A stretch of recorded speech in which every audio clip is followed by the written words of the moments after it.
yo. What up? What up? What up? Let's go. The bonk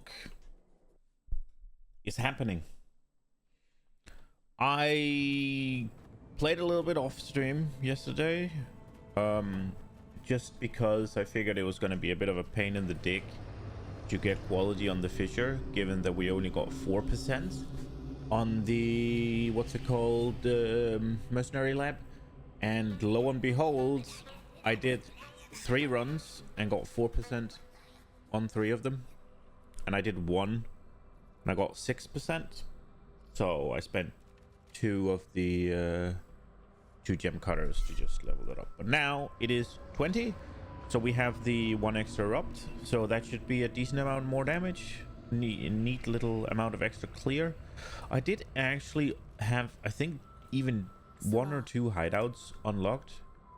But because I kept playing, I don't know how it works exactly, but they lost. I don't know how it works. If it's because I'm moving people around or so, I don't know. I had at least 1 active, but yeah, now it's not. So here we are. I think we just get straight into it. I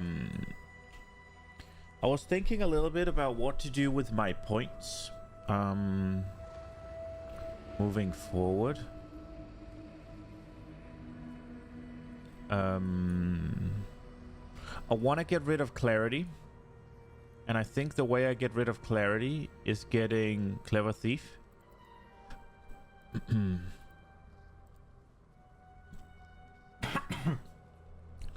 That should just instant cap my mana leech, right? Right now I have 0, I guess, unless it's not. What if I just allocate it? Yeah, I have 0.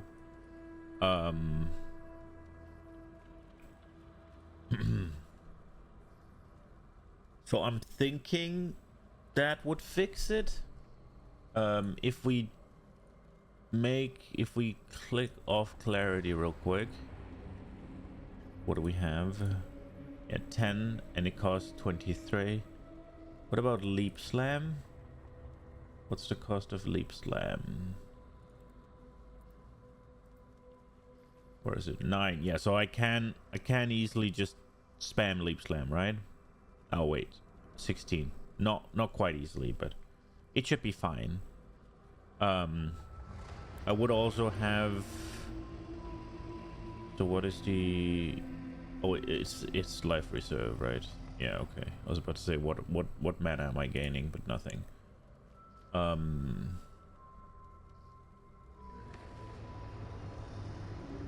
was also thinking there was a spell that I wanted to maybe link to Battlemate's Cry.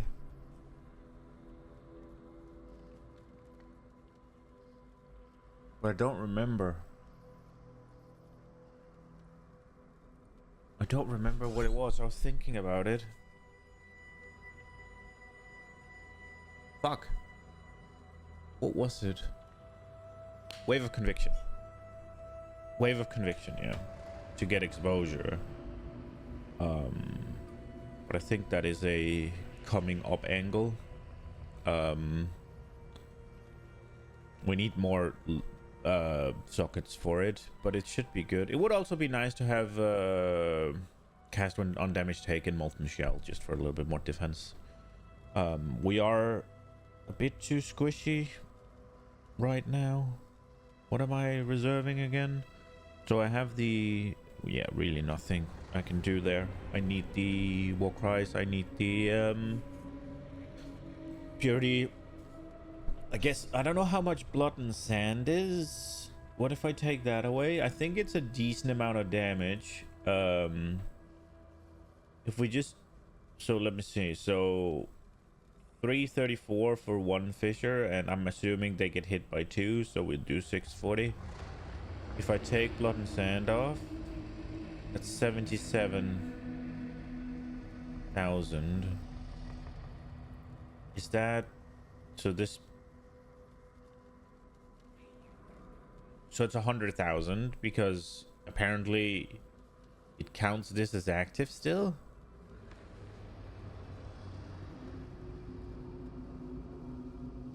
Okay. Well, that's not really viable, right? Like, I need that reservation. I don't think I can get that much power out of 2 points and what is it? 20 less. No, there's no fucking shot. There's no shot. There's no way I get that amount of power out of 2 points and fucking 9% reservation. Zero chance. All right. Let's just get going. And Herald of Purity is too much as well. With the Seismic Cry. Rallying Cry, sorry. Not Seismic. Rallying Cry and...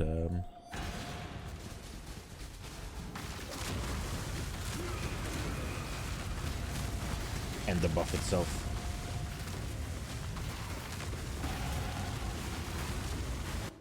Right. So I was thinking what to do with my points. I was actually thinking, I don't think they're good points, and I don't think they'll necessarily do all that much, but they will shore up a weakness I have now. I was thinking about getting the life regen node up here. That's what I was gonna look in here, right? But so right now my life regen is 482, and I have life regen on my body armor. I have it on my boots, and I have it on my amulet. Now they're pretty small rolls, obviously. All of these 3 rolls, I could have more with 1 roll on 1 piece of gear, but it is something that I'll probably be getting rid of as I'm getting new gear. It's not something I'm targeting, which maybe I should. I'm not sure. I'd have to look into it. So I was thinking, just for now, about taking these points here. If I take these, then life regen's all of a sudden 700. If I then take this as well, we're up to 750, right? And then I could probably take this, and life regen, life lead goes up a bit, right? But life regen is roughly down to not roughly down. It is down in a more suitable area, right? It's not, but if I do it now, right, then I'm down to 72, and I have issues with it already. Like, I don't have enough sustain right now. What would the clever thief do for us? Where is it again? Clear verdant indigo. How much life leech would that be? That's a lot.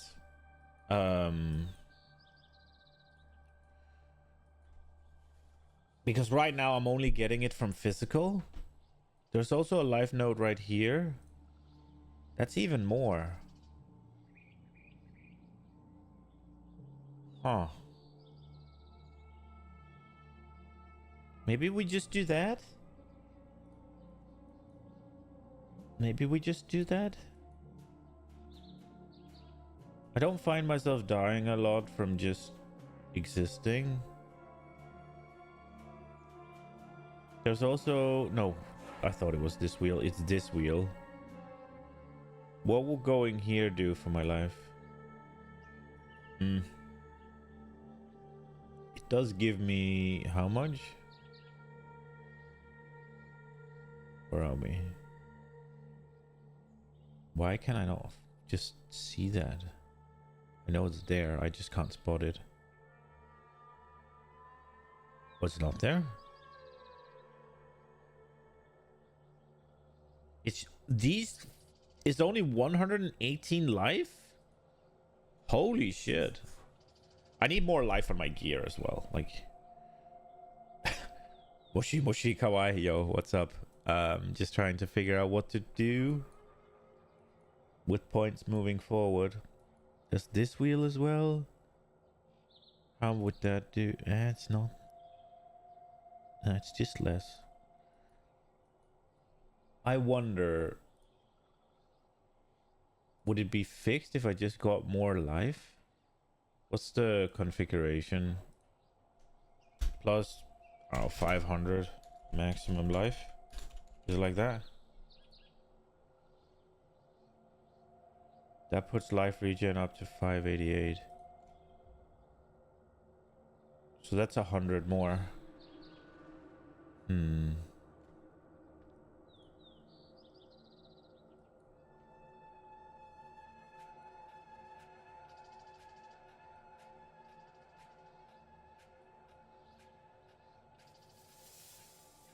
Does this one as well, but that's per low life, right? I don't think they're good notes. I'm just wondering if they will like shore up a weakness I have right now until I fix it. Or if I should go for the leech. Does this one as well? Oh, well, why? Okay, that is effective.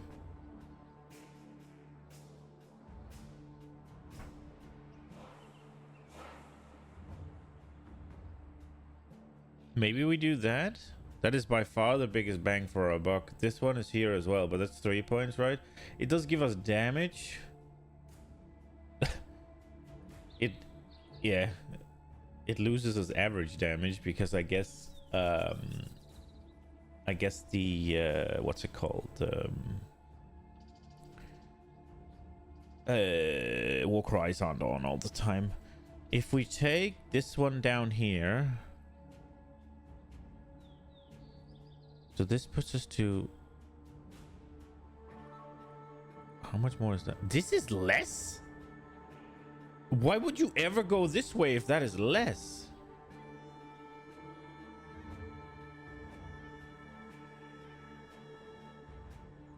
Total recovery maximum. Okay, I don't know. So if we go here,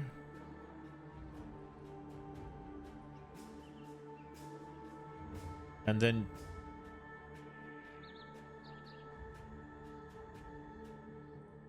just for the sake of it, allocates this. That is only mana, okay.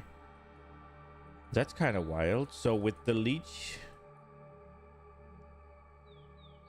where's my leech coming from right now? I don't remember.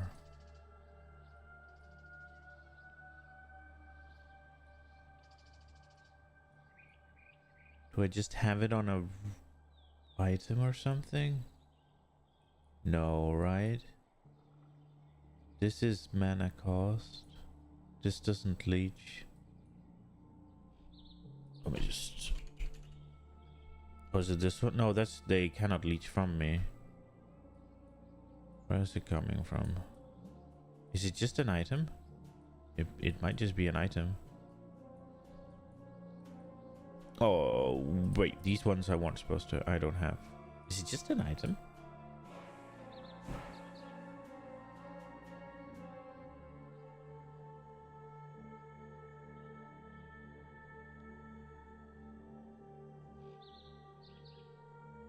It would be gloves or rings, right?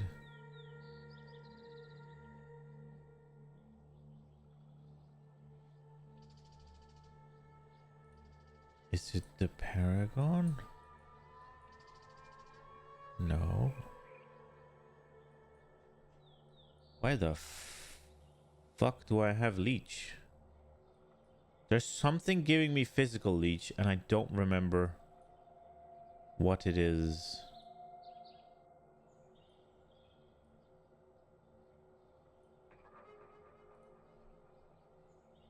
Is it a fucking...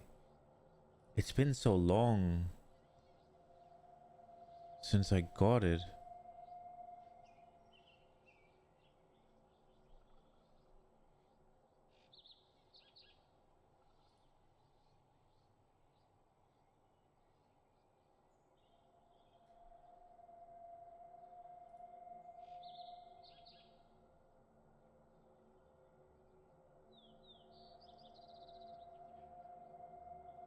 There it is. There it is. So this is my only source of leech. The jewel. Right? So if I take the jewel away, then I have 0. Correct? Correct. Right. Yeah. Okay. So if I were to do the... Oh, this gives leech, but it's physical again. So I could take these points, and I'd still have the leech. Okay.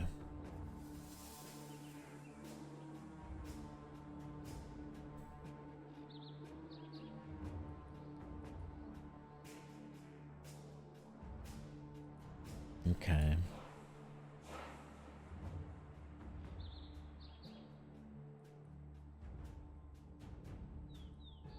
Right. So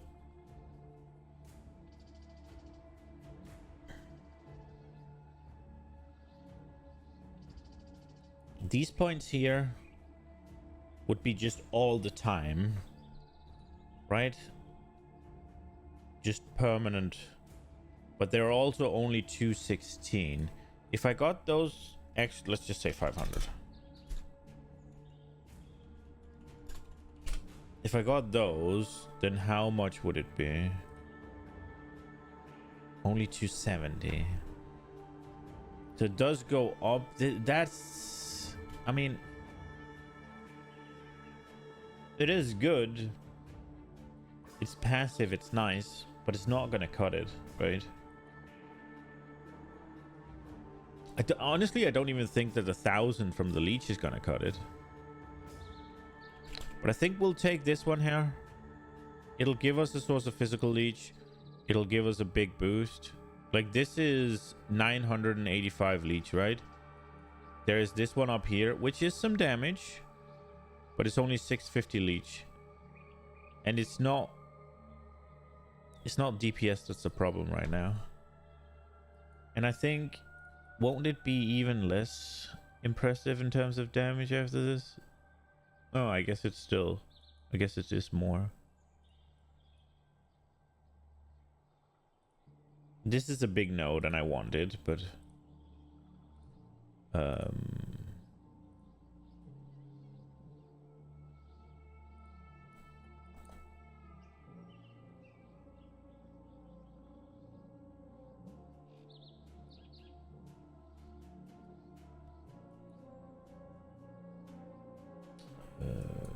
I want to see the X note.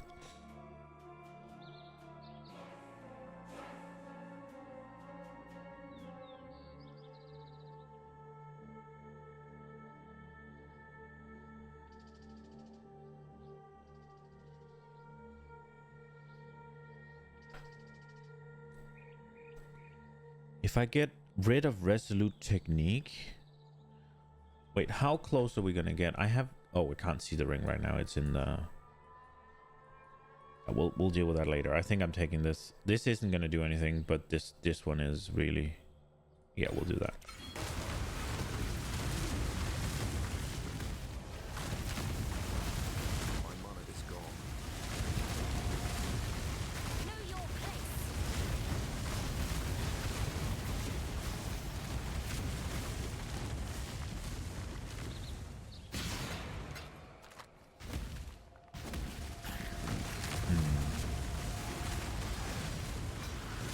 Why am I having mana issues all of a sudden?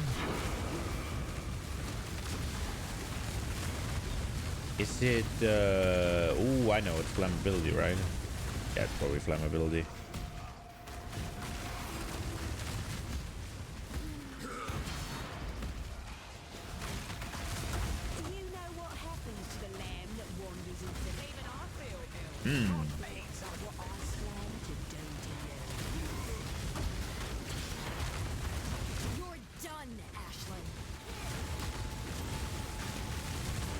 I think I gotta see if I can do Clever Thief soon.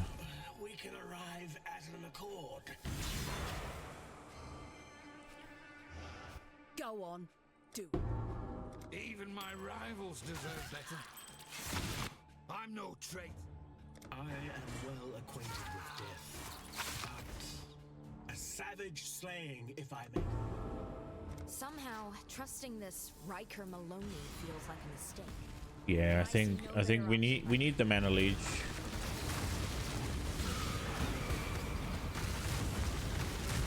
That's probably a better way to get it.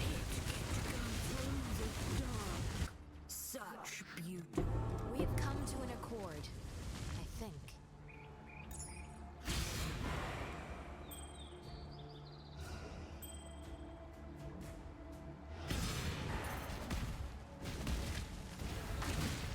Death waits with open arms. It is definitely yeah, it is flammability that's fucking me over on the mana department right now.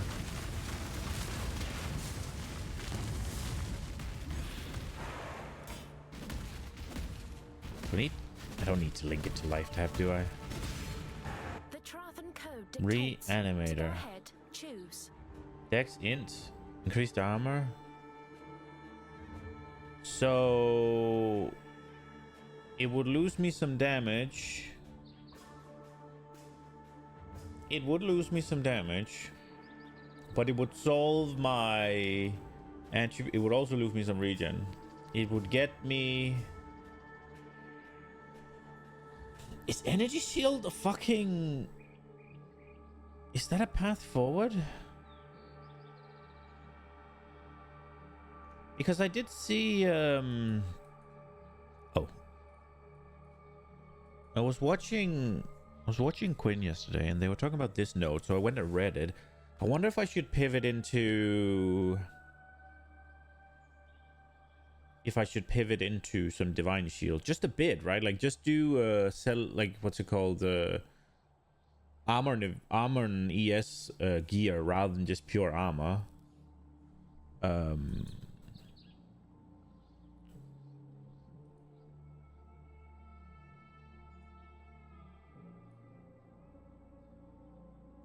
I could get Purity of Flesh then, which is a decent node. And it also puts me up here, but I don't know if I want to do that.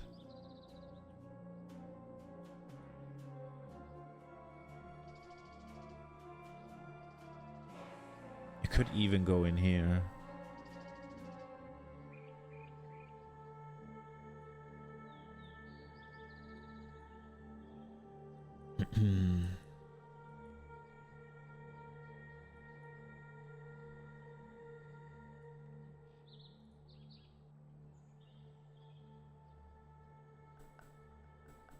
If I go in here, if I go through here, it's a lot of points, and it will get me the 2 fire nodes, so I don't have to convert the remaining physical on gloves and, well, just gloves maybe.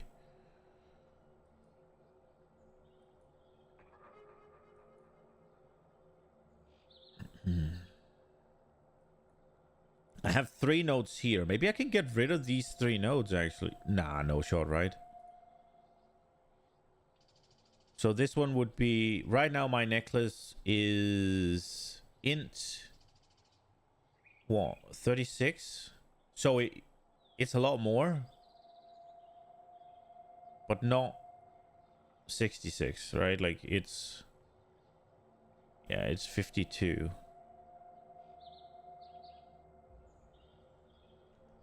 It could be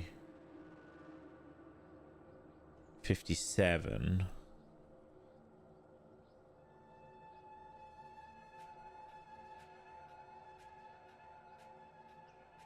What would a necklace of the type I want cost on trade? I'm just wondering if it's not worth it. Let me see. How do I do this again? Let me just think. It's not a pseudo, right?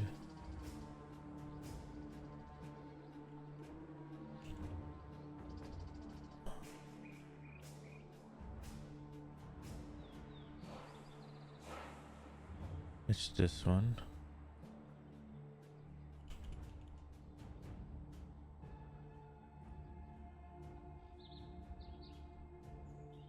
Item category.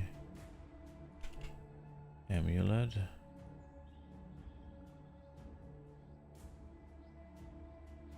What tier are these?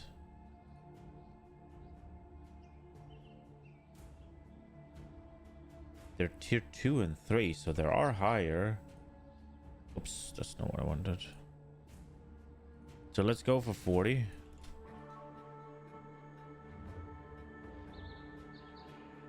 Can I, how do I pick the amulet again?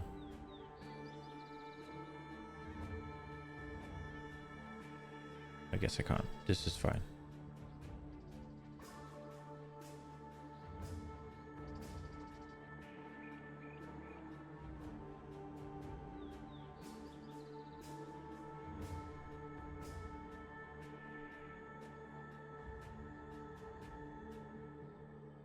So 1 chaos, basically, for this shit.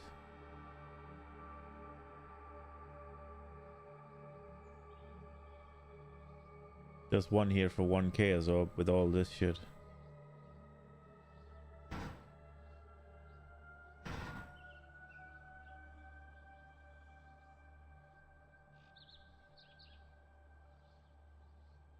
So I would be better off. I don't really want to buy it though, because I want to play it as SSF as possible. Oops.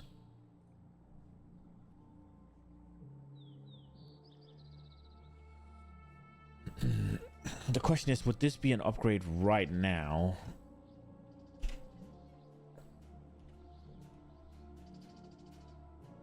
How much damage is it gonna lose me is what I'm wondering.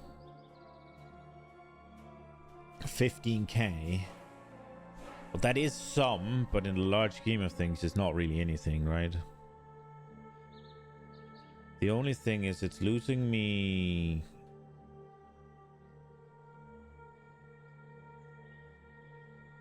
I get cold and lightning. I have lightning here as well. How much lightning and cold damage am I doing?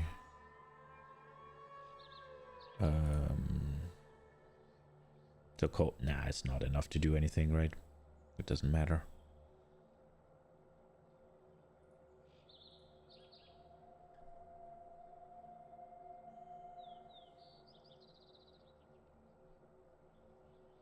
It would be enough to take... It would be enough to take the point out of the dex node. So plus 1 point.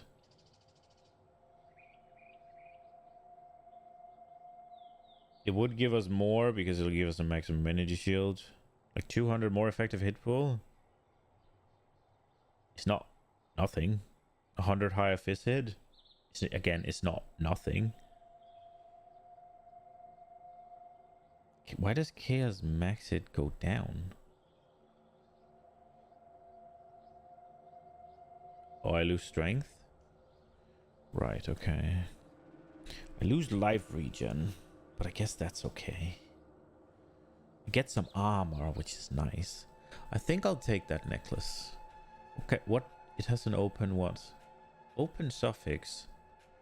So I could craft some chaos res on, maybe. Yeah, I think we take this. Ready to die. You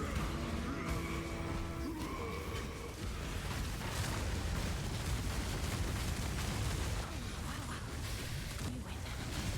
It's yours to ruin.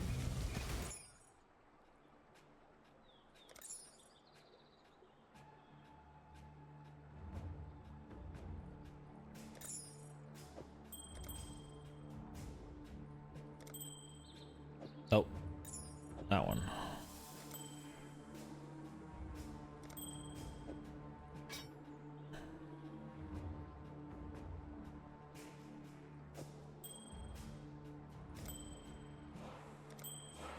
It doesn't matter. They were not going to be good anyways.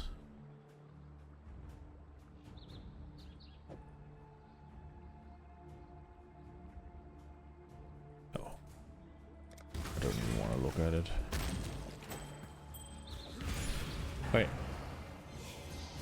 Was that hybrid fucking life and stuff, by the way? No. That's why I should go for the ball.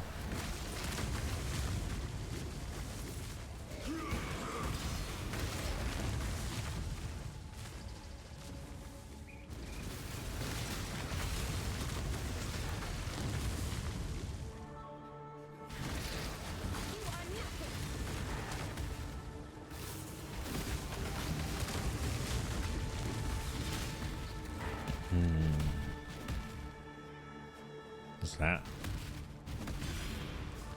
I do need to do some heist if I want to get stuff from there.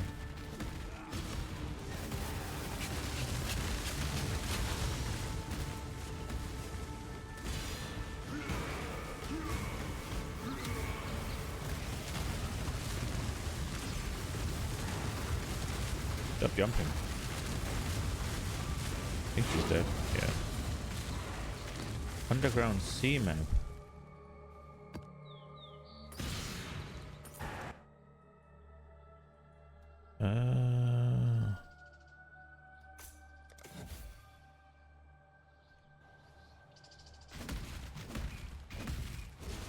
How many monsters are left? Not that many.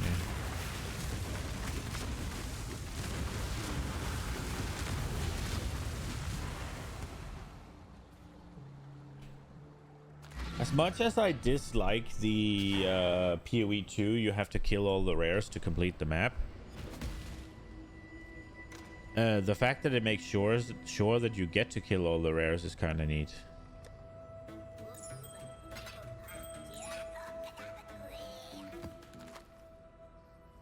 Okay, what can I craft onto this? So a bunch of resistance. I could craft strength onto there.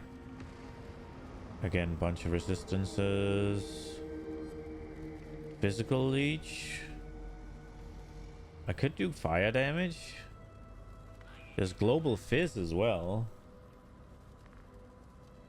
Oh, you can do Warcry cannot exert on this as well, huh? Oh, you can't have double up. Increased effective non-damaging ailments. So these were the ones I was thinking about, just getting some chaos res. I think this is one for the for the POB. Okay, so it's a suffix, correct? So I was thinking the fire damage. How much damage is that? So I lost. Well, I'm gonna lose 15-ish K. So there's global fizz. Here's fire damage.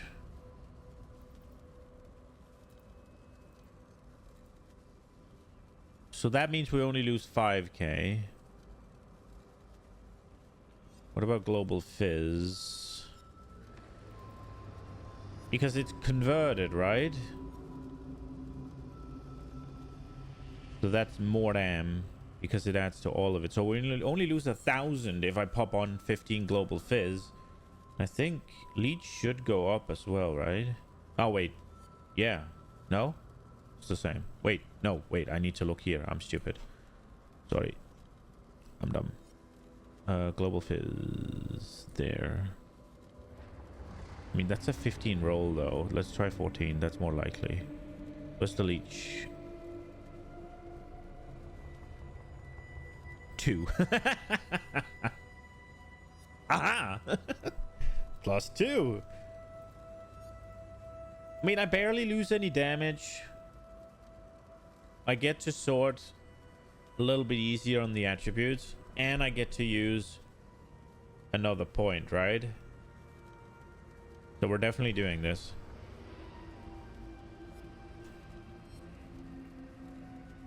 We're definitely doing this. Yeah. Yeah. It's not good or great or anything, but it'll do. It'll do. Oh, there's this one as well, though. I didn't see that. There's all attributes. Getting 13 more.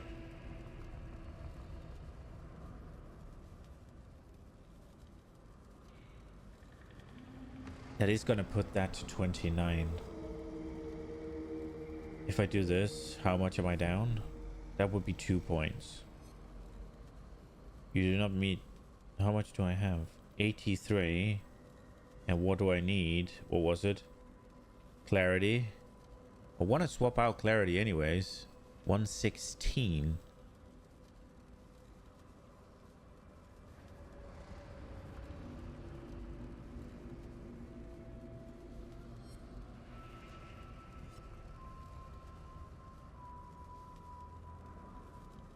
Oh, that's the next level. I'm stupid. 113. Oh, so I need exactly 30. Can I anoint amulet right now? Where is it? Light. Do I have an indigo? Indigo's the next one.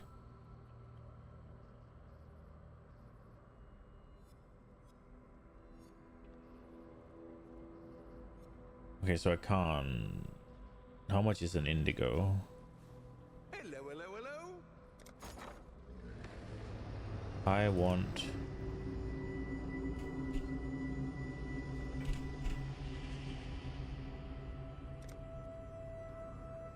I have. Oh, okay. Yes. You get 4 for 1. What if I have alchemy orb? No stock.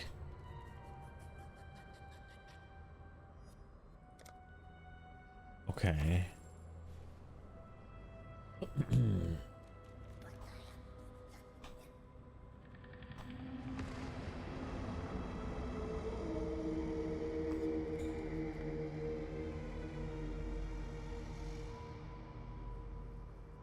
How much does this require? Flammability, where is it? 95.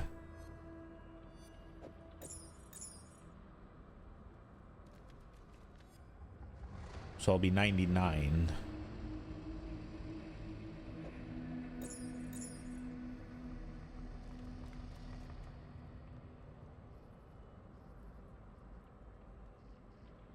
What's next level gonna be? I think we'll be fine, right? Without. So if we do global fizz, then we have to get rid of clarity, or we have to do mana thief. But we could also just wait and only take the 1 point. I was thinking getting both of these points right now would be nice. And we even get 3 points then.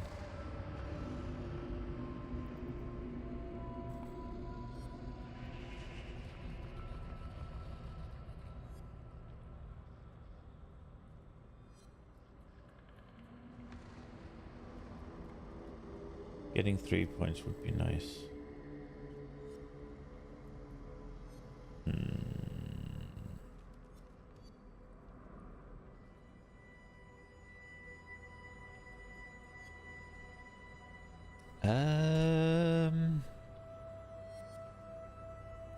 We could also, I mean,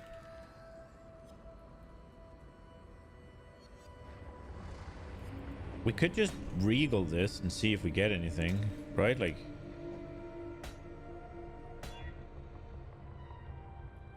didn't get anything, but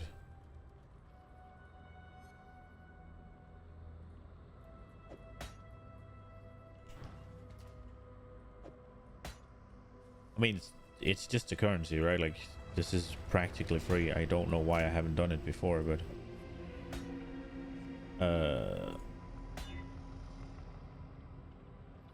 damn.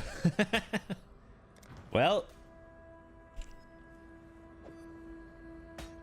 so I can do without the fire res. I can't do without the lightning res. Do we have any better ones? I think all of these are crit.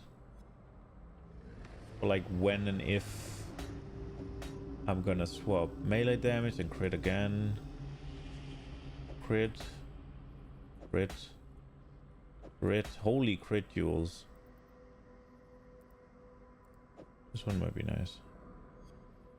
Oh, this one is fire resist and cold. Can I craft it? Do I have any crafted cold anywhere? I've crafted fire.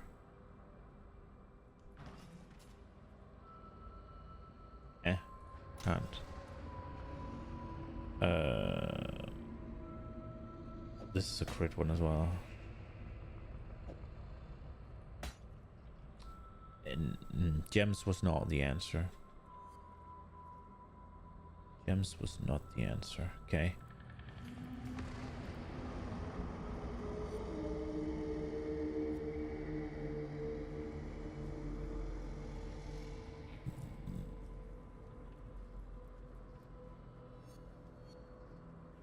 I could blessed orb this and then craft. If I roll this a little better, please. There we go, 15. Okay, now what?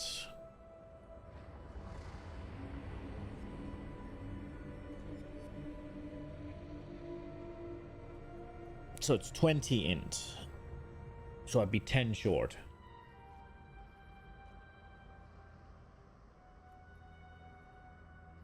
Can I find 10 int?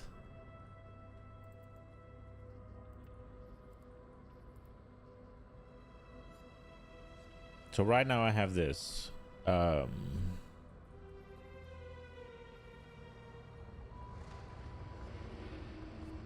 It would be going here. I mean, I could go here. What would that do for me right now?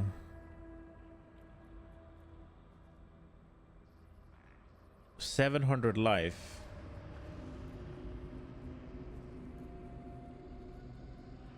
Oh, effective hit pulls are not life. Where is it? 200 life? 300 life almost.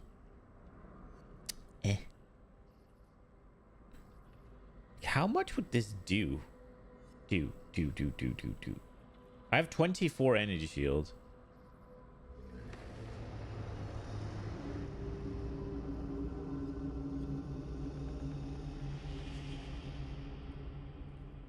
If I put this on, I'll have what? I'll have 46. So essentially, it would mean that every hit is reduced by 46, basically. Because I'll constantly be having that up, right? How does this work again? Cannot recover, blah, blah, blah. That's fine. 3% of physical damage prevented from hits recently is regenerated as energy shield per second. So I just perma have 46 reduction on everything.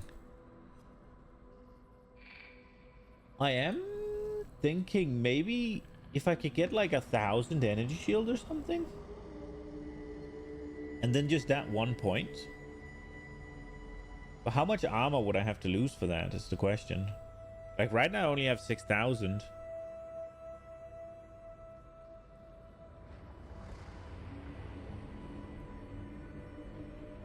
I could also take these.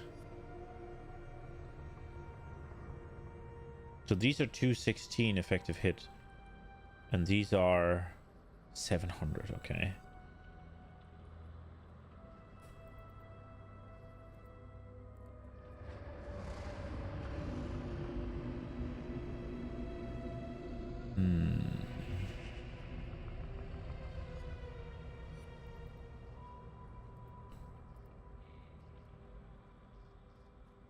This might be okay. Should we go in there? I mean, there's the 10 intelligence I'm missing.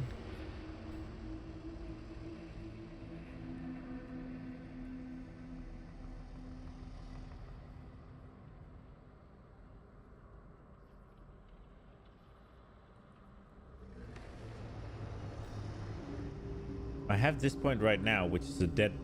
No, it's not. What the fuck? It's definitely not a dead point.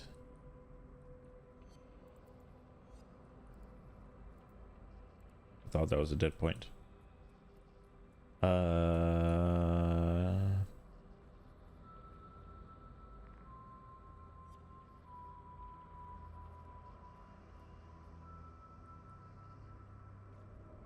What can I do?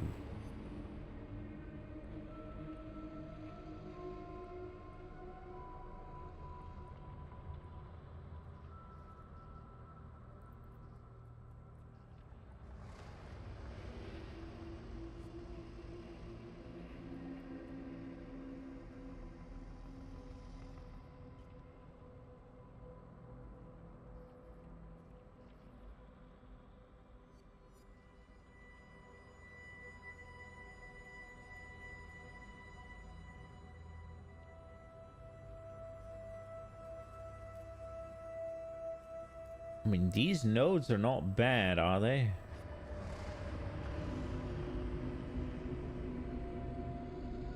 Like, essentially, just this node alone is so big that I can't even see, but it's like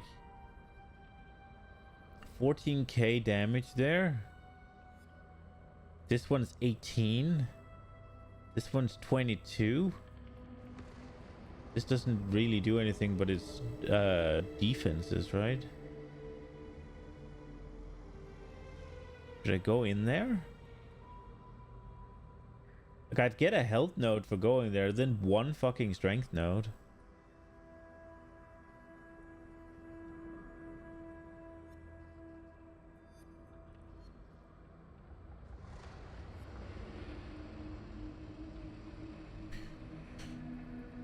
I'm thinking we craft. So let me see. I'm thinking we craft the fizz. Right? Craft the fizz. Get rid of these 3 points. Let me just import the new shit. So if we do this, let's see. Skills, bam, can I... Oh, for fuck's sake. What did I include? I don't know what I included. Whatever, it's here. And I probably want it hit twice, just to get an... Okay,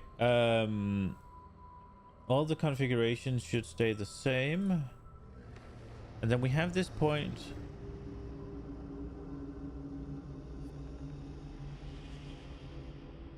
Yeah, we have this point. So this is the new one. We add the modifier global fizz. Global fizz will be pessimistic and roll a 14. We add it to the build, put it on, and then we get rid of these 3 points. We now need 10 int. We'll get them here for now. It is what it is. And then we have 2 more points, and we could go here. Now we lost a tiny bit of damage, but we gained a crap ton of leech. We got rid of these points. The question is, do I want insta leech? It got nerfed, right?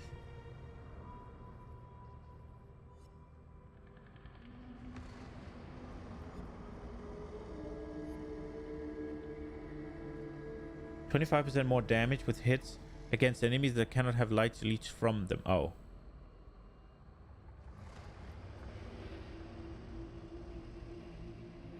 %25% of damage taken recouped as life if leech was removed by filling unreserved leech recently. See, I don't know how to value that because that sounds really good. But it also seems like it'll only kick in when you don't need it. 100% increased total recovery per second from life mana or energy shield leech. So how much is that actually going to do? Nothing.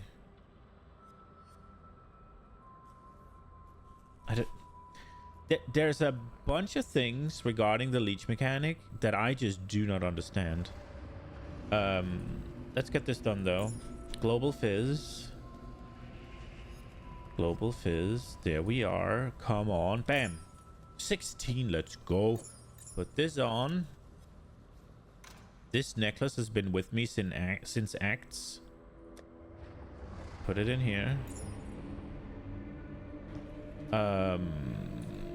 Go to Faustus. Oh wait, we don't need to be doing Faustus right now. We can do these refunds here. Give me these back.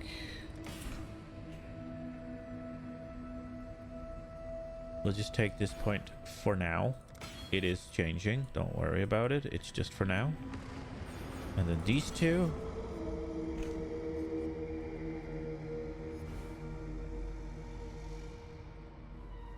I think. So we even got better, right? Because we actually rolled 16 on that shit. Let's go. I think that was a respectable upgrade. Let's see what we have in the map pool.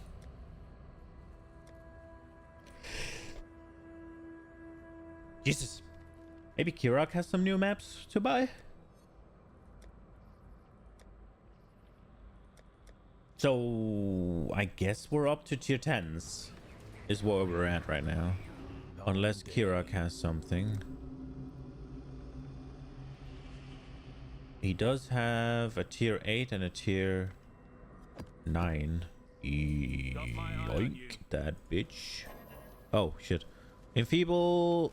This map's modifiers to quantity of items also apply to rarity. Let's go. Buffs expire 50% faster. That sucks, but okay. Players have reduced effect of non-cursed auras. I don't really have any of those, so it's fine.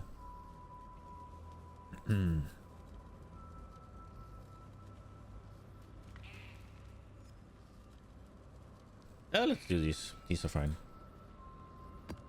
We'll do the 8 first.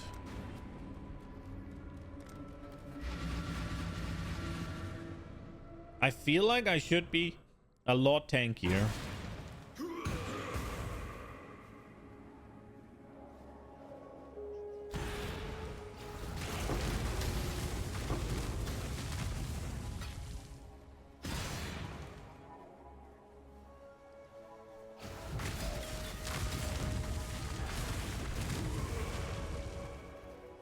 Oh, charges don't count as buffs?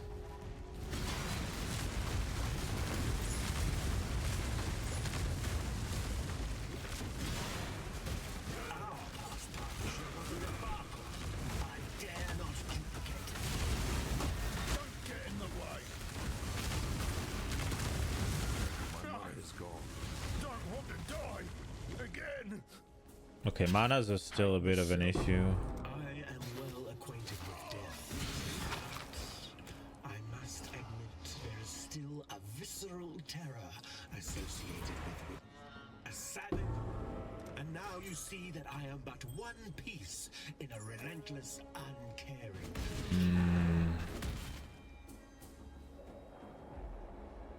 The problem is only because of flammability. Ooh. Something hurt. It hears words. Listen and do not blink. We got a safe house now.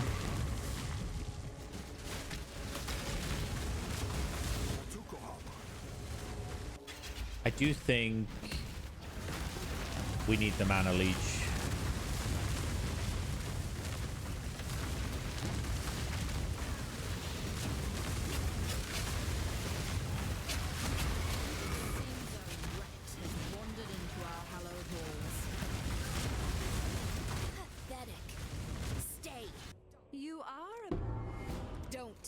Regret this, Mutewind. Yeah, it is problematic right now.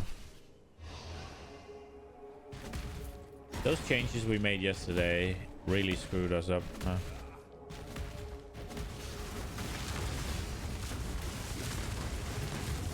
I wonder if I need the... Can I do the craft maybe? What's on my ring? Fire resistant 28. That would put me under.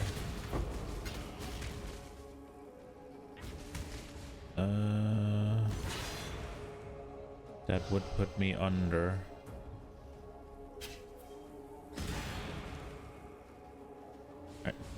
Do I have to take the global fizz back?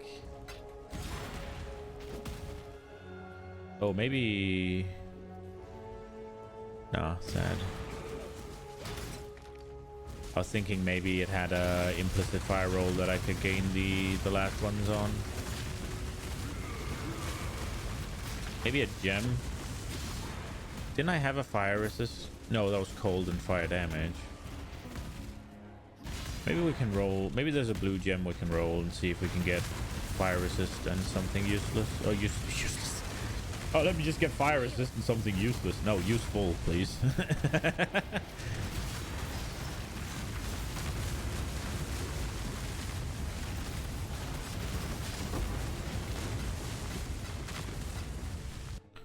What is on this one?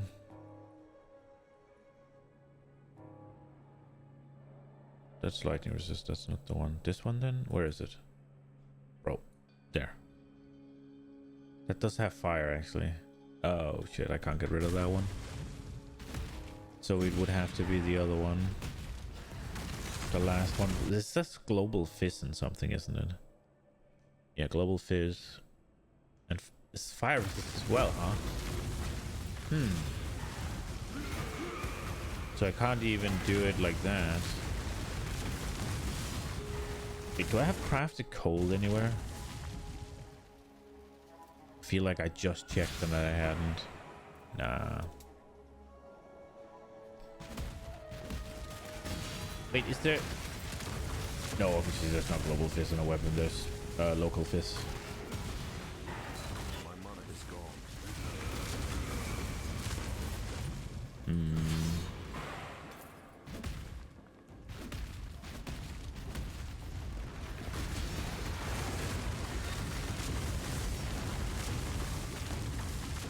I guess we should try and do Abyss and get ourselves a little Abyss bells.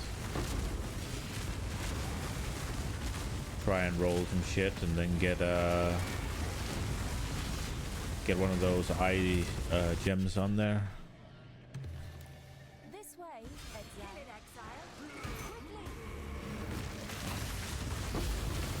Die quickly.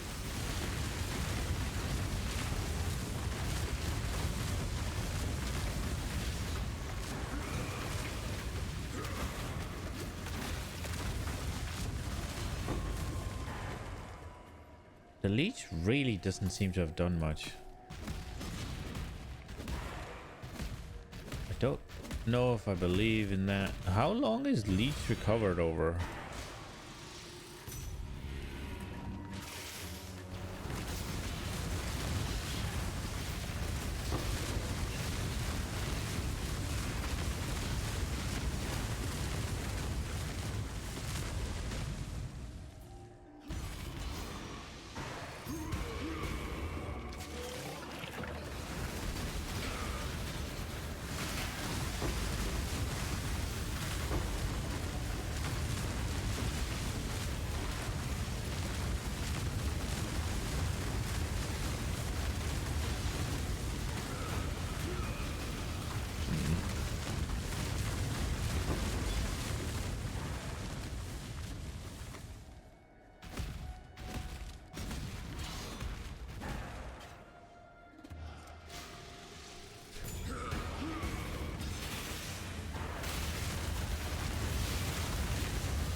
The question is if I go down those 15k in damage.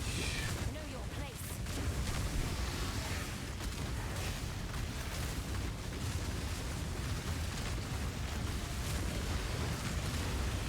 Oh. My fortifications aren't just maxed, huh? Ugh. Also, I'm not Help paying is so attention. hard to find. Fucking after death effects. Ah.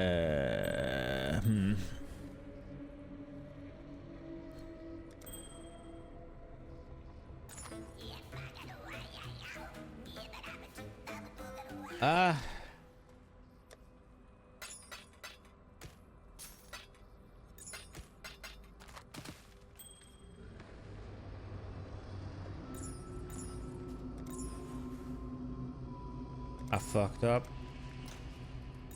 I mean, we can fix it. We can just fucking undo it. I forgot to do the safe house. We can just take flammability and make it a...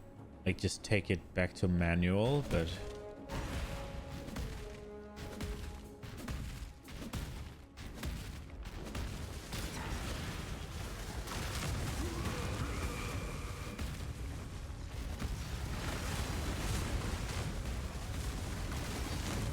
I am really squishy.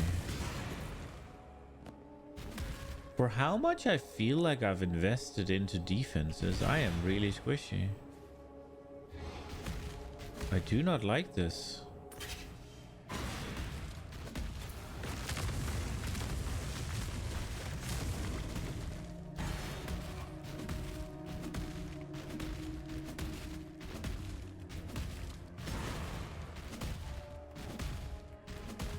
Can I see something about the leech? I have 200 life regen per second.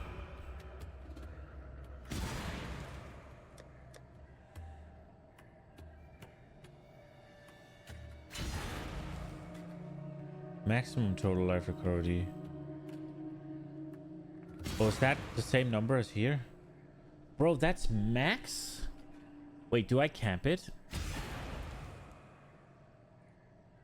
I hit for 25,000. And I leech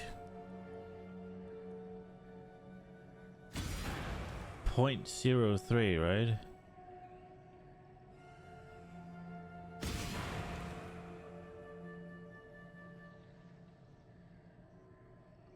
I don't fucking...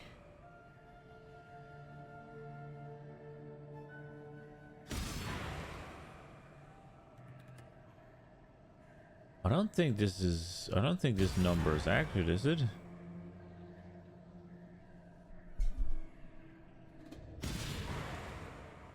Because if I hit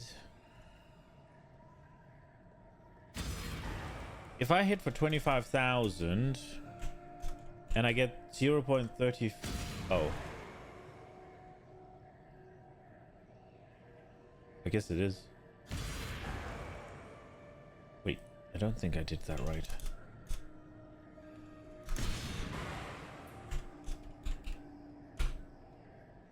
That's 85, yeah.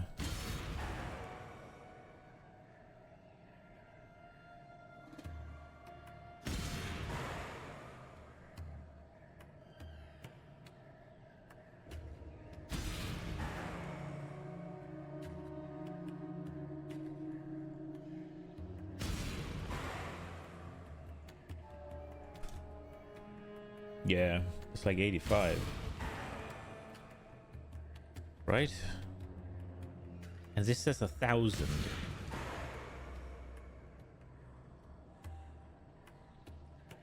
I wasn't lost. I feel a little bamboozled on the leech here.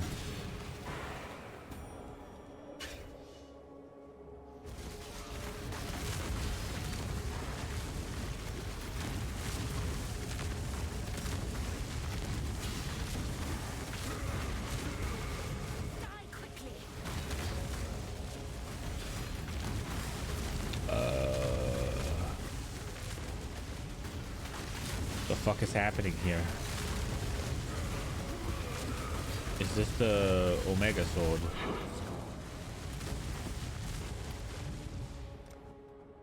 Let's go, I guess. I'm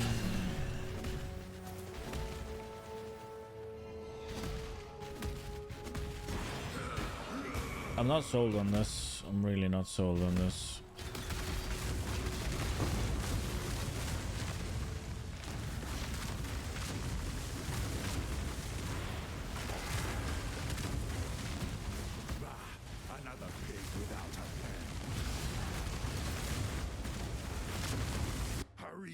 And decide.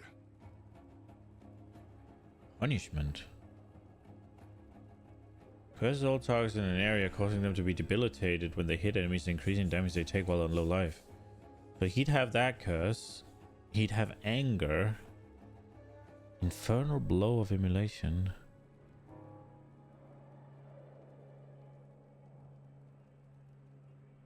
Okay, flame bolster.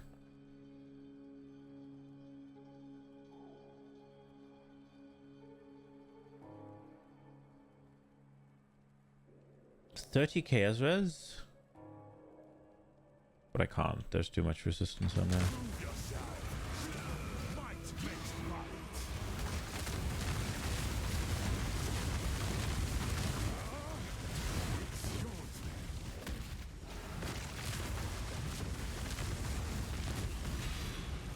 Oh, no game. Not like this. Oh, this is a DC for sure. Oh.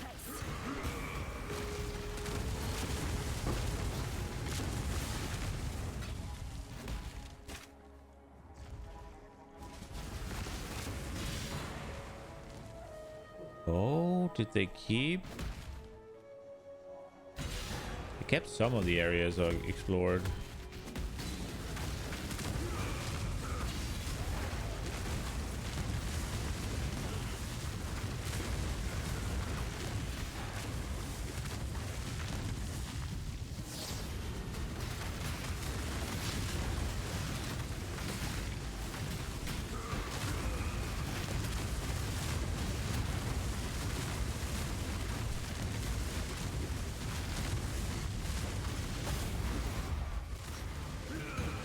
So these don't count as monsters on the completion thing, huh?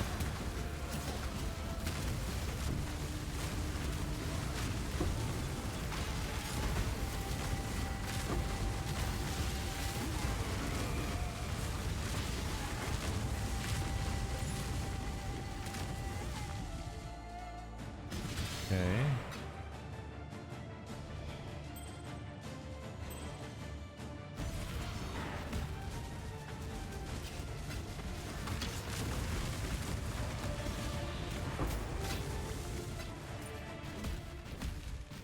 Okay. Well, we got a chain bell, a crystal bell, sorry.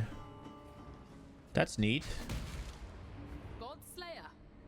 What am I doing?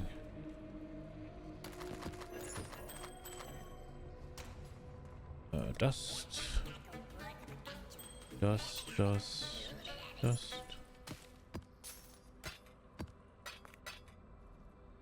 Crystal bells. I'm level 77, I think. Put it in here. 20% increased attack speed. Tier 3? I mean, a little budget crafting base or 30 chaos? Are you kidding me? Ain't no fucking way, is there?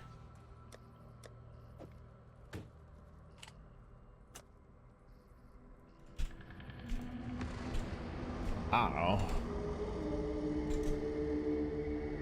I mean, if people want to give me 25 for it, I'm fine with it. I'm more than fine with it.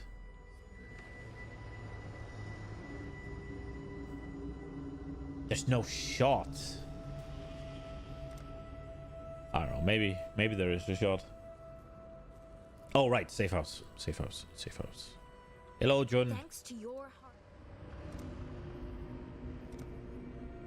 Haku has things for us.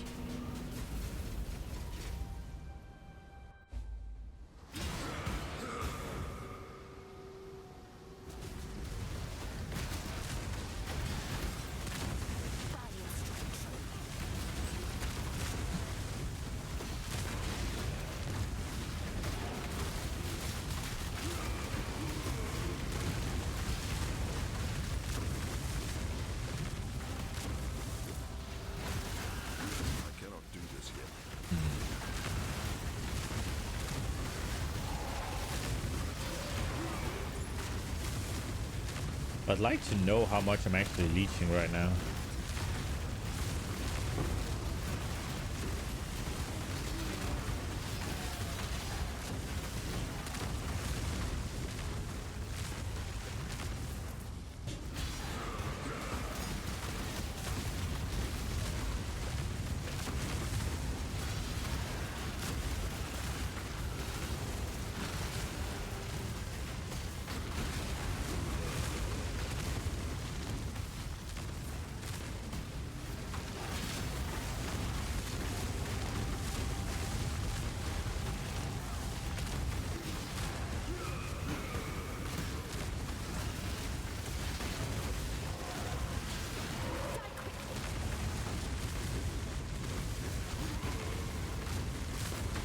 So the mana can also just be fixed by playing a little bit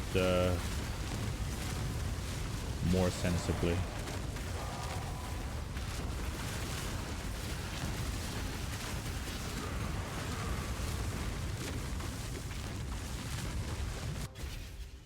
I mean, this works, right? Like, Hang your head on my belt, as Calm did Lion Eyes.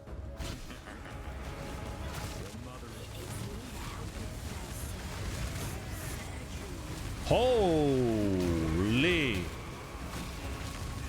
Ancestors, have you forsaken me?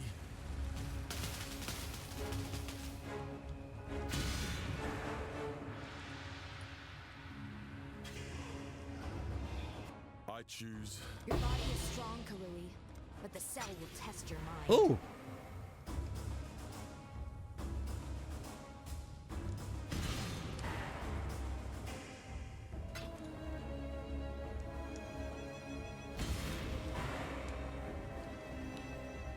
Oh shit.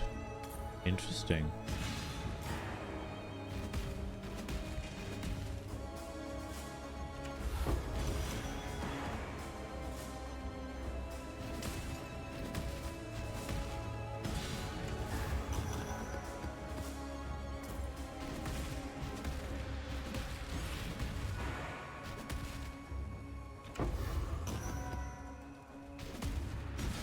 Okay, what are we getting now?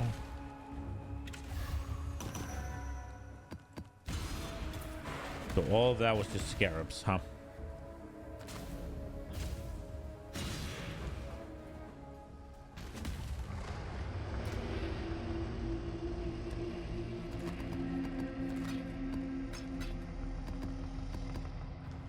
Okay.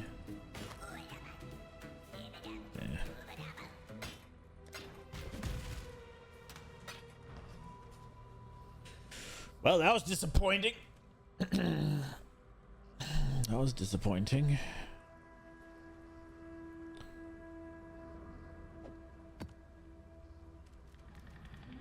Let's keep going.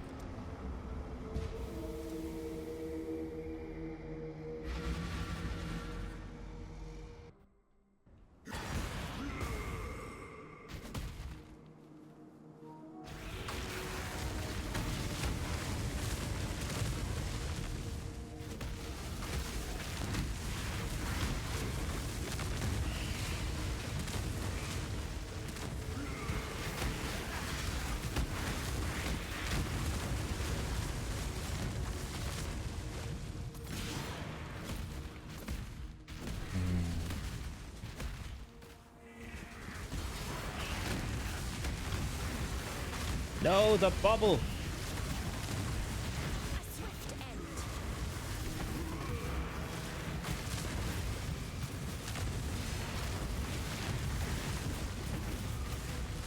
Don't really see what's happening on the ground here.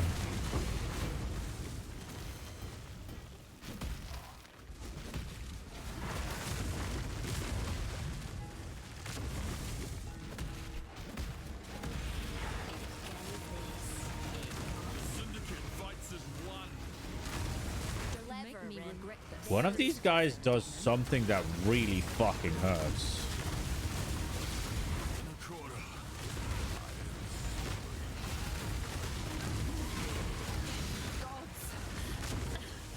Not again. Did they all lose rank? I choose. Death is what separates the wolves. Did you see that fiend? Talk. Death is. Did you see that fiend? Talk. It does not. Listen and do not blink. Okay.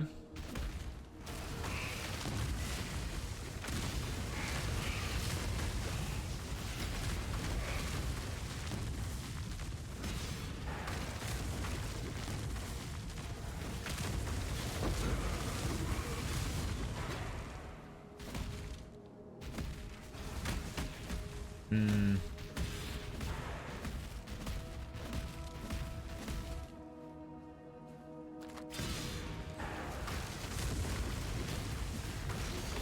you forget our deals? Together, annihilate your exile. You are nothing.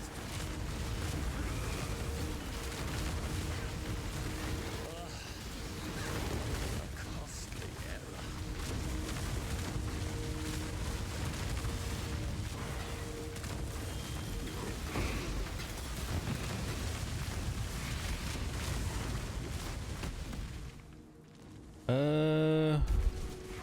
If you think I'm going to say or do anything to further. This wasn't personal until just now.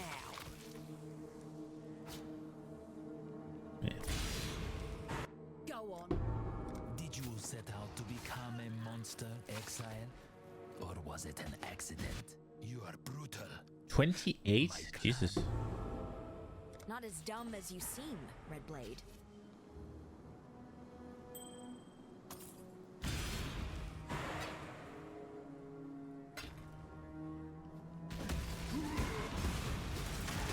Oh, we have another safe house.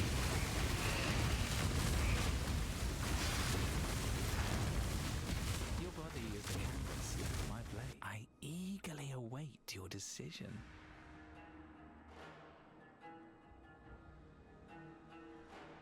Now, remain calm. Pay to purpose. Ow. It's stronger than you look. Very well, it's yours. Neat.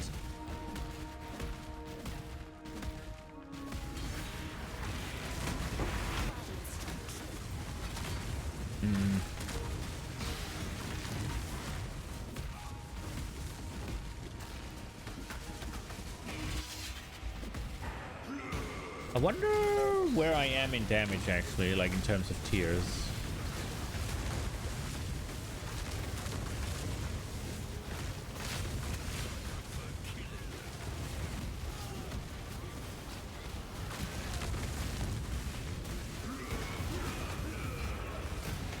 I think in terms of defensives, we're not far off being in the right spots. Don't tell the syndicate I told you. Or do. I don't care.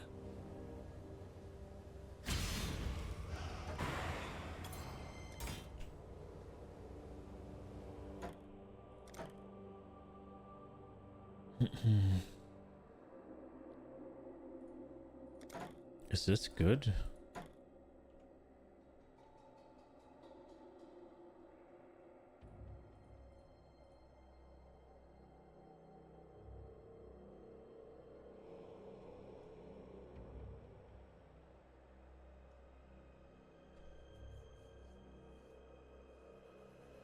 Two divines.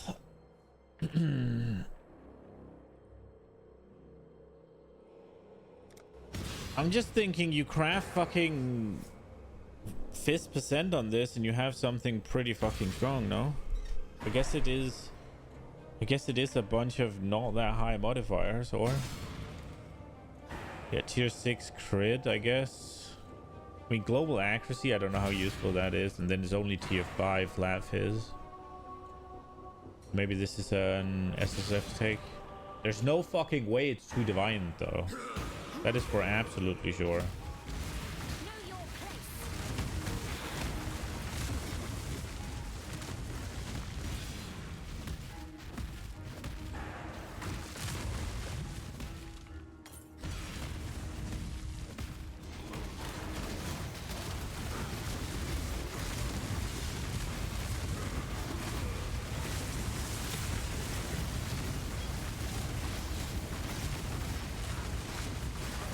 I guess we can go check what like how much DPS it'll be.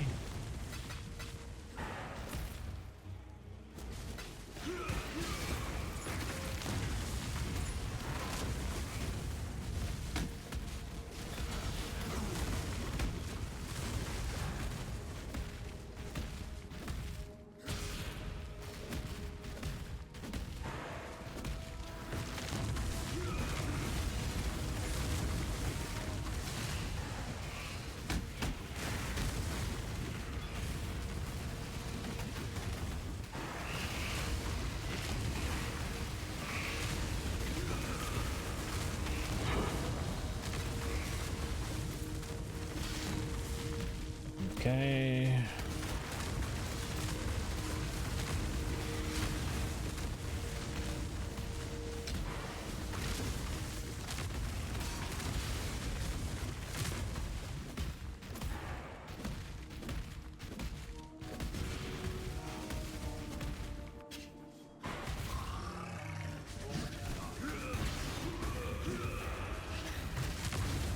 It's kind of funny that the bosses aren't that dangerous.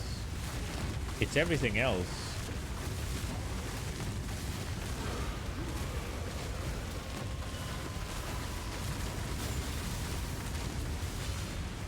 I guess that could be proven wrong.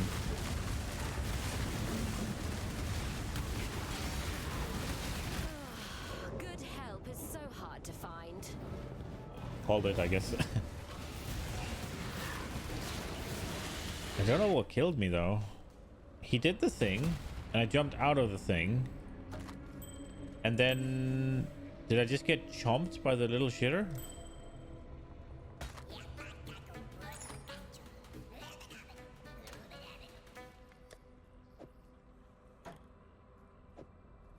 We'll look at it later, I don't care.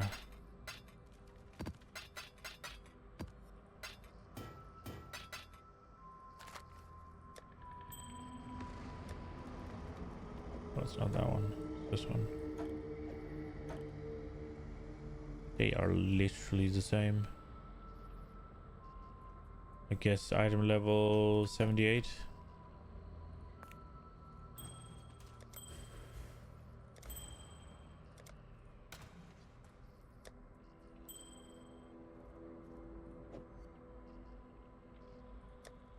I wonder if we can roll this into something good. Lightning resistance? Yeah. Attack speed, cast speed.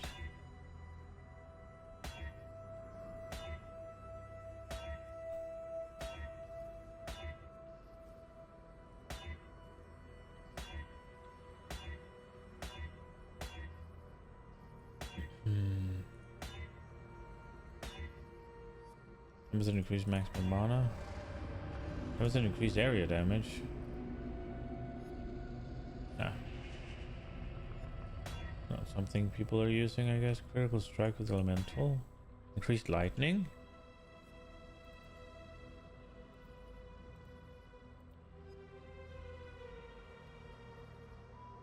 I mean, this seems okay. Don't want to roll that over, just in case.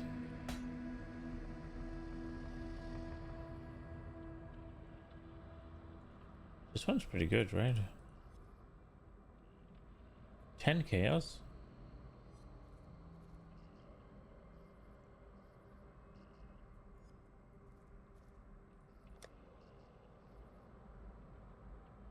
Requires a staff.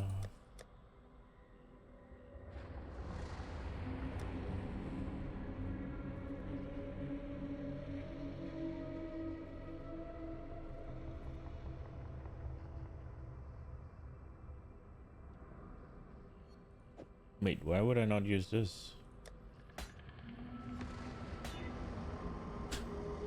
Damn it! The question is it...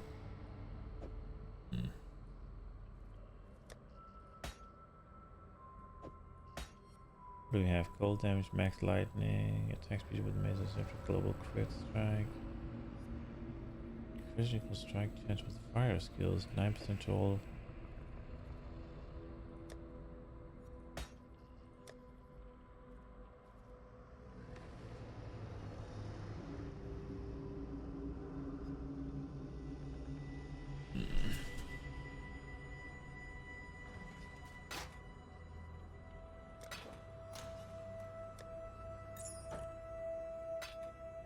Guess we gotta go King's March after.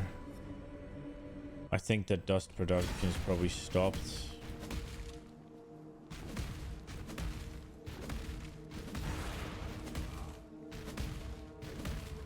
Don't think I loaded it up yesterday.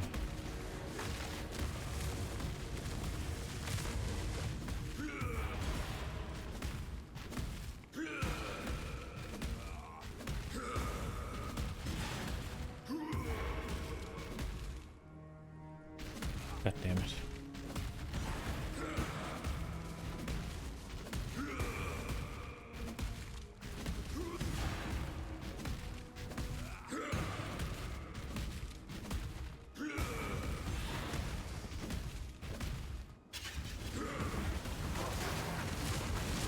Like, it must have been chaos damage, right? Otherwise I would not have died that quick.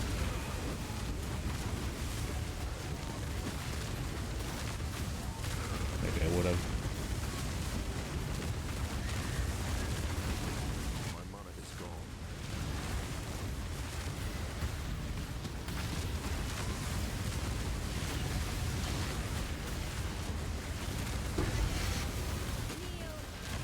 Oh, crap. Hardly worth the effort. Okay.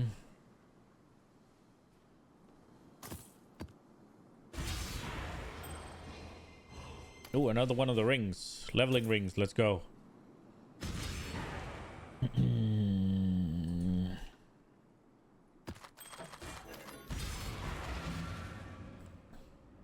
Minion damage or minion ring or whatever helmet. Minion unique again.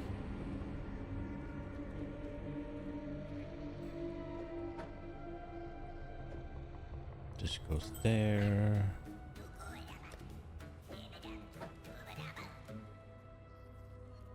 So this one has more damage, but this one has more elemental damage. I think this one's better. Nope.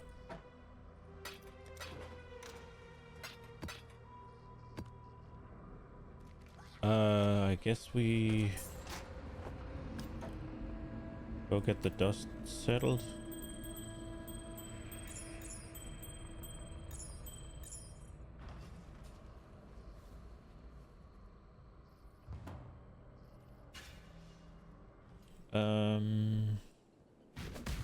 Well, hail.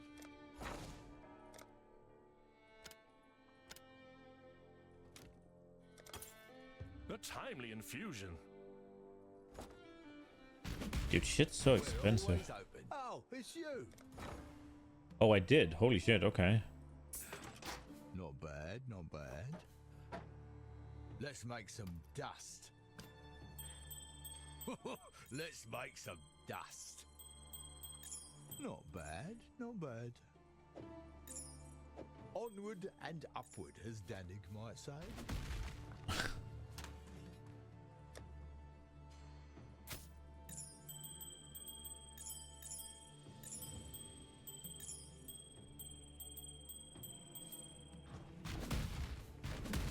Hail. That'll do. Oh, there's 2 days worth of disenchanting shit. Okay, well, guess we don't have to worry too much about that. I'll run out of gold before that.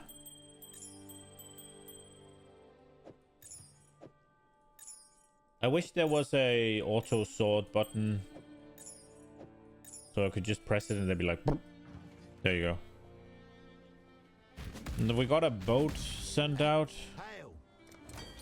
No, we haven't.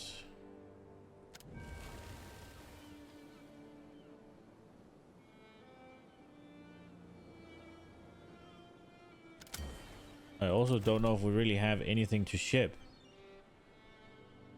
They can have this, this, and this.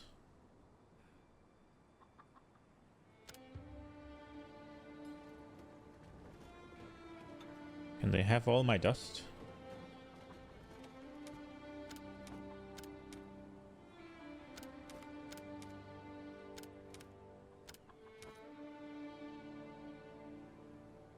How's there still no risk? Is this just a baby shipment?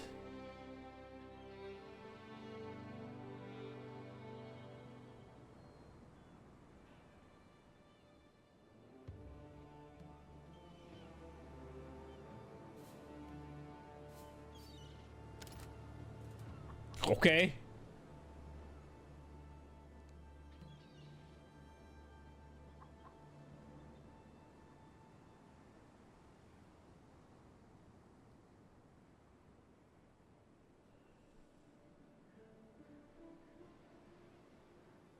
Go then, I guess. Sailor's luck. I hope. I don't fucking know. It's whatever. We'll be fine. Probably should have sent all that dust I needed for the recombinator, but whatever. I guess we go here.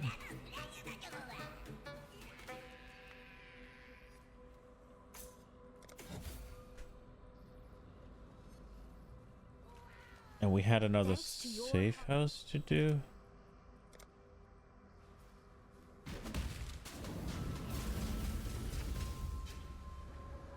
Okay.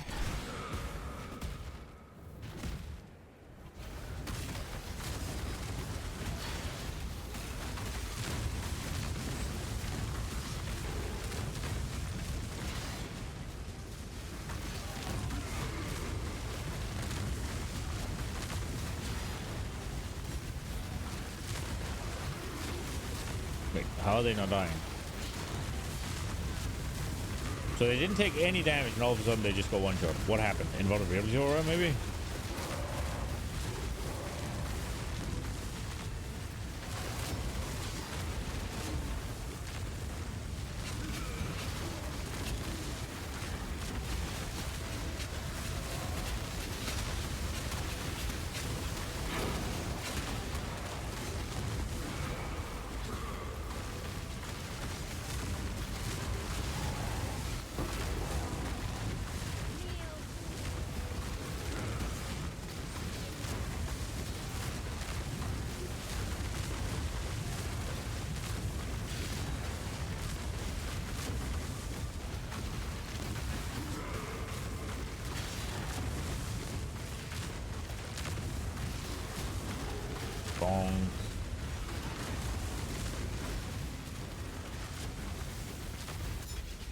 Okay.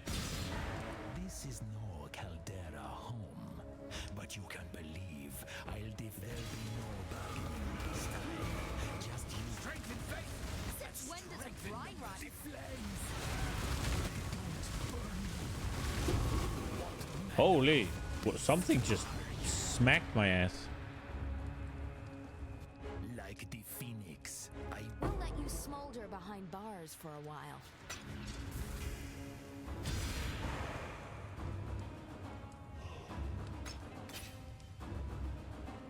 Okay, got that one again. What do we have now? So we have 3 things here. Oh, this is Vorici. Damn, we got dog shit. See, that was better. Why couldn't it have been these currencies? Full stack of Exalt, full stack of Divines. Yes, please.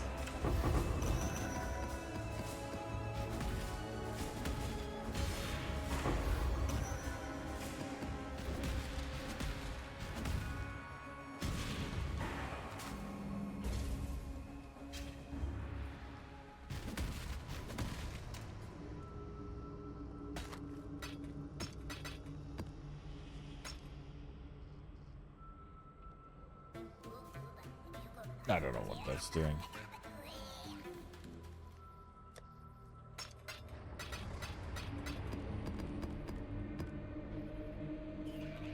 Flask effect duration. It's 77. We might get something okay out of that.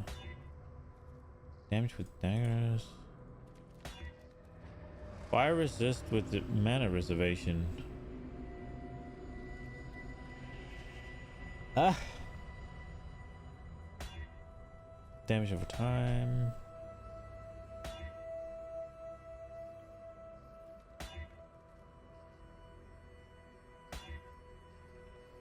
Ah, fuck it. Global fizz with projectile. Yo, Concho, welcome.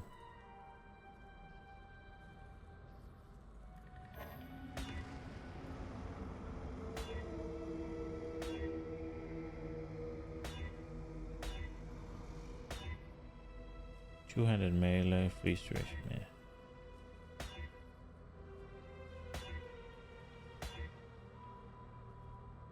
Hmm. 10% increase max life. Reduce duration. Max life. Totems. Did I just roll over increase damage with two-handed weapons? Mana reservation? Global accuracy? I don't think so. 6 chaos? There's no fucking shot, is there? Okay, fine. I need to clean out my shit, but I'll do it in... I think I'll do it Sunday. Have the weekend. Most people play in the weekend, right? And then... if it's not sold, we'll lower the prices and get rid of a bunch of the shit. Do you have anything? No. So I should do one of your missions, I guess. Unless...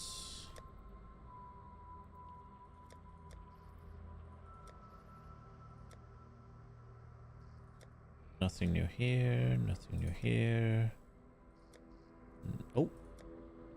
One new thing here. Patch much life. Suppress. They steal endurance charges is bad, but I guess we'll deal with it. Nothing new here. Nothing new here. I guess we're basically up to tier 10.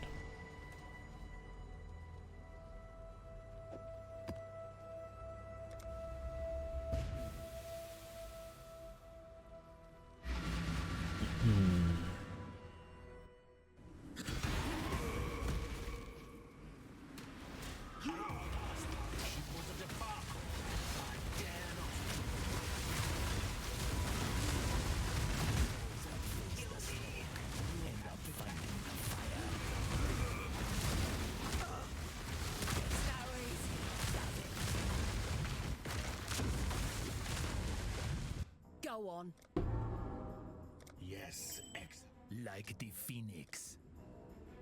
I am well acquainted with death. I must admit, a savage slaying. The gears still rotate like a pattern of these. Valiant strike true. I don't really want to pick up more dust stuff because I have for 2 days, so we'll just pick up uniques. What bloody ruckus have you ancestors? I will see you again. Among the Karui, conflict often results in changes in rank and respect. In this situation, I believe that means you could demote some and promote others. If you choose me, I will honor that choice. How do I get to choose the leader, by the way? So Leo on research or intervention is suggested, and Haku on intervention. It's ambush scarabs or ultimatum scarabs. Are they worth a lot, I guess? I don't know, man.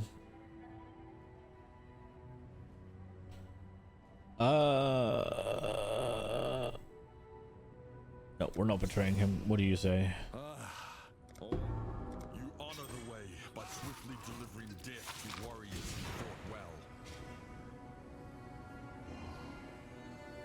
Is that hybrid? I don't think it is. That could be hybrid. I must confess, I believed you to be bluffing. Ricci moves to I see now how intervention. little regard for life you truly have. Where's Whatever Ricci it is you now? want, it's yours. Dude. How am I supposed to read this? I want to reach you on transportation. Which he's not right now. He moves to intervention.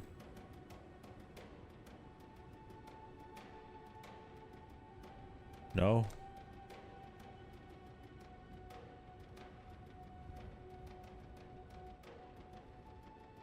No.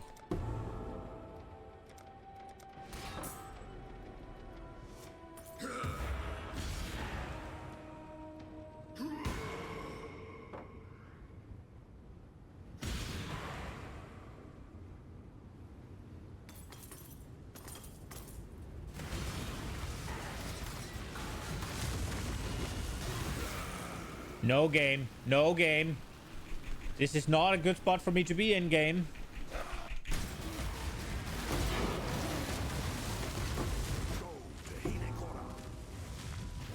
Jesus.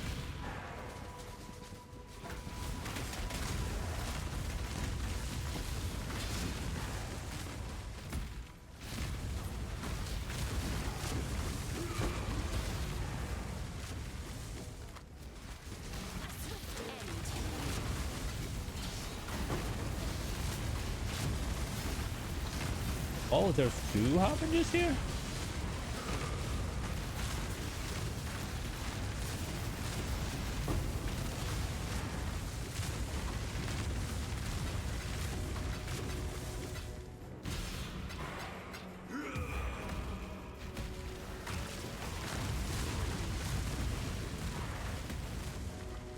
Neat.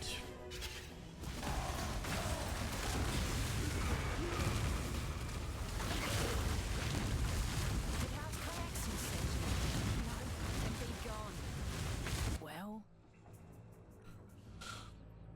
So I can have blessed orbs and regret orbs.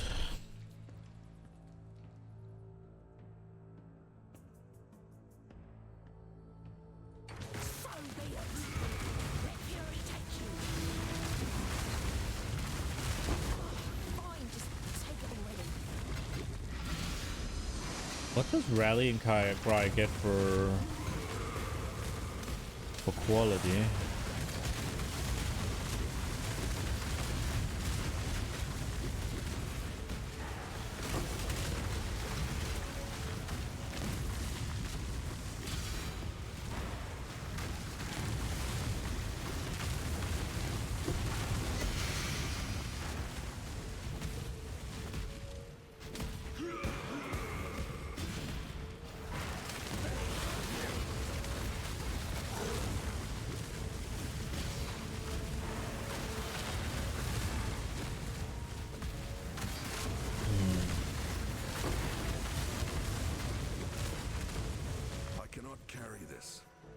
Oh, really?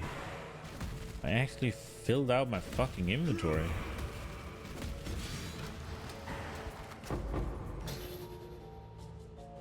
Well, I had a feeling and it was wrong. Let's see. I needed to see if that was hybrid and it wasn't, so... I need to see if that was hybrid. And it was...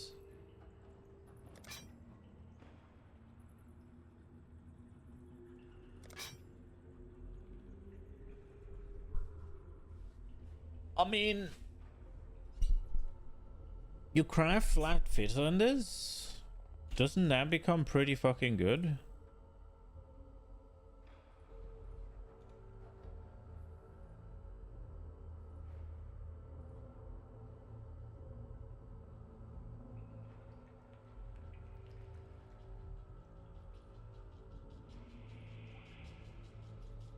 Nope, that was not what I wanted. That was definitely wrong.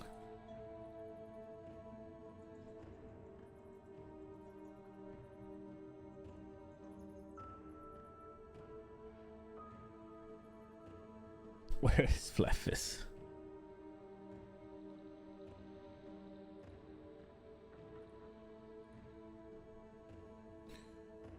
That makes it a what? How much DPS? 524. I guess it's not that good. Lacks the attack speed, I guess. Okay. I thought that would be better.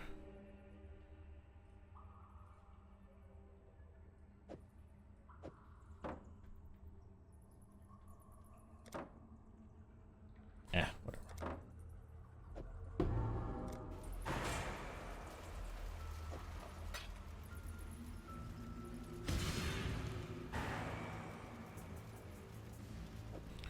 Maybe 5 chaos because of all the resist? I don't know.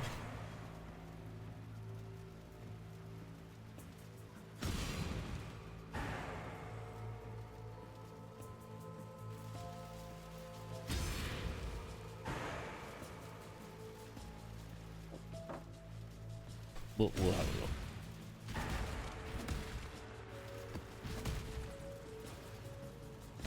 I might be able to get 5 chaos for that. That's physical reduction as well as a bunch of resists. If you're using a shield, surely that's pretty okay. It's simple this time, Exile. Try to best you Yanis, overgrown toddler. Why do please not here?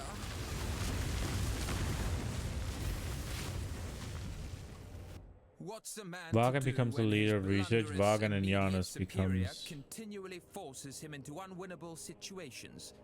Take down the immediate superior. Care to lend a hand? Vagan on research is okay, I think. Fracturing stuff. Giannis on research is uniques for gold. I want that more than I want. I love a bit of gossip, don't you? Who's ratting? Got a safe house. Dirty move, but you won't catch me whining.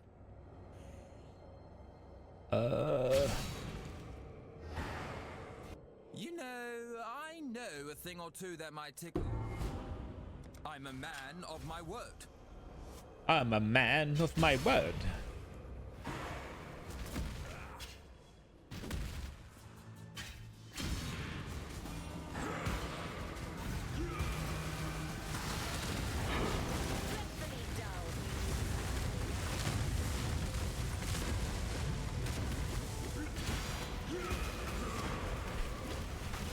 Okay.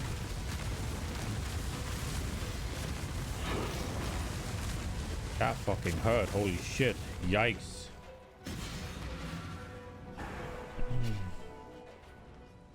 So what's rallying cry? Increased cooldown recovery rate.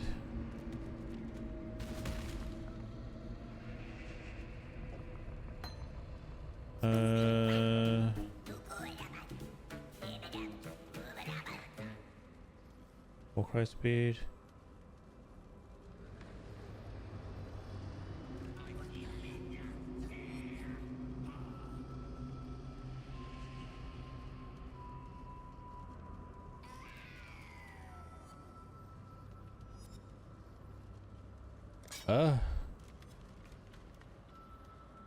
Do I swap? What difference does it make? If we take Rallying Cry and we lower it down, it does nothing. But if we up the quality,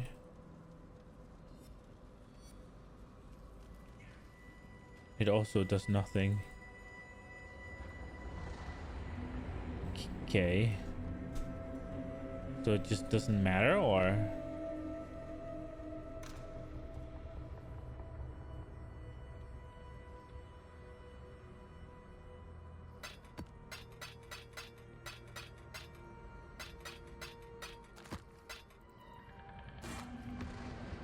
Targeted minions. I don't know, I feel like it could matter.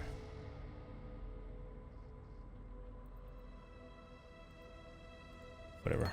We'll deal with it later. And get 5 chaos for that one. Beast attack damage. Daggers. Fuck that. Notice touch. Spell damage, okay. So you trigger a phantasm when you consume a corpse. Spell damage, increase cast speed, minions deal. If you've consumed a corpse recently.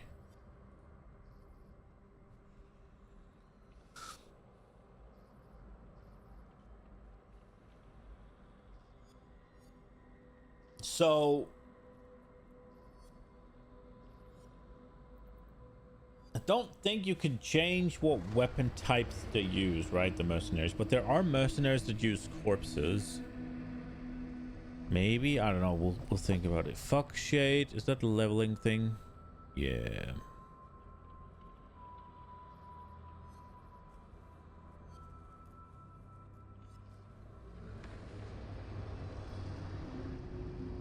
Okay.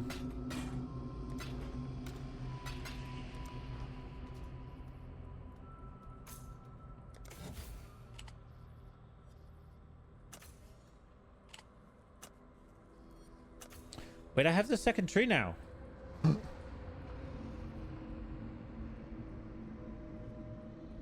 Ooh.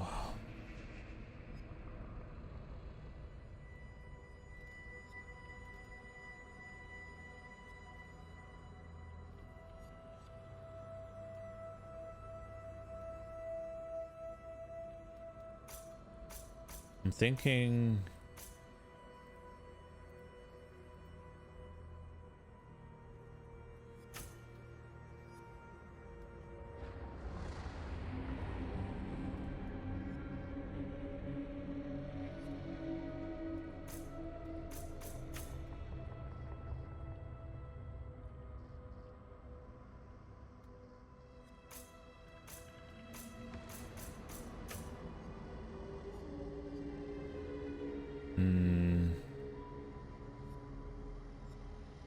Blight Delirium, is that what we're going for?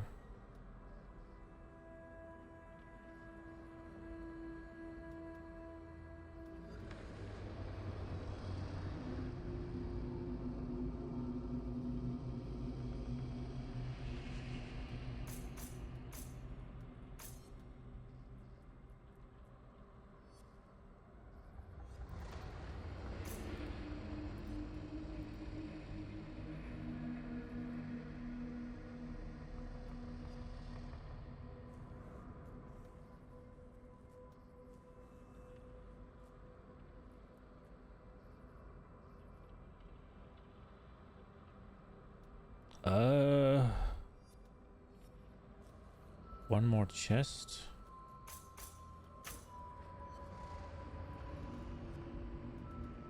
Do you spec into all of it? Should I take these two as well?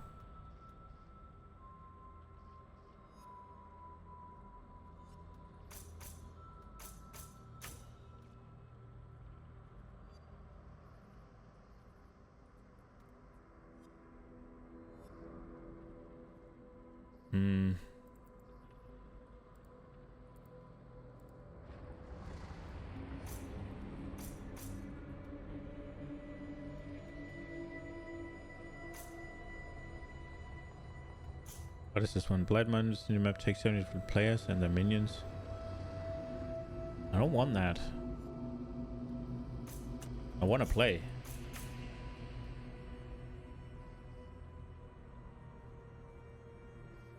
I have 17 points left.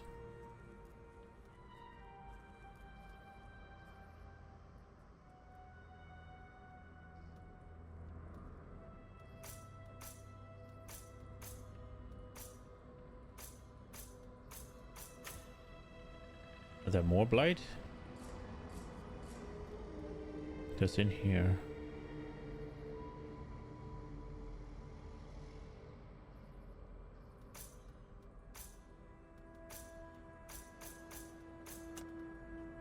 I think it's just full on blight. I have 2 points. Blighting it up. What is this? Is there 50 if your main final boss are empowered by wildwood? Well, if there are fewer than 50 monsters remaining in your maps, final map bosses are empowered by wildwood wisps. Is that worth it? It sounds danger. That's what it sounds like.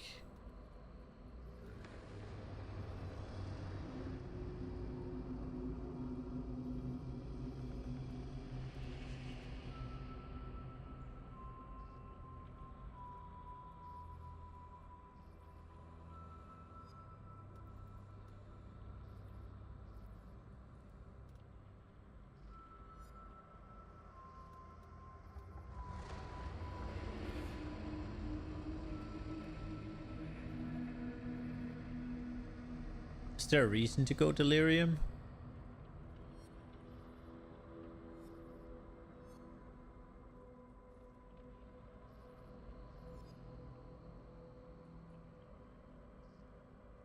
Do I want to go delirium? What should I do with the last one? Should I go essences or should I go delirium, or what should I do? Essences is cheap crafting, right? Delirium is cluster jewels.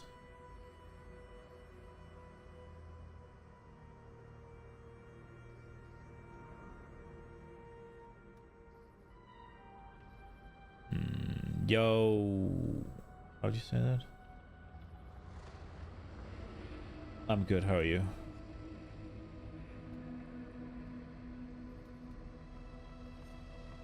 We could go Rogue Exiles as well. That could be fun, I guess.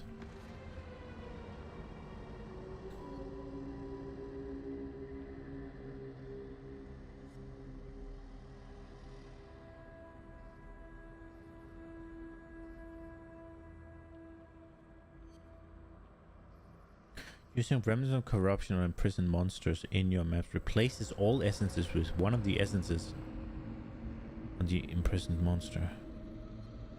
Using remnants of corruption on imprisoned monsters in your maps replaces all essences with one of the essences. So you just get less?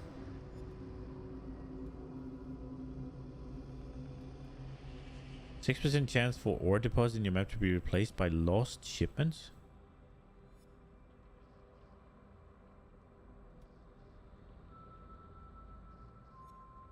Bro, that sounds pretty good. You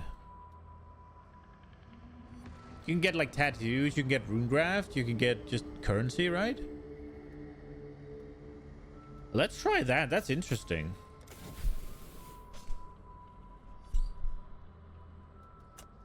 Let's try that. Glacier. We had a safe house, right? thanks to your...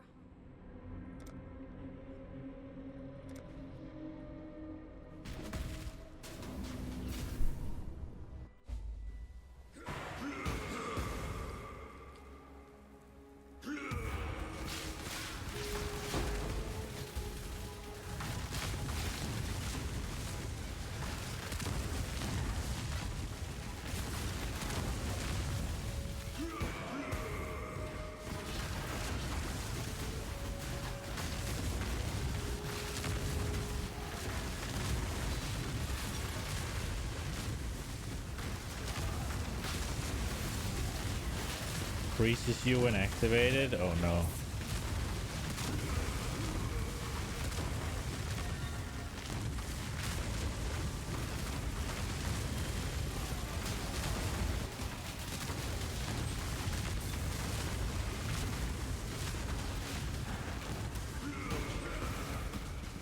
Dude, I don't want to buy your artwork. Get an original approach, please.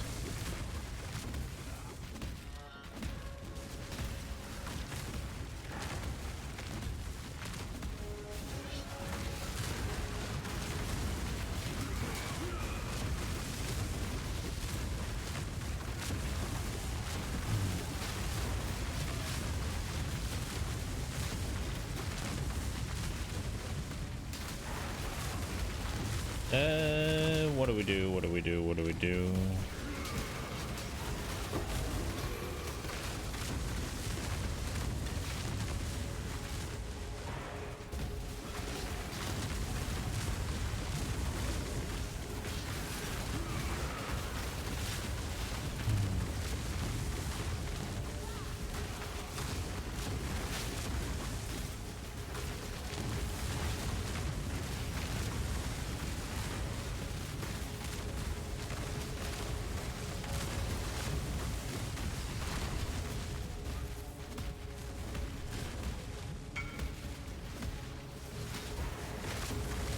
Oh shit.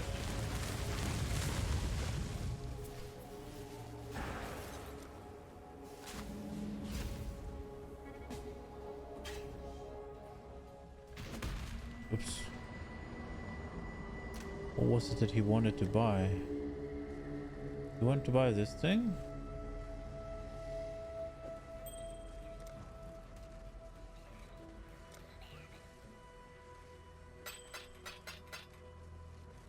Let's go. 100 fucking chaos, bro. I don't know if I got scammed, but let's go. That was a good ring. That was I was thinking about using it, but I figured if I could get 100 chaos for it now, I could buy something better once I'm ready to use it.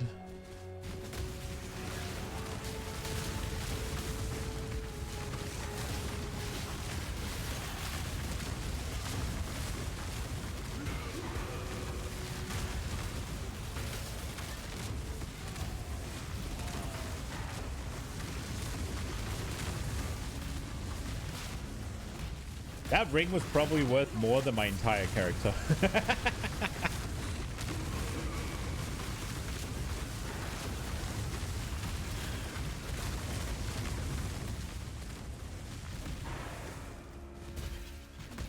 Trespassing is a crime, and criminals must be punished.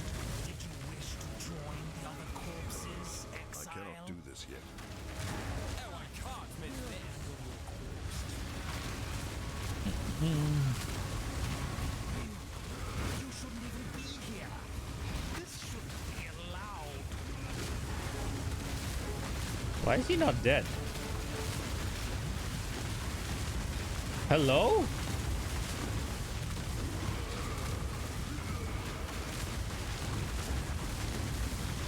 Vegan?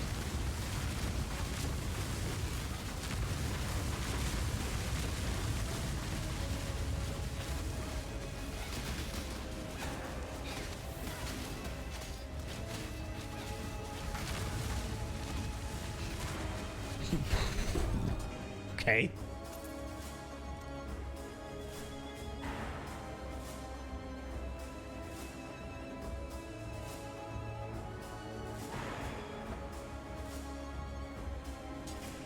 These, oh, these could get okay. Spell damage, critical strike multiplier, physical damage with impale chance. Is this good? I don't think so, but maybe. 5 chaos, 15 chaos. Okay, we'll try that. Not all this one. I don't think this one's gonna do anything really. 65.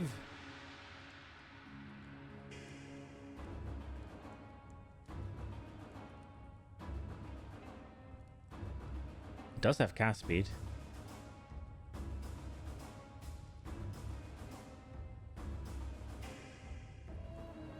There's no way people are buying tier 6. Oh, it's tier 1. I guess maybe. They try to fracture it, maybe? I don't know. I really do. Time to see how the paupers live, I suppose. Strength big region.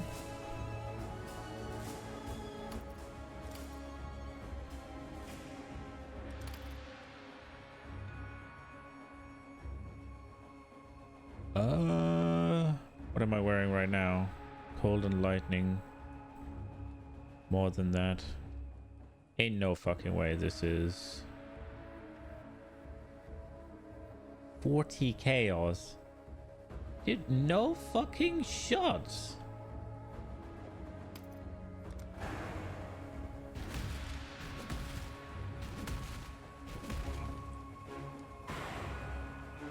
Crafting bench. I get to do something to this one. 1 to 23 added with lightning damage with wand attack. I have 90 seconds. What do we have? We have exalts. Avoid being frozen. Oh fucking no. No.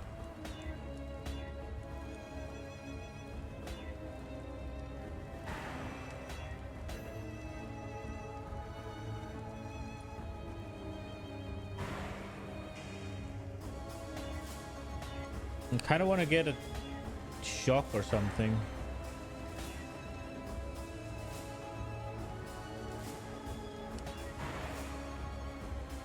Avoid being shocked.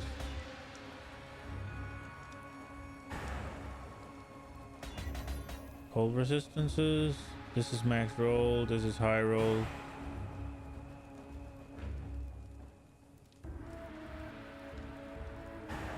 I mean... Yeah.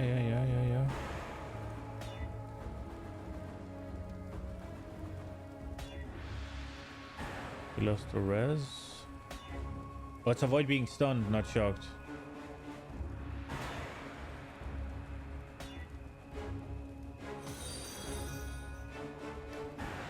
Ah, that didn't turn that good. Yo, I appreciate the summon. The follow, Emily. Avoid being stunned with life. 13 to 13. 5 chaos. 10 chaos? Okay, fine. Doubt it's gonna be... I am good, how are you? Wait. Alright, that's the guy that you buy stuff from. Okay, so we have this one. Lacquered garb. And what can we do with it? Okay. Fire resist. Intelligence.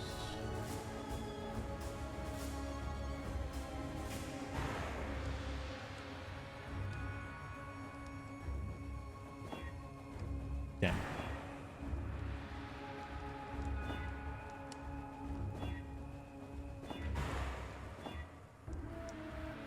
Damn.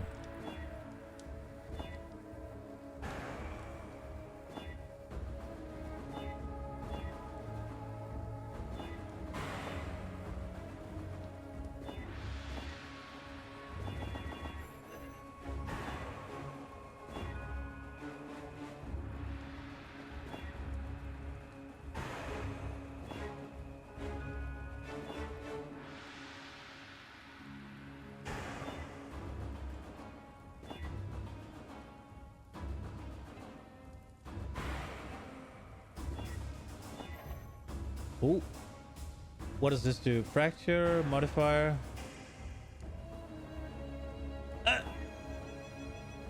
Okay, well, that didn't do what I wanted it to.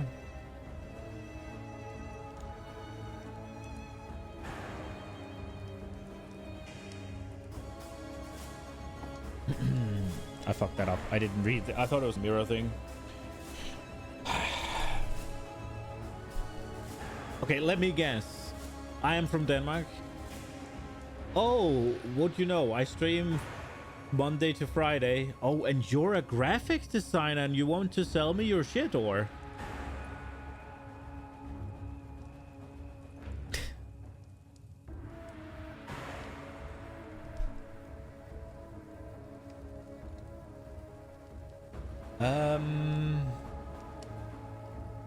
I don't think this one's very good. I don't think this is even... Maybe we can get 5 chaos for fractured cold tier 3.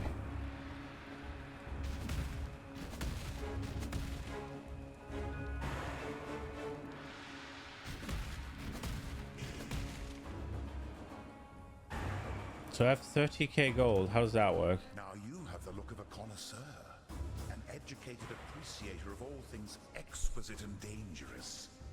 And I, Cardiro, am one who provides such delights. Once a lord of influence and opulence, I am now but a humble peddler seeking to recover his lost fortunes. Gold coins of Paranda's mintage, secreted away in gilded chests so as to escape the grasping digits of that puritanical usurper, Vole of Thevris. Perhaps you have seen such chests on your travels? If so, I could offer you antiquities of remarkable potency, paraphernalia of pernicious craftsmanship. All I would ask in return is the conveyance of the contents of said chests to my person. Yo, Potato. As fortune What will up? have it, I have You're such not a graphics wondrous designer. a relic of such formidable agency that I shudder to think. No, of course I'm not interested in your scam, bro. Fuck off. Use it. For a little coin, those hands could be yours.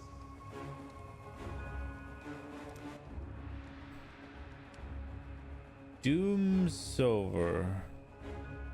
Doomsover?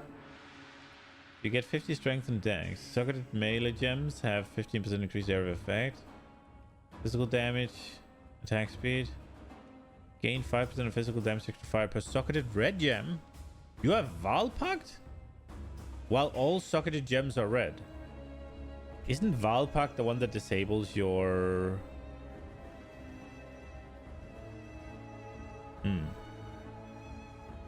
It is indeed. Might I unburden? Then we have Nivalia's Inheritance. Flask effect duration, 60% reduced effect, 2% reduced effect duration per level. Okay. And we have Profane Proxy. +3 level of socketed curse gems, 25 cold resist, 32 lightning resist. Left ring, your chilling Skitterbot aura applies. Your chilling Skitterbot's aura applies socketed hex curse instead. Your shocking Skitterbot aura applies socketed hex curse instead. And then there's Dodri's tongue. Yo, eyewitness. Elemental resistance is chance to free shock and ignite. Cursed enemies cannot inflict elemental ailments on you. Oh shit. Okay, so that's kind of a... Can I buy more than one?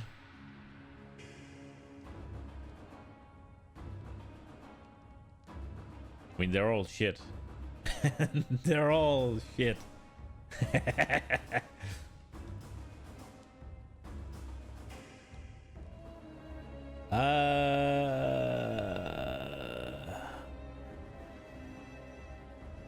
You're chilling Skitterbot, you're shocking Skitterbot. I've seen the Mercenaries have Skitterbots. But if I could get a shocking Skitterbot, why would I exchange that with a curse?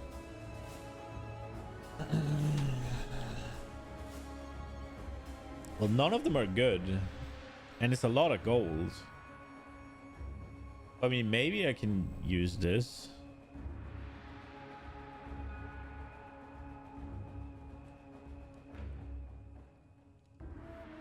Eh.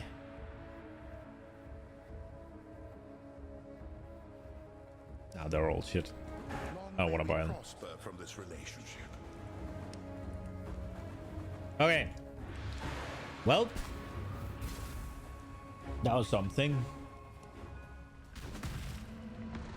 Okay, let's see.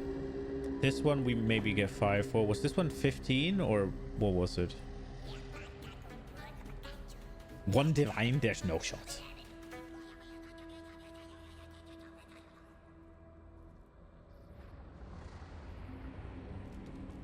I guess we'll try.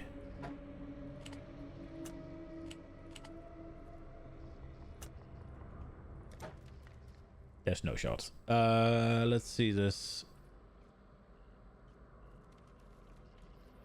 50. Okay, whatever. No shot, but we'll do it. What was it with this one?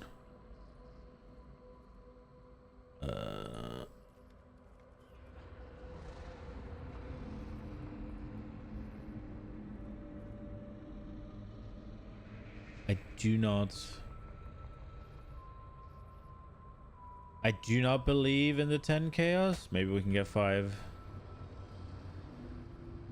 What was it with this one? 1 on strength. No shot. I don't know. I'll clean it up in the weekend. Oh, right. We don't have, we haven't prepped our maps. We have not preparado the maps. El maps. I guess it's tier 10. Oh, I need to get my food heating, actually. I need to get my food heating, BRB.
Alright.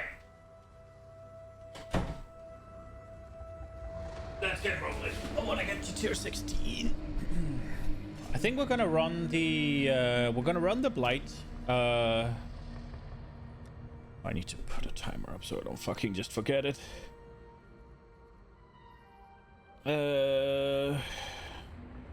I'll check to in 20 minutes.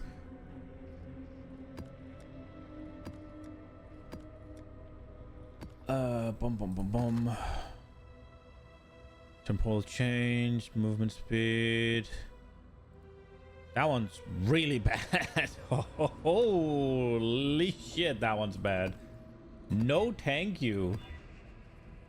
That is fine. The freezing stuff is not good. Desecrated ground sucks. Curse of vulnerability, that's bleeding. Physical damage reduction, less recovery is not good either. Chain, we're not chaining with a mercenary. This is not happening. Fire 2 additional projectiles. The rest is dead though, so it's fine. Enfeeble is bad. They gain endurance charges. Chaos damage, no thank you. Not with Enfeeble as well. Vulnerability is not good. Increased monster damage. They steal my... I'm using the wrong fucking... Cannot inflict exposure is free. Increased area of effect. These are fine. These are fine. Atlas 2... Okay, wait, which one was it that we had 3 of?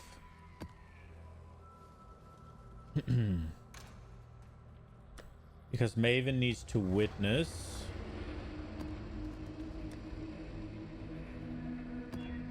Number of rare, enfeeble, damage, 2 unique bosses, blind, less armor. Ooh. Okay, that one we have 2 of. So I guess we'll do that one first. And then with this one, then we can have Maven do the rest. Not doing Maven with 2 unique bosses. That's gonna be enough bullshit as is.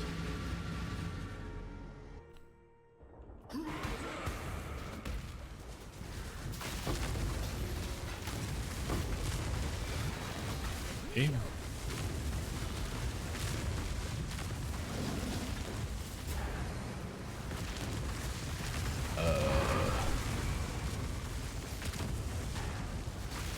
We got our first red map. No, we have one already. We upgraded one. That's the first drop.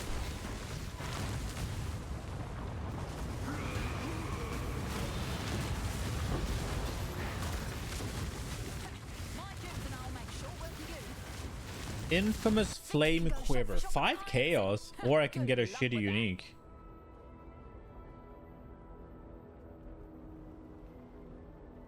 That is very tempting.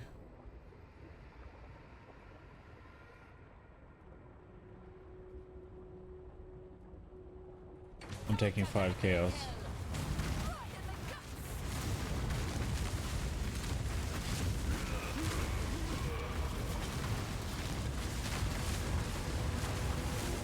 I didn't even check what her skills were actually. Ooh!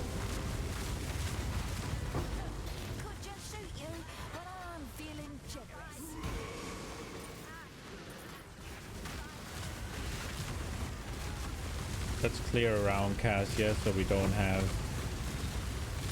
a bunch of bullshit.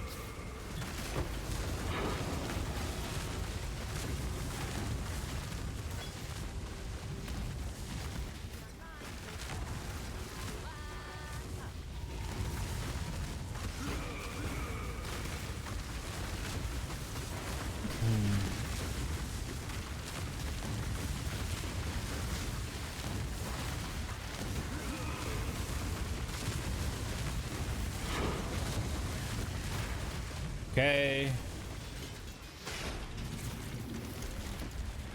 Oh, obviously. And they are all resistant to cold, yeah? I mean, I would have been disappointed if it was any different, yeah?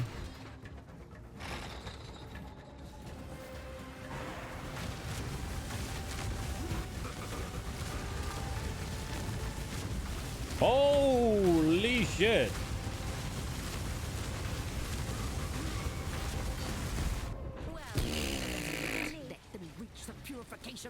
Well, I'm sorry to say, but the purification pump is fucking over. Jesus!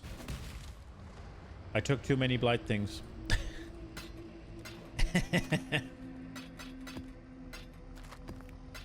I mean, that was bullshit though. Why does it have to be a pentagram? Could they go in one direction? There's a band and everything.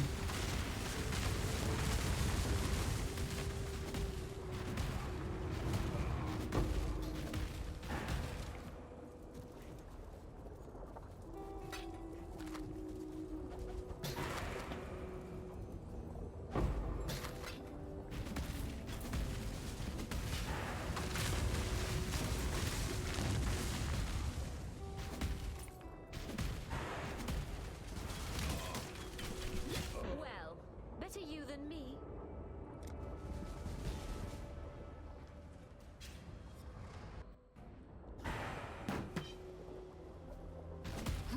They fucking stunned me out of the slam and basically one-shot me. I am not a happy camper. Bro, fuck off!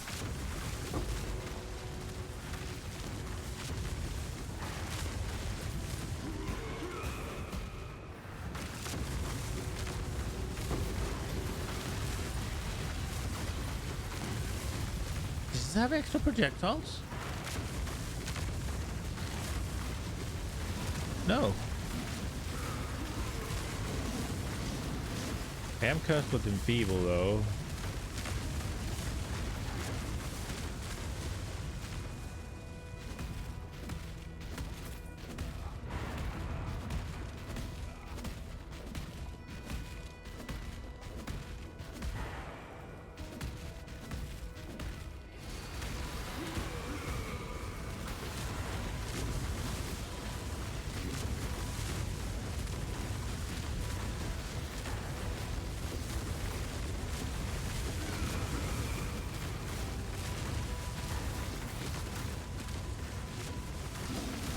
It is kind of wild that I don't have a 5 link yet, though. My other character got it before it even finished the fucking campaign. And that is also probably the other end of the spectrum, right? But still.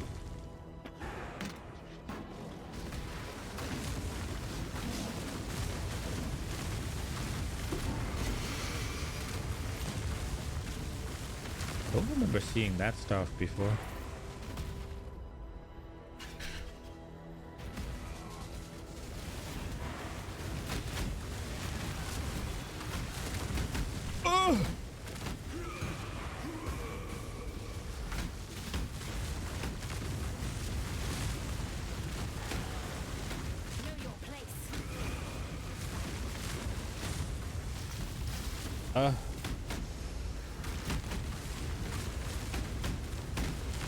Is there 2 of them?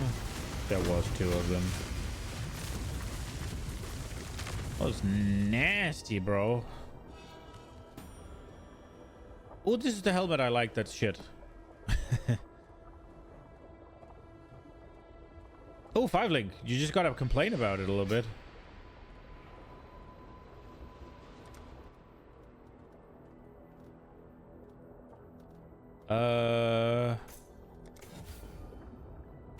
Just a minute.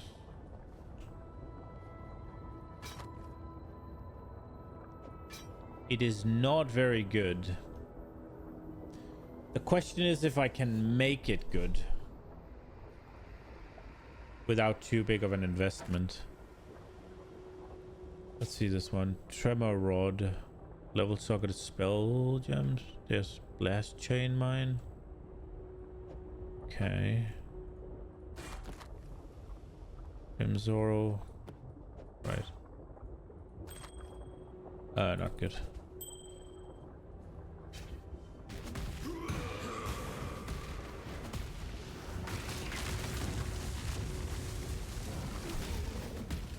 Ow.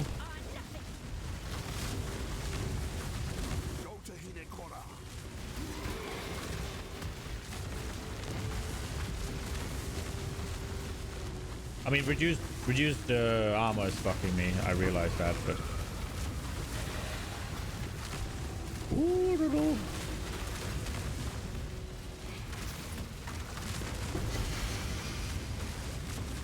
oh, that looks different. I don't remember reading that either.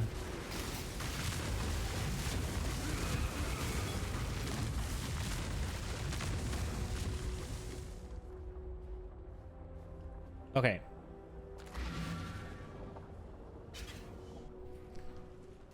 So increased energy shield, fast start, lightning resist, reflects lightning damage to melee attackers. Chaos damage taken does not bypass energy shield. Oh, Chevron's wrappings, huh? Interesting.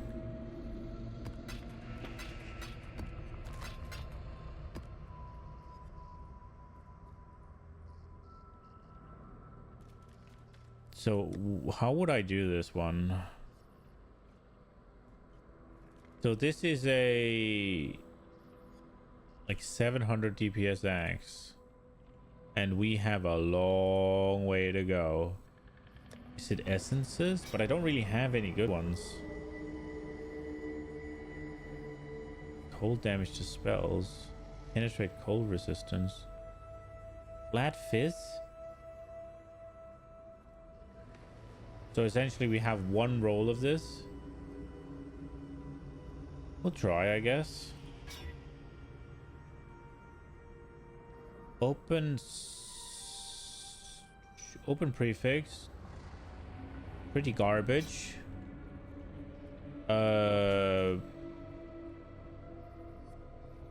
How's it gonna go?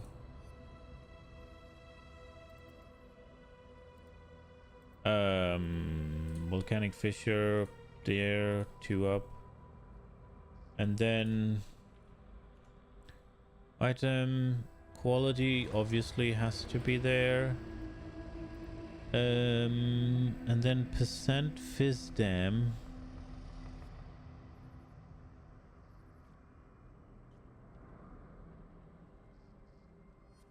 I don't think I can craft that much, right? Like I can craft up here. That'll, even at the highest end, it turns into fucking that. It's 100. Wait, no, we need to look at this number, I guess. 66 down, even if we do max. So if we take it a little bit more realistic, let's add that. Let's use it. The Rapture Hunger. And then let's go and see what if we add. Added fire damage is how much? So that is more with added fire dam. I also have physical damage. So added fire damage is 100k. Oh, this is only 90. Oh shit, yeah, you're right, Concho. That could be fun.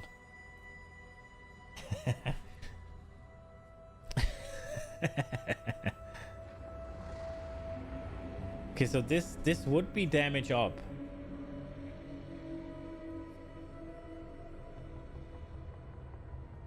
So it hit would be 316.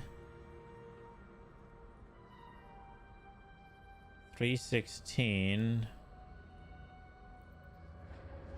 So 10,000 more.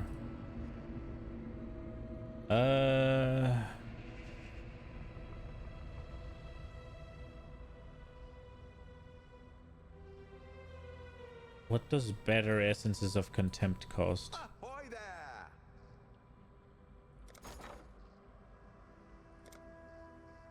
Essence of contempt. So the deafening one is, I have chaos. So I have 60 for 23. Can I get like 5?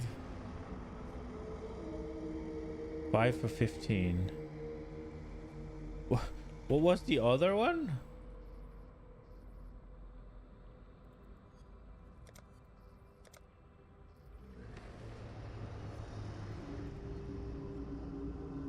So 23 to 60 is the best ratio. And otherwise it's ratio 3. 10 for 29 chaos. Oh yeah. Give me that.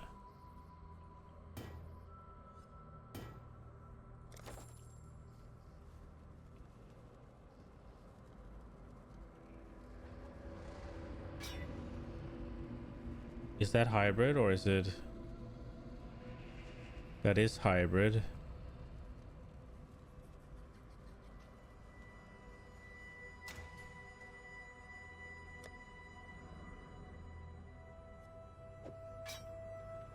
We could use our one and all. If we hit... I mean, there's a 50% chance we hit something we want to get rid of.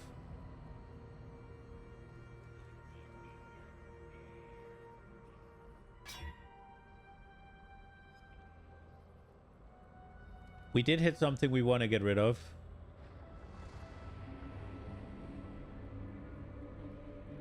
But it wasn't the thing that we really needed to get rid of.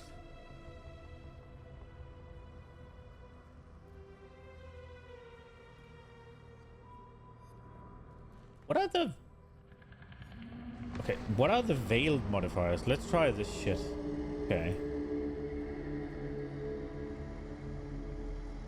Craft of Exile. Can I copy a thing in here?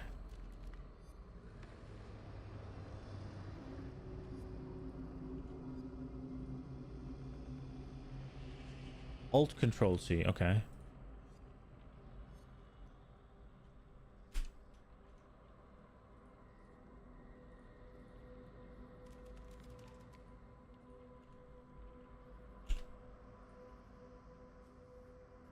Make sure you use Alt Control C function.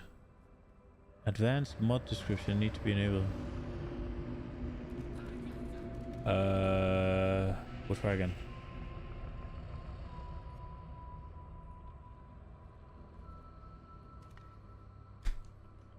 Okay, we did now at least.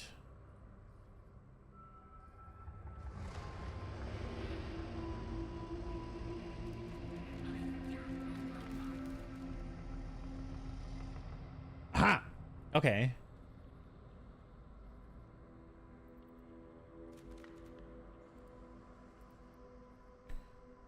What are the veiled suffixes?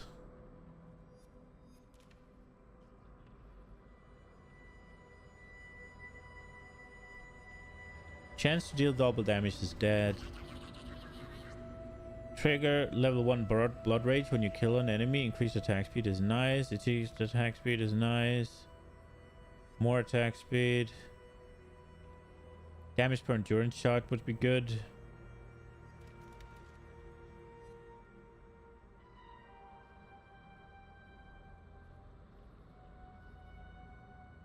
I kind of have to get rid of this fucking physical thing.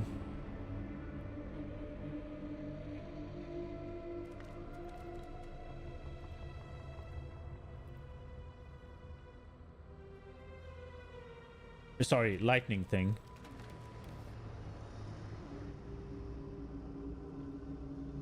Do we just re-roll? It's too expensive, right? Because what I need to do is I need to use another Null Orb to get rid of the lightning. And then it's a 33% chance to hit it. If I then do that, what? I could use... How much is... How much is... a fucking Veiled Exalts? It's incredibly expensive, right? What about a Veiled Chaos? 17 for 2.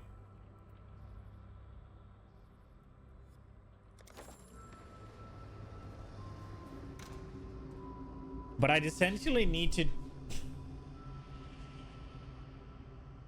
Can you have multiple...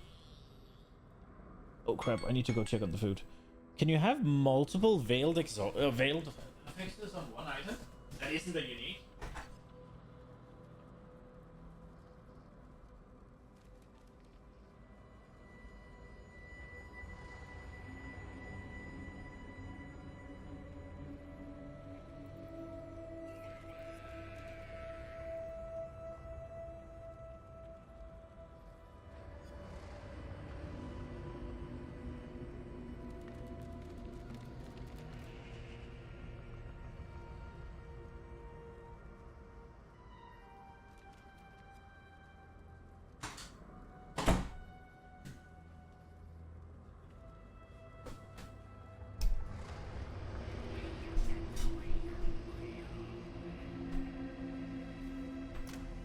Okay, because see, so what I'd need to do is hit this and have that not happen. Have that happen.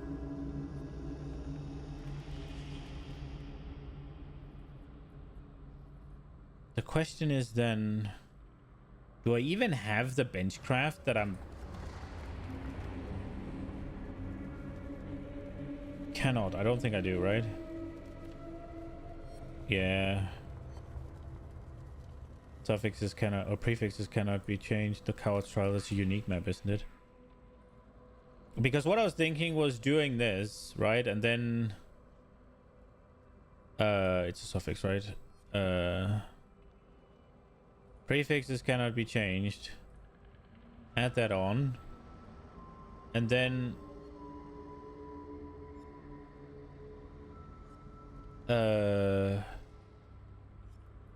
Veil. And we got this. Now, I don't know if you can do it again. Like the... Can you have another veil thing on? No, it can only have one.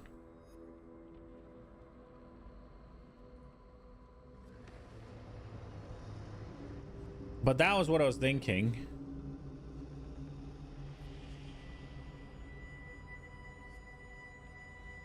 But I don't have the craft, so it's like, whatever.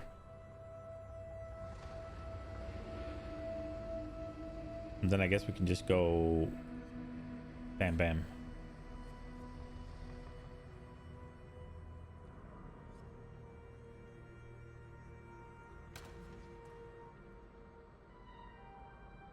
I would need to... Do we just go again?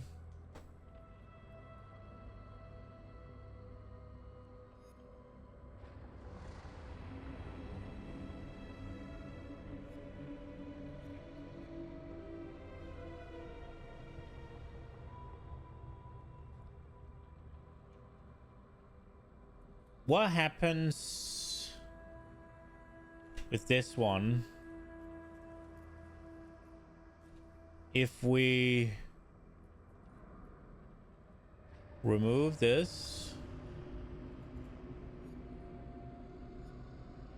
and then add a crafted physical?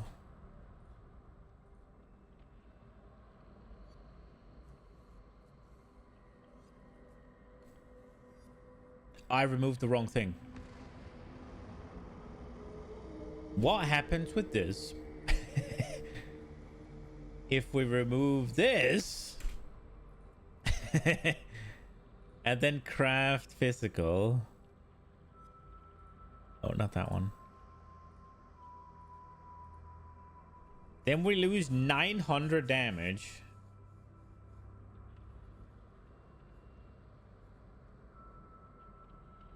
And we get a 5 link. How much is an annul?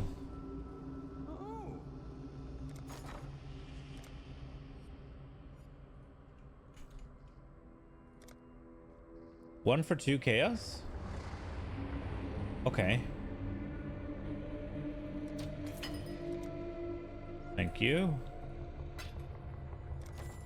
All right, 33% chance. Please, please, please, please, please.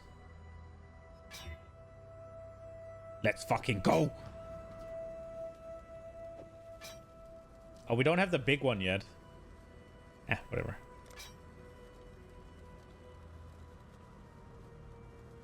We go again. 92. Let's see. How much damage is this down? 56,000. That is with quality. There we go. 56,000 minus. Bam. Biggest diggers. Oh no, we need to figure out how to fit Intimidating Cry now. Oh no. Okay, surely hitting 5 red isn't gonna be a pain in the ass.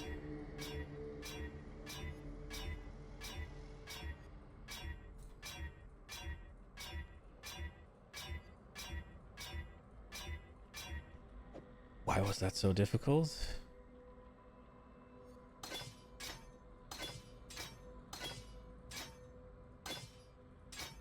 Fire pen.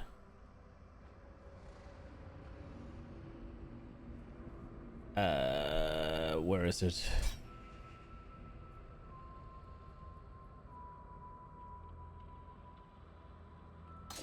Edit fire them. There we go.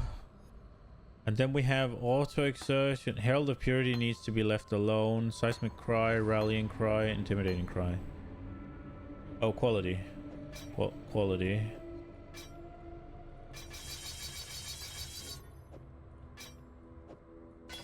Surely if we quality this, we can just get the 5th one and we don't have to worry, right?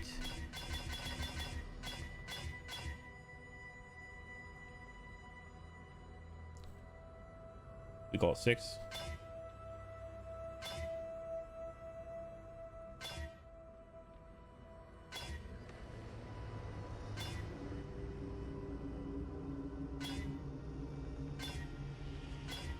If I get a 5 link here, I will have wasted all my currency. Just saying. 4 link. If I could get 2 blue ones down there.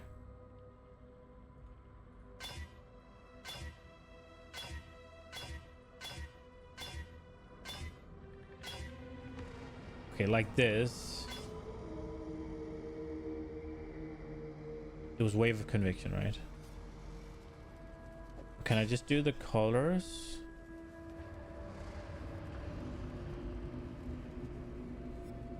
At least 2 blues is 25. That can't be that hard, can it?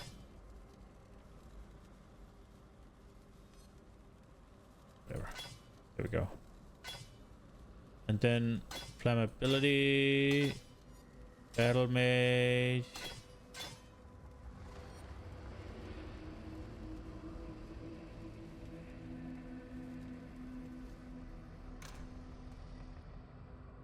We're gonna try this. I'm not sure how good it's gonna be, but we're gonna try it.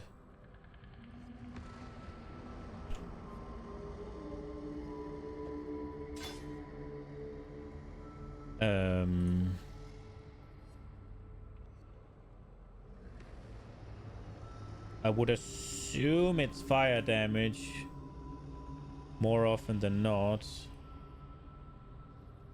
Oh, it's actually physical damage?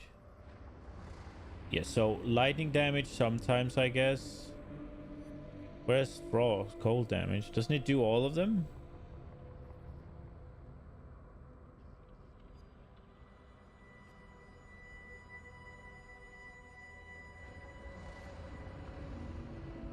What? 25 converted to lightning. Oh, it doesn't do cold.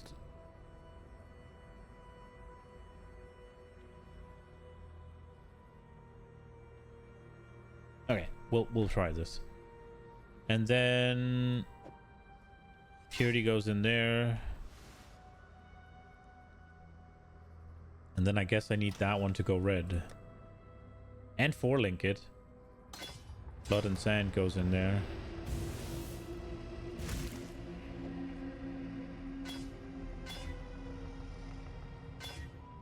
Well, that was easy.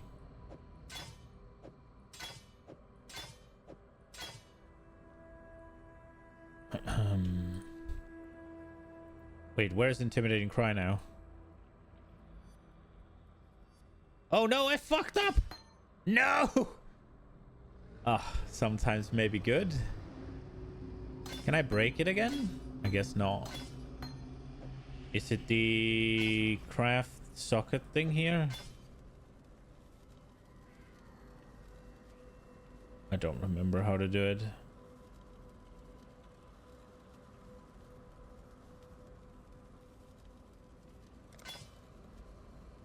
This works.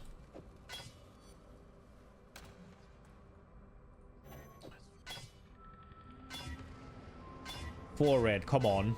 Oh, I'm stupid. I knew it as soon as I clicked. Okay. I swear I'm all here. I swear I'm all here. Aha!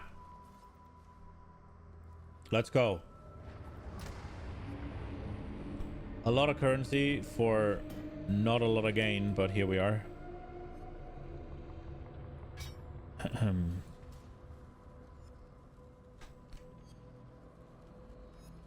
It should be a decent amount more damage, right?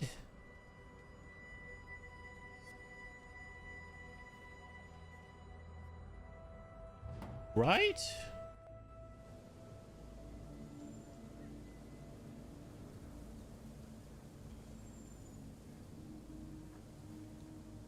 Now we also get to...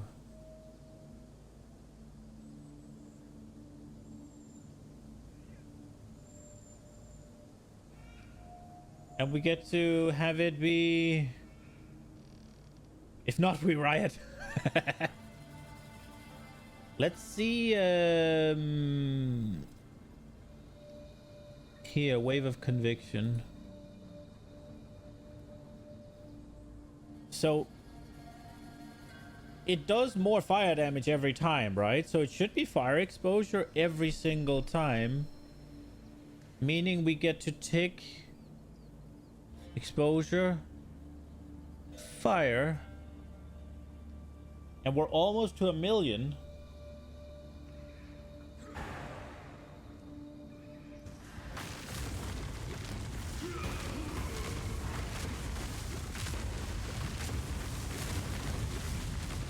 Battlemage Cry can do multiple, right? I'm not.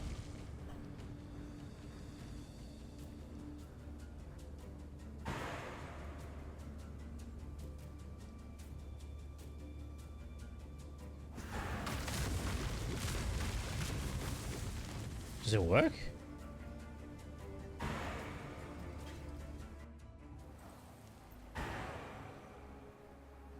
Oh, it's not turned on. Of course it doesn't work.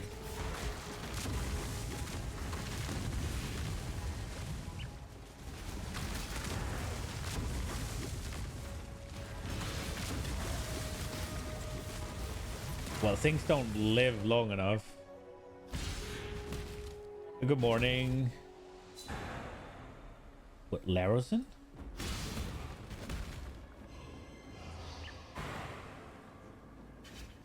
I hope it works. One thing it definitely will do is drain my mana even further, but here we are. He always silent. Okay.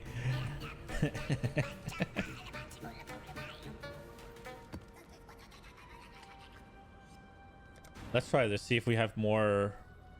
Wait, this can be updated now? Did I already spec out of? I did, right? Yes, okay, we'll upgrade it then. Honk. Clarity stays where it is. Enjoying the league? I am. I'm having fun. Oh, we get Searing Exile finally. An intellect of blazing suns.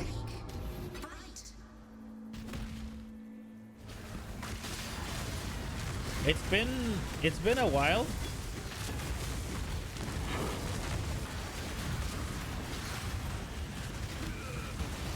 With like what, a year or something. I didn't play too much in Brescia.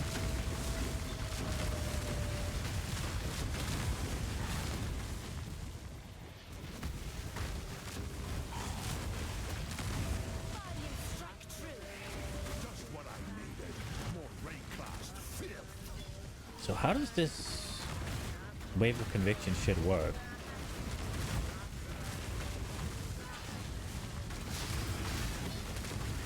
Is it every other one is... Because it doesn't seem to be every one of them. Let's check this guy. He should have some backbone. 11 months ago, Settlers dropped? Yeah. I think Brescia was really cool. I just kind of had other... Oh,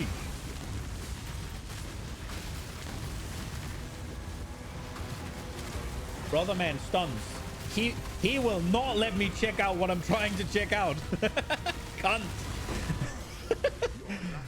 Could he not just stand still now there are no target dummies in this game? Couldn't he just play target dummy for a bit while I see if fucking...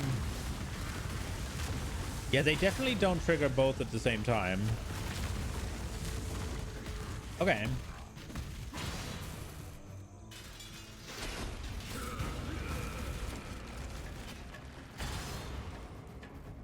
So 3 each place. Why am I taking damage? What do we have up here? Lightning immunities and a single fizz. Bro, why am I dying?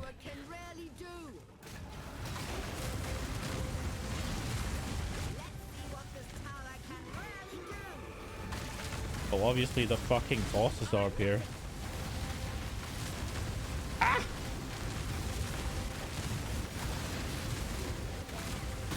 cannot do this yet. Oh my lord! My mana is gone. Yeah, this is not gonna go well. Oh, really? How about my HP? Why didn't he jump? I've spammed leap slam 50 times. Okay, well, that was bad. So, what I'm noticing is that,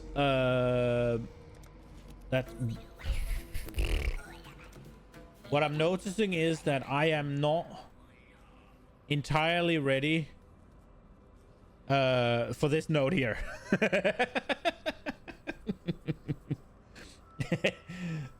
This node here is fucking me up, and I do not appreciate it.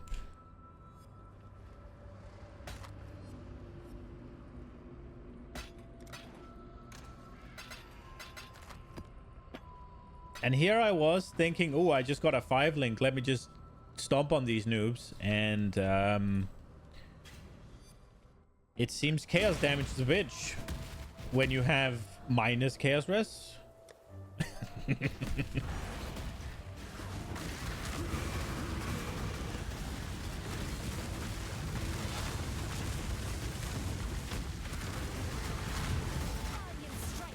I think that was chaos damage at least. It's the same color as Desecrated Ground. It looked like it would be chaos damage. So I just assumed.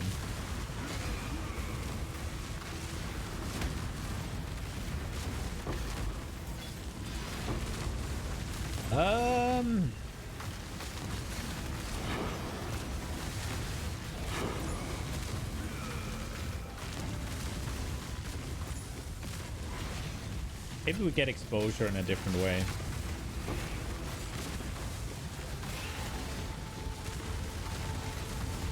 Should we get it on the... We could put it on a Merc, couldn't we?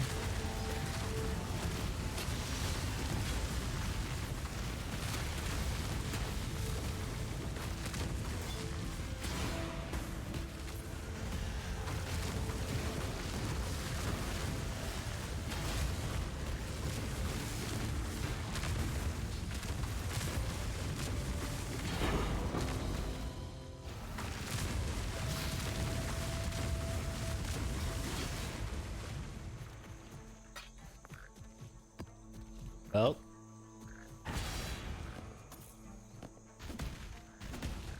Shit happens.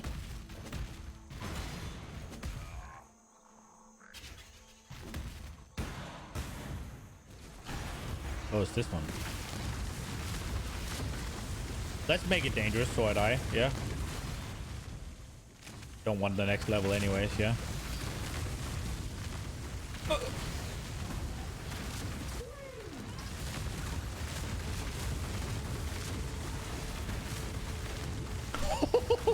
She hurt.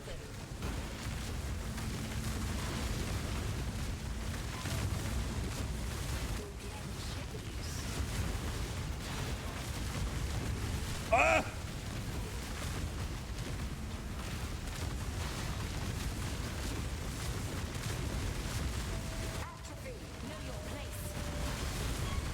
Oh crap. Good thing I am a melee character.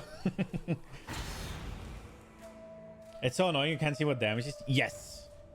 I do not understand why they haven't dropped a fucking death log by now.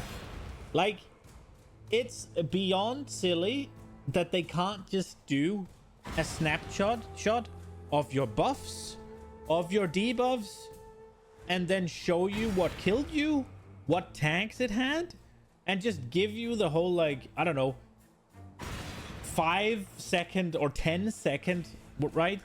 Like, death log. It's like, this is the damage you took within 10 seconds. This is the healing you got within 10 seconds. These are the debuffs you had.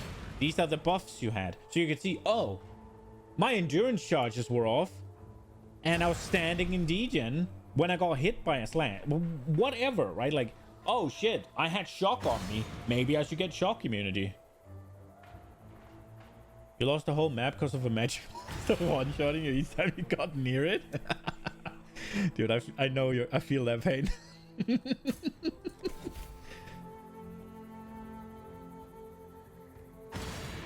Nah, it's just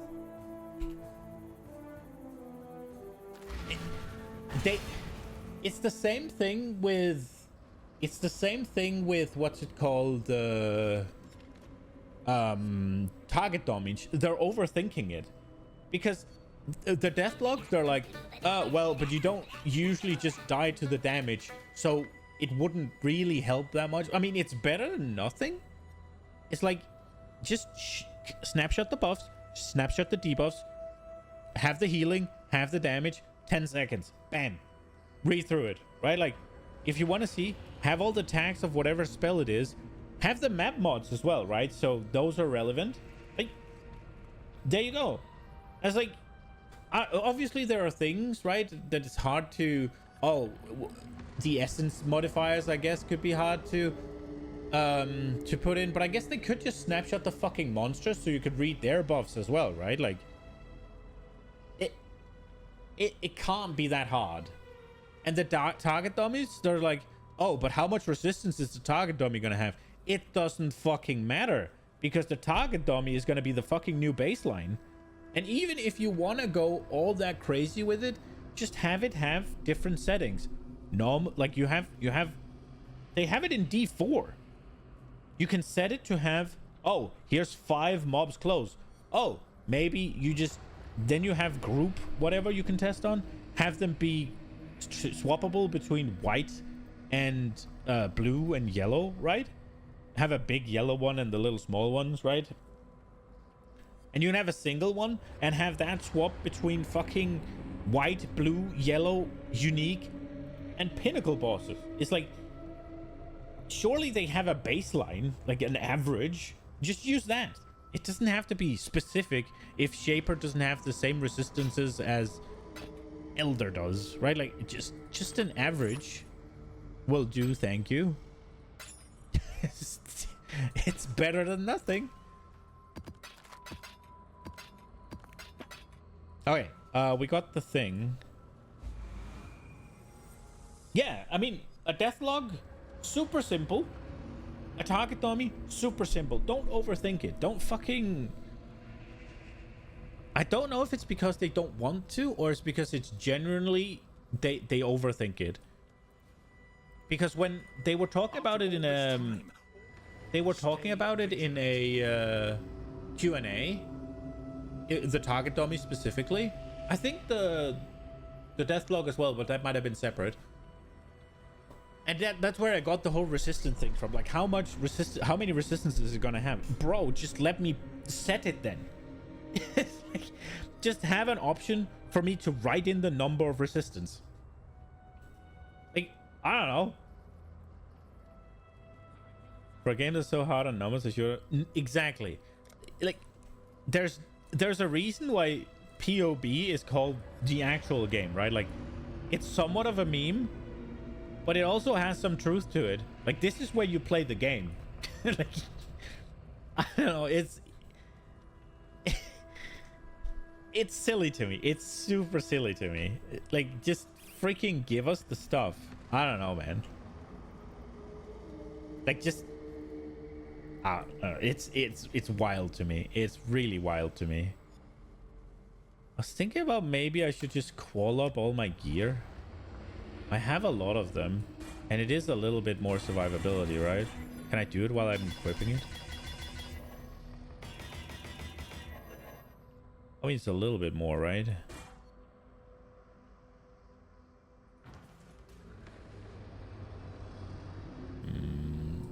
Do I have a better life thing now? No, not for these at least. Can I do something better with my shit now than this? 61 armor. I don't think it's worth re-rolling it. Did I get anything better? I guess I can get life.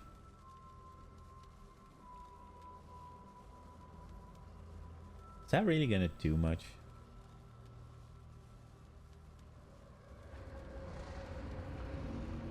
I could do this one. 6 chaos though. Again, we gotta go to the real game. We gotta go to the real game and check. What is it called again? Death Pelt. There it is. Remove. What does that do to our...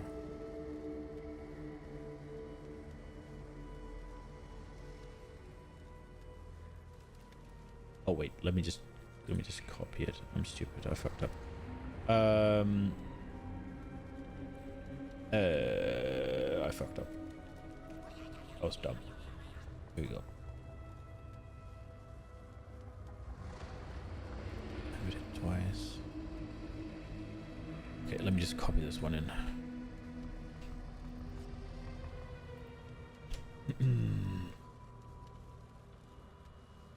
Okay, we've removed this. So it's 5% fist damage reduction. So 374 effective. If we then just a percent lives.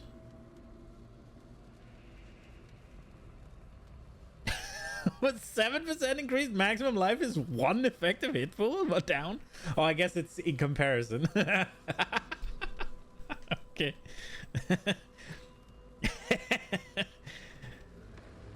Right. Okay. So that's if we roll 7. If we roll 5, it's way it's okay. Let's try something else then. There was the flat life with armor. I think we did pick the right one.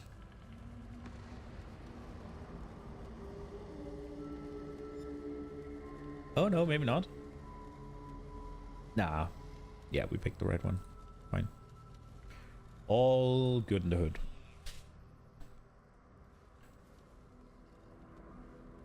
I didn't finish, right? Did I just get mauled? No, I did finish. I spent my point as well. Okay. Cool. Right. Oh, I need to go check the food. That's true. That's true.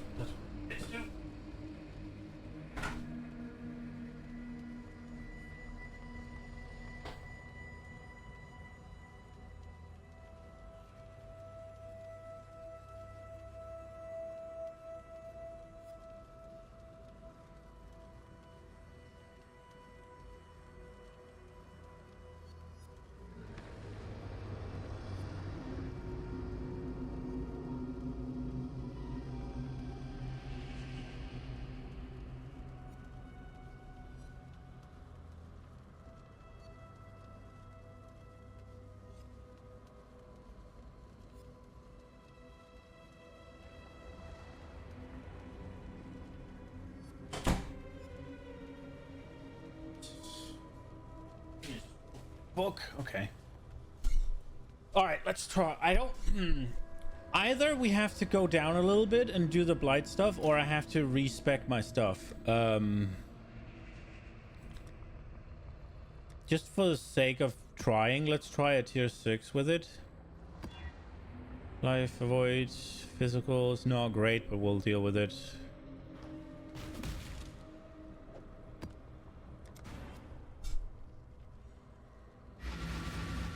I guess I could take the...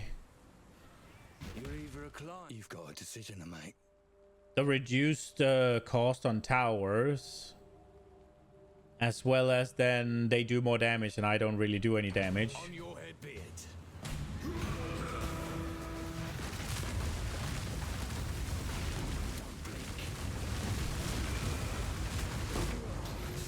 It's yours.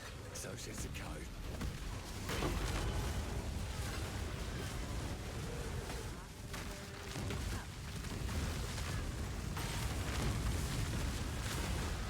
Well, she's nice and close at least.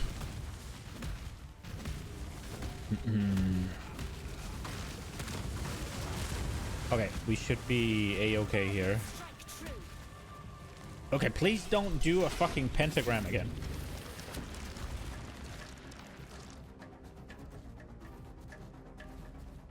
Okay.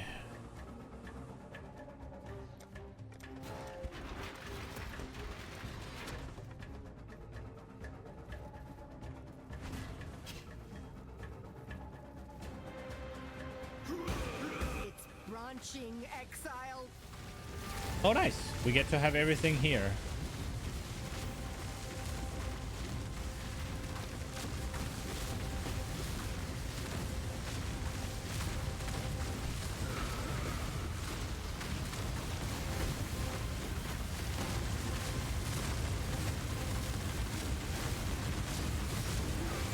Oh shit, none of my...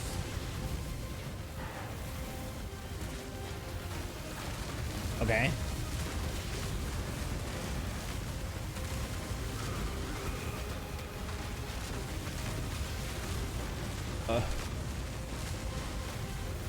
Don't remember which one of these I should be picking.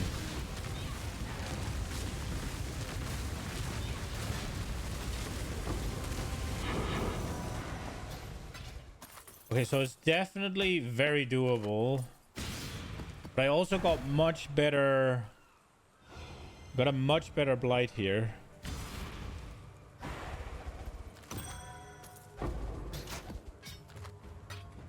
It has probably just been... Still waiting on Druid release? Yeah, Druid is not... But also Druid is PoE 2, right? This is PoE 1. But yeah, Druid is not... It's neither announced, nor teased, nor anything, so... There's going to be a release in PoE 2 in August?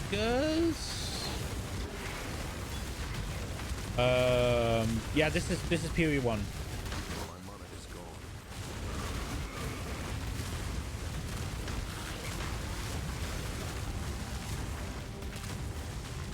Unironically, it's a better game, Blitz.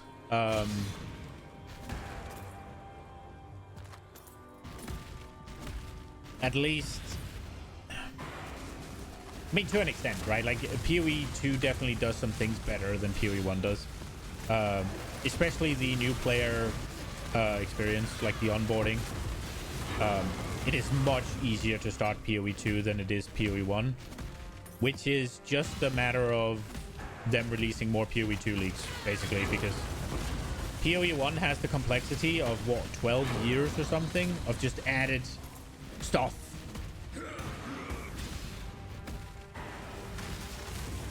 Whereas PoE 2 is still new. And it doesn't have those 12 years of I don't want to say bullshit, but bullshit.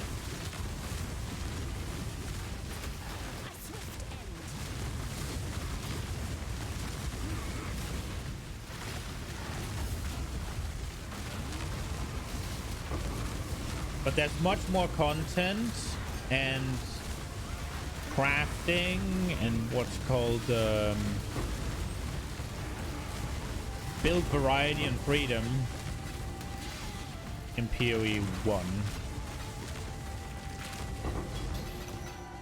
as well as just it feels faster. In PoE 2 they have an insistence on they want combo gameplay, and I think they've already... I think the last interview I saw with Jonathan, he was like, yeah, we pushed that a little bit too far. We need to have these one-button map clearers. And then they could maybe I'm hoping that... maybe it's because I wanted to hear him say it, but I feel like he said what I've been saying. One button clear for maps. If it's a yellow monster, I'm okay with stopping and using some combos on it. Not too many. But for bosses, just fire away with the... I don't care how big of a chain of buttons I need to press for that. That'll be cool. That is what I want. Basically what I wanted to hear him say. And I think that's what he said. That they're going to tone back on the combo. They want to make the buttons also work without the combos. So the combo should be...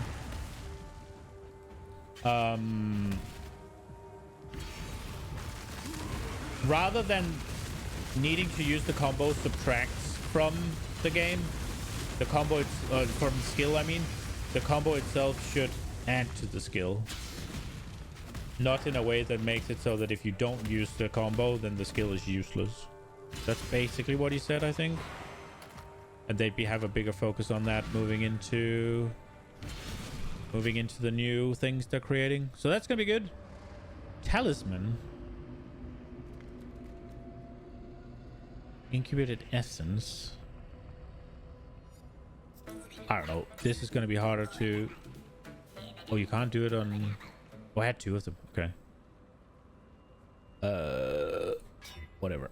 The chest is due an upgrade, so we'll put it on the chest so that I can be like, I get an upgrade, and now I have to do this thing, finish this thing before I can swap to it, just like happened with the weapon last time.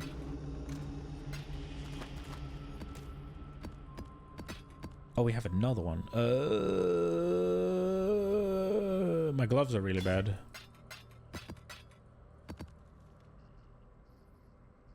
Okay. We didn't get any blight color or whatever. Which is the whole reason I swapped to the blight in the first place.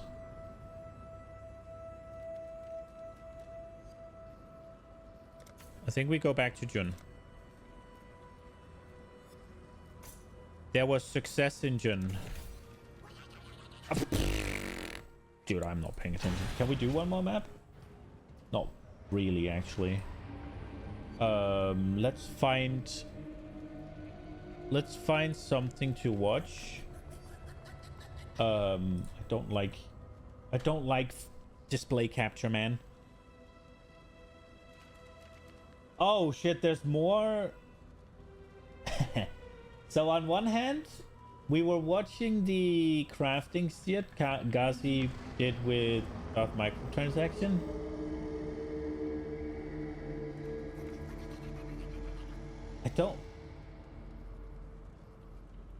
Rax has a video about exactly the build I'm playing, but I don't want to look at guides for it. I almost feel like I'm cheating already because I looked into it like a year ago, and I think I remember some things. But it's also just a really easy concept, right? Like Berserker, Rage, easy clap, War Cries, Auto Exertion, bam, bam, bam, and then get some endurance charges on the way, right? And then there's a fucking Fortify wheel. I feel like you'd be crazy not to do this one. This is the best Fortify wheel, right?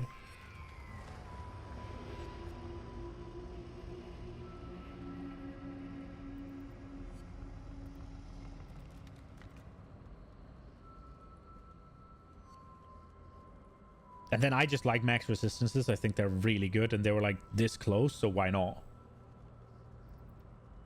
I have 80 max res. It's pretty good, right? I want that belt. What is the belt? I want to put that belt on my Merc. It's Calm something. Is it Calm's Binding? Yes, exactly that. How much is that? Now that I'm on trade and not a SSF anymore. Calm's Binding. Where do you get it? It's 13 chaos, not more than that? Where's it from? Is it just a random unique?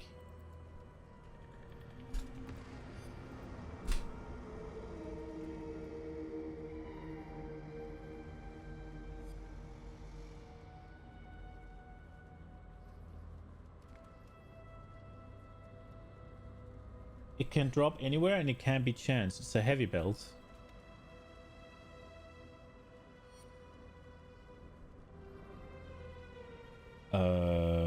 Okay. I don't have it, right? I feel like I would have noticed.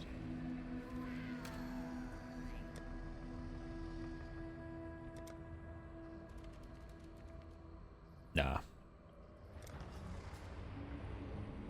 How much is that gonna do for me?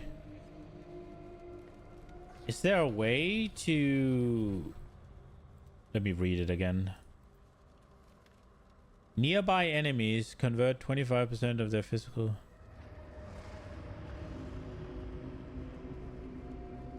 Nearby enemies. Is there a way?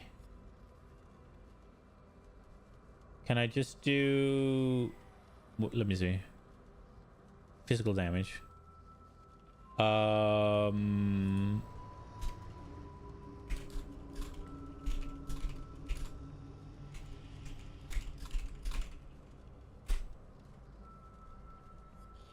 That worked. What did that do then? No, it didn't.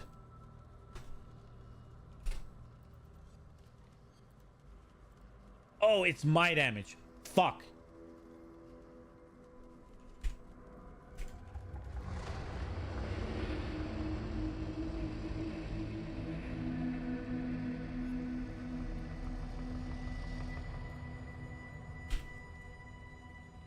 That didn't do shit.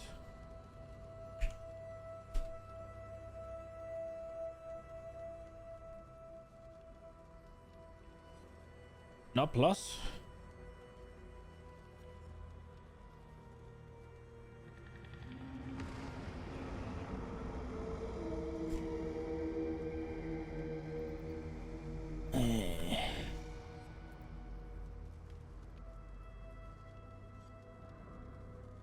I feel like that should have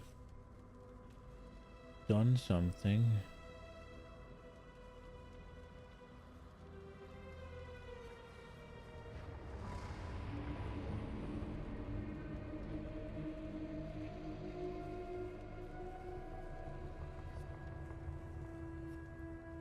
How do you do that?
Why can I not just...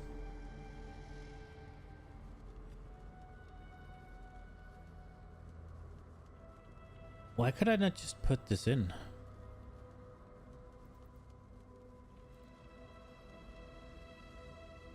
It reads nearby enemies. Can I just write that? Nearby enemies convert 25% of their physical damage to fire. Can I just write that? Nearby enemies convert 25% of their physical... Oh.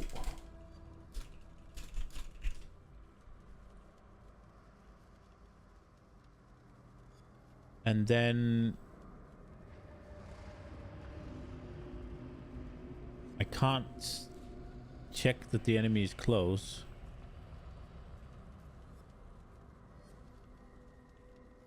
Oh.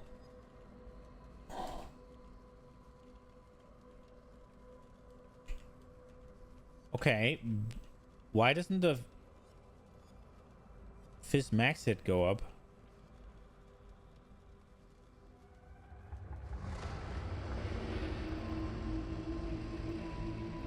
Convert 25% of physical damage taken to fire. Works? No. 25% of physical damage taken converted to fire. Works? Works. But didn't do shit. It's blue, so it should be right, but it didn't change anything. I'm so confused as to how this fucking shit works. For fuck's sake. Okay.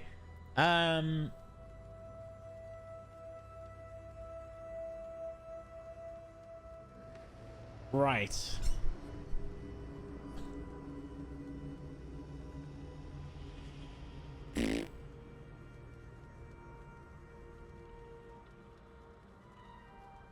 I do want that thing. 13 chaos.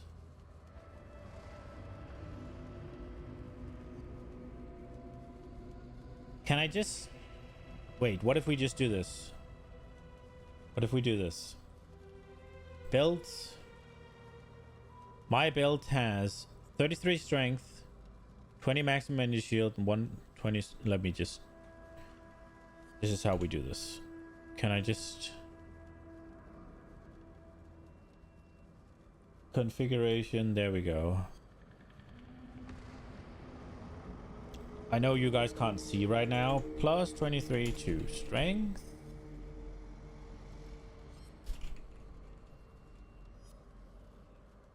Plus 20 to maximum energy shield. Guess I don't have to write 2.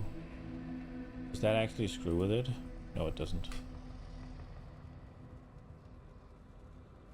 Plus 126 to maximum life. Plus 23% to cold resistance. Plus 31%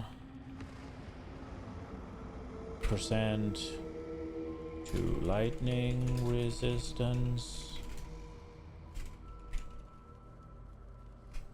Plus 27% increased elemental damage with attack skills.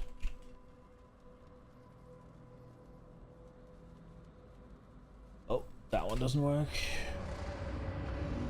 27% increased elemental damage.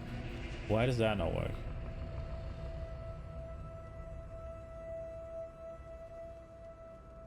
Plus 27% INC REASED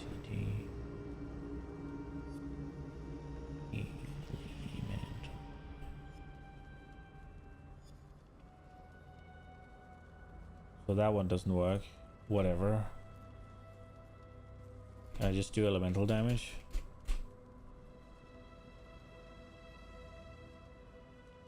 Fire damage?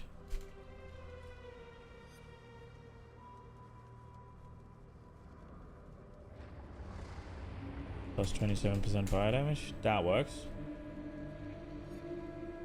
Okay, and then we just equip. Oh, I guess we didn't need the strength.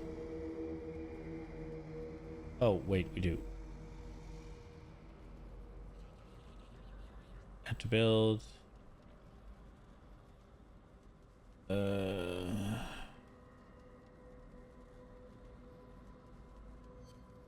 I guess the damage doesn't work, but this is correct. And then we put this on, and then we just need to subtract the stats from it. 400 armor. What is that? 60 strength?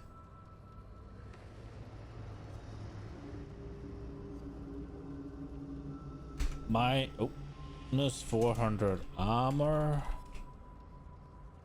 Minus 60 strength. Work? No. What is the armor? 2?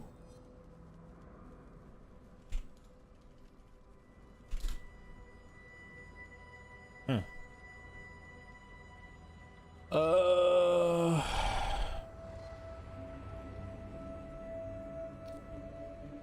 Do we have a node that would be like 400 less armor?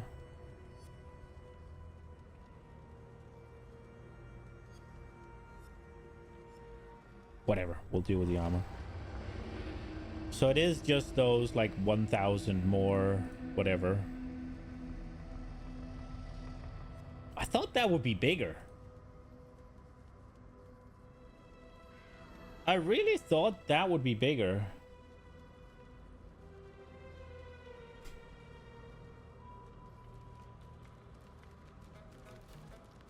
Like reducing the fizz damage I take?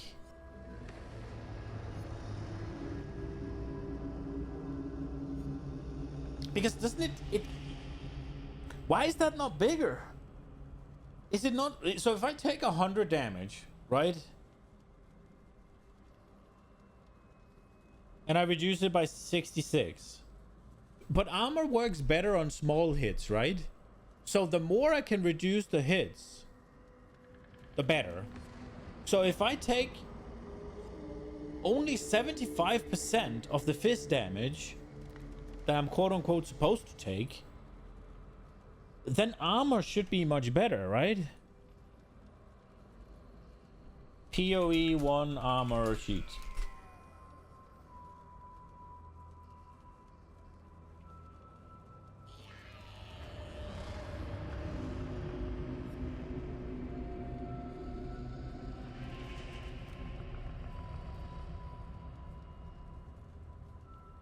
Is that the one?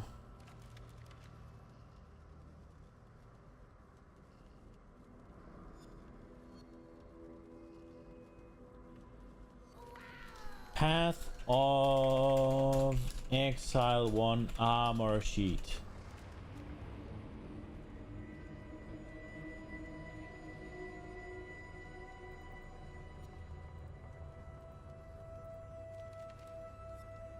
There it is.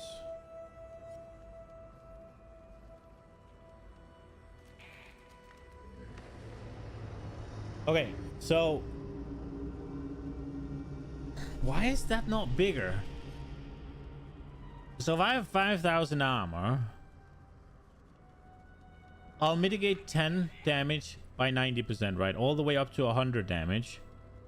But 200 damage, I'll only mitigate 83.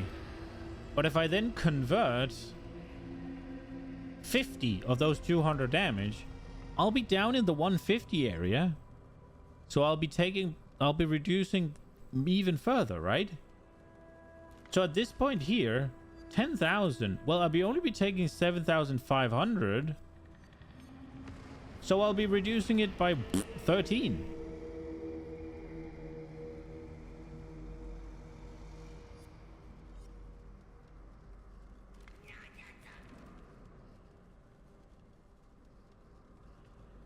So if I were to take 10,000 damage,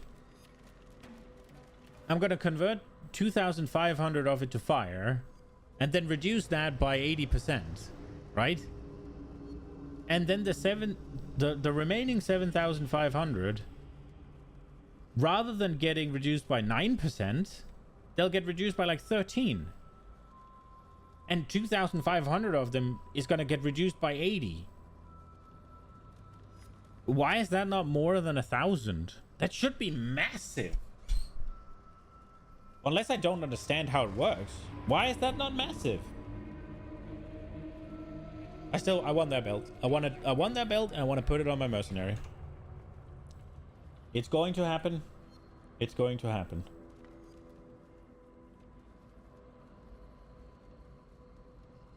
Apparently, Pirate Software did a dum-dum again.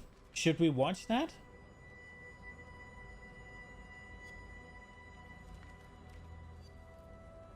That guy is not happy. This guy cannot catch a break, huh? He just keeps shoving his own foot up his ass when he should be shoving it into his mouth, I guess. What's that saying? Oh my god. Do you know when you're trying to fucking delete something off the YouTube search and it just keeps...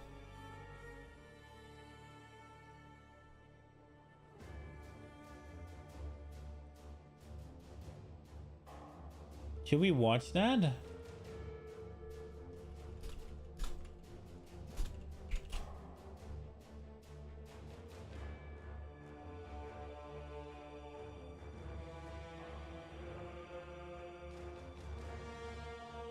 So is it Moist Critical that made that one?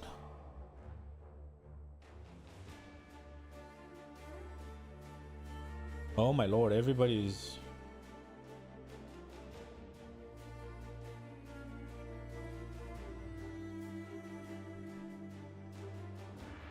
Wait, how much reacception are we gonna go down?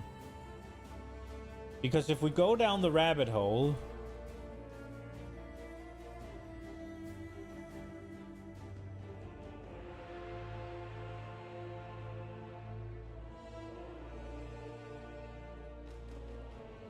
If we go down the rabbit hole...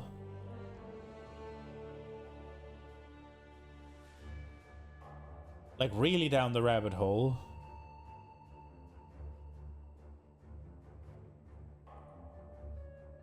Then I think this guy made the video, and that's the guy that made, what's it called?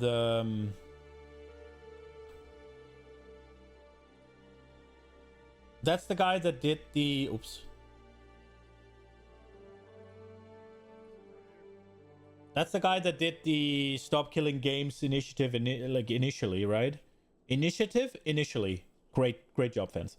And then it seems Moist make a video of it, right? So it's a 1 hour video and he boiled it down to 22 minutes.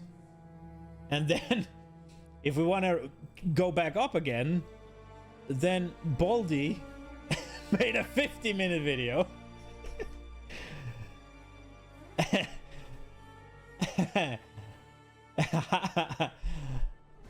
How is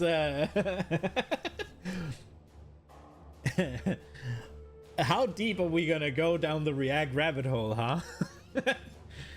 We watch that, you leave. You can't stand him. Who can't you stand? Pirate Software, Moist Critical, or Asmongold, or all three of them? He's the Andrew Tate of the tech world. Pirate Software?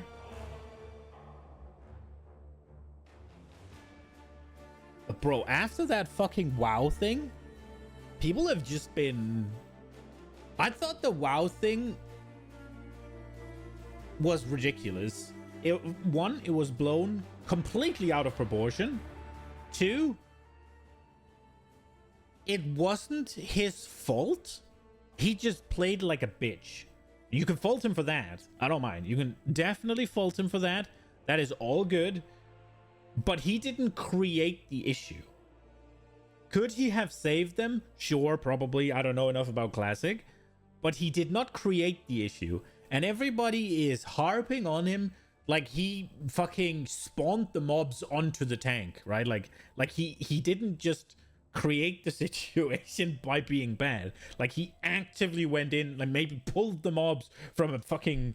They acted like he fucking dragged a world boss through 5 zones to then plump onto the tank at an opportune moment. That's how they reacted. It's like, bro, he didn't ass pull. He didn't initiate the pull. He just ran like a little bitch. Like, but then they looked into some more of the... I saw something with Ashes of Creation. where he actually created the situation and had the exact same reaction. It wasn't his fault. He got really angry. And I don't know if I've seen much afterwards.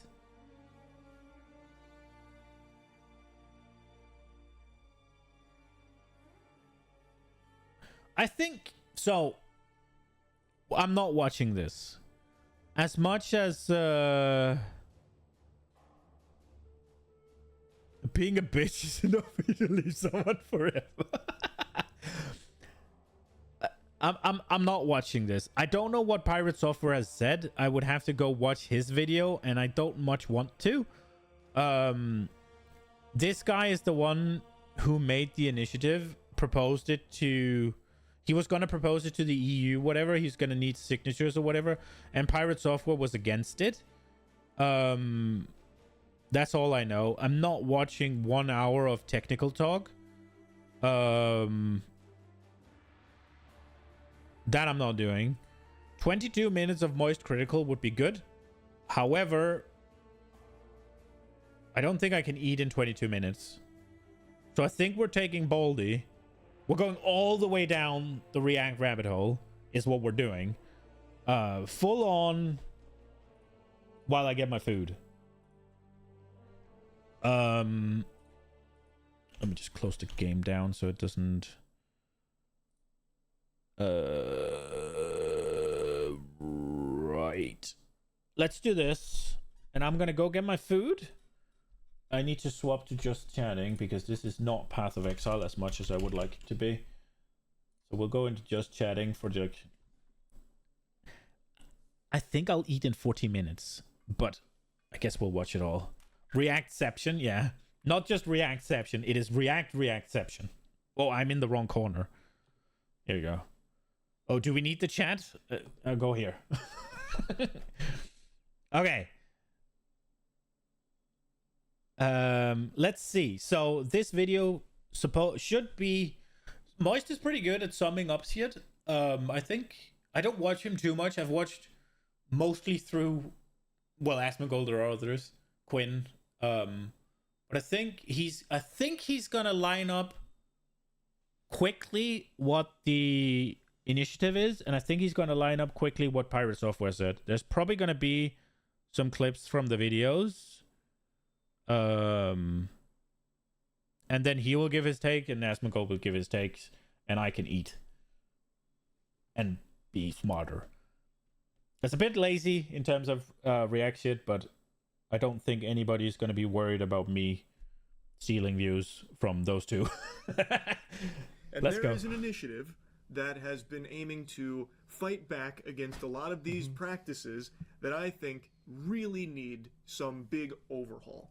And it's it's consumer protection laws. This is effectively what this initiative is. At its very core is consumer rights advocacy. It's not about video games. It's not about Ubisoft. It's not about what's in a terms of service of a video game or not. It's really about consumer rights and people having the ability to choose what's going to happen with their own stuff. Initiative that I think a lot of you are probably very familiar with. It's called Stop Killing Games. That would be a good thing. And I've followed it since its inception. I've talked about it on stream quite a few times. So have I. Though this is my first video going over it. Oh. And I regret that now because I see it wasn't going as well as I thought it was. Admittedly, I didn't follow... I think it's gone very well. I'll be real, like almost 500,000 signatures is a tremendous success. But for those that don't know anything about Stop Killing Games, I'm going to let him explain it in his own words, so that way you can get an actual, correct, informed explanation of what the initiative is.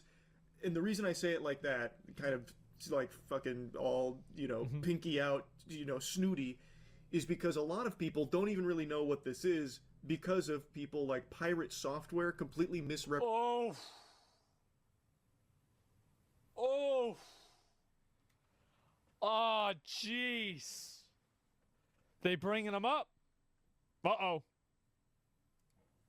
Representing what the initiative was. As a refresher, Stop Killing Games is a consumer movement to stop publishers from effectively destroying video games they have already sold to customers. Yeah. I'll pause right there. The simplest bare bones birthday suit, butt-ass naked explanation for what this is.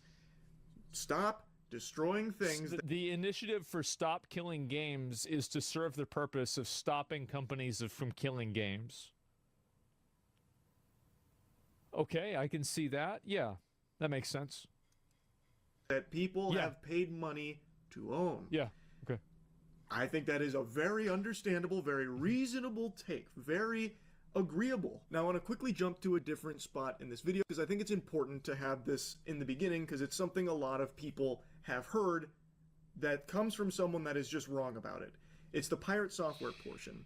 Ross is addressing the video pirate software made many months ago. I remember watching this. Ross even says that he didn't plan on doing that because he didn't want to be seen as using this for drama farming because it would start to make the movement look less of like a legitimate initiative and more of just like drama slop content type thing. But he finally starts talking about pirate software here because it's at the end of the life cycle of this initiative and it's not looking promising, so he's willing to do anything to try and set the record straight and hopefully start getting more momentum back to the movement because the damage pirate software did to it through his video was substantial. And I remember this video was actually one of the first points where pirate software's audience... I have that. I have that. What the fuck? What the fuck? Bro, I have that same one.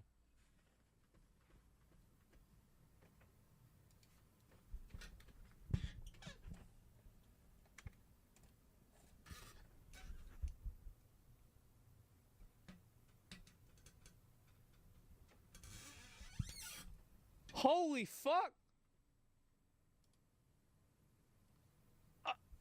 I didn't even know that. Same room. Yeah, what the fuck? That's kind of damn. Is he in your house? I guess so. I guess so. Okay, so anyway, I forgot even what I was saying. Oh, yeah. So this video was very polarizing. I thought Asmongold was going to add something fucking and it was useful. One of the big points where, like, I mean, now people don't like Thor, but, like, back then, people were very positive about him. And that video was one of the first points of difference that he had with his audience. You guys remember this? Not understand what Stop Killing Games is. Here it is. And I remember Pirate Software really saying that. I did watch that, I think. I remember him saying it's a bad movement, that it will kill all MMOs and something else. Like, that he wasn't going to support it. Dude, it's wild. The only thing that this, as far as I understand, the only purpose of this shit is to make it so if you buy something, you can keep fucking playing it instead of like... Blizzard did it really well with Warcraft 3. I had Warcraft 3. I have the disc still. And my PC didn't have a disk drive. Like, they don't have disk drives anymore, right? So what I could do is, I could go to my fucking Battle.net account on Blizzard's, like, the Battle.net launch, whatever, Chrome. The fuck? The website, whatever. And I could register my CD key. That's a thing for you guys. And I got to download it. For free. Because I'd already purchased it. It's just shit like that. Like...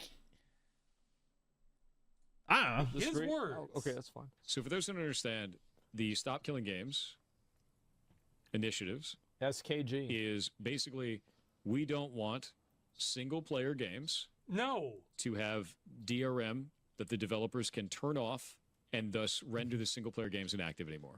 This is what they want to change. They need to be specific that they're talking about single-player games that do not need a server to support them. No. And as much as they want it to be about specifically games where it is a single-player game that has always online functionality, it would impact every live service game that exists.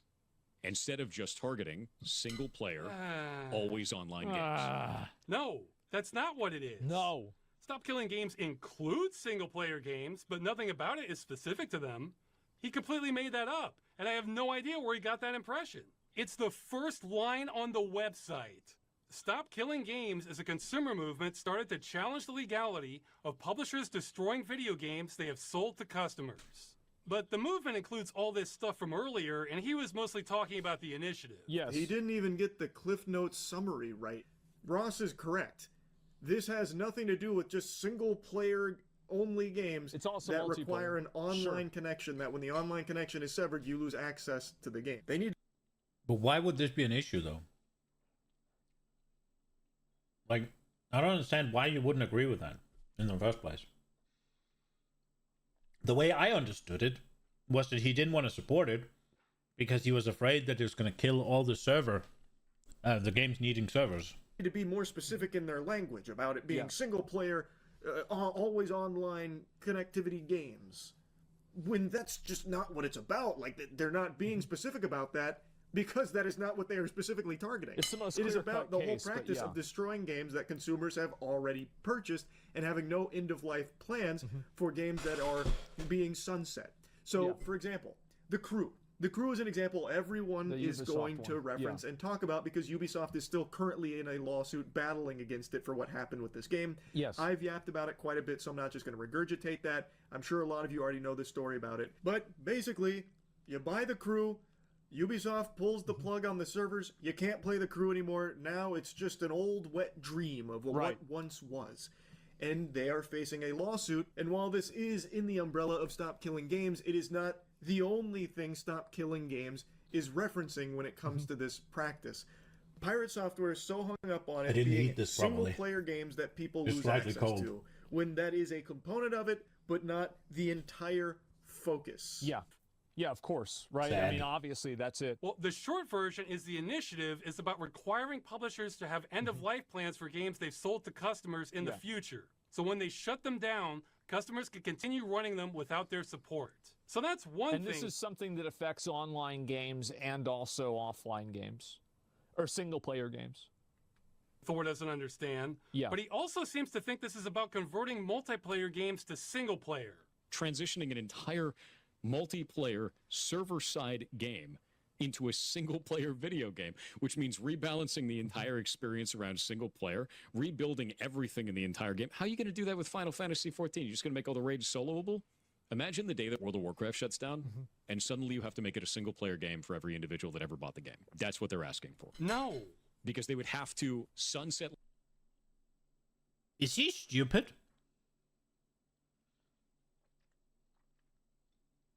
I feel like he's stupid. They don't need to rebalance it. They need to make it so that people can still play it.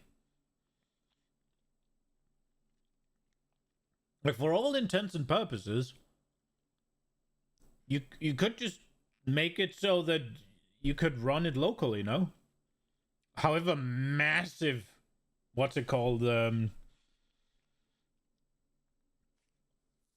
however massive strain on your PC that would take, right? He's not asking them to rebalance everything, because that would be a scope too far, right? And it doesn't even have to be... He's so confident in his response. That is what he does, right? Like, no matter what it is, he has full confidence that he knows better than everybody else, right? I'm just... Like... Whenever I hear the developer must have plans for how to transition the game to to retain a playable state after they shut off support for something like WoW, it would be something as simple, I guess, as having like released the source code, right? So that you could buy servers that would run WoW like you can with, say, Ark. You can rent servers from places that will then create your server. Like, the only thing, I don't know how big of an undertaking that is, WoW would have to do is to have such a system in place that I could say, okay, it's fine. WoW's shutting down. I want to play it. So I'm going to buy this server or rent this server or whatever I'm gonna have it installed, this bullshit on it, and I'll run WoW. Or they could make it so that you could play locally, and it's just an empty world with the NPCs and the mobs spawning like they do. All the things are exactly the same, and you're just the only one in it. Live service games as a single player experience. The idea that suddenly you need to make... I don't think that it was ever stated that it needed to be sunset as a single player experience. I don't think anybody ever said that. I mean, again, the publisher maintaining the server seems like that would be a logical question that you would ask. But I'm kind of jealous. I'm really jealous. You don't need to release the source code, just make compiled binaries to be able to run the local. I don't know anything. I don't know anything about it. But I don't feel like I don't feel like. I know for a fact that the massive undertaking he's suggesting here includes what I'm saying, as well as much, much else that is not required, right? The only thing you need to do is make it playable one way or another after they stop, because you're a developer. Fair. So, I mean, whichever way, right? Either be able to run it local or release so that you could run it on servers, right? Whichever way, shape, or form you want to do it, right? Whichever is easier, but it is definitely not rebalancing the entire game for single player. No fucking shot. And I don't understand how he thinks that. It is if I want to keep playing the game, I can go play the game. It is possible for me to enter the world, right? Not, it is possible for me to complete the game. Making every game single player, I don't really see why you'd need to think about that, considering there's so many locally run servers for all kinds of games, including WoW.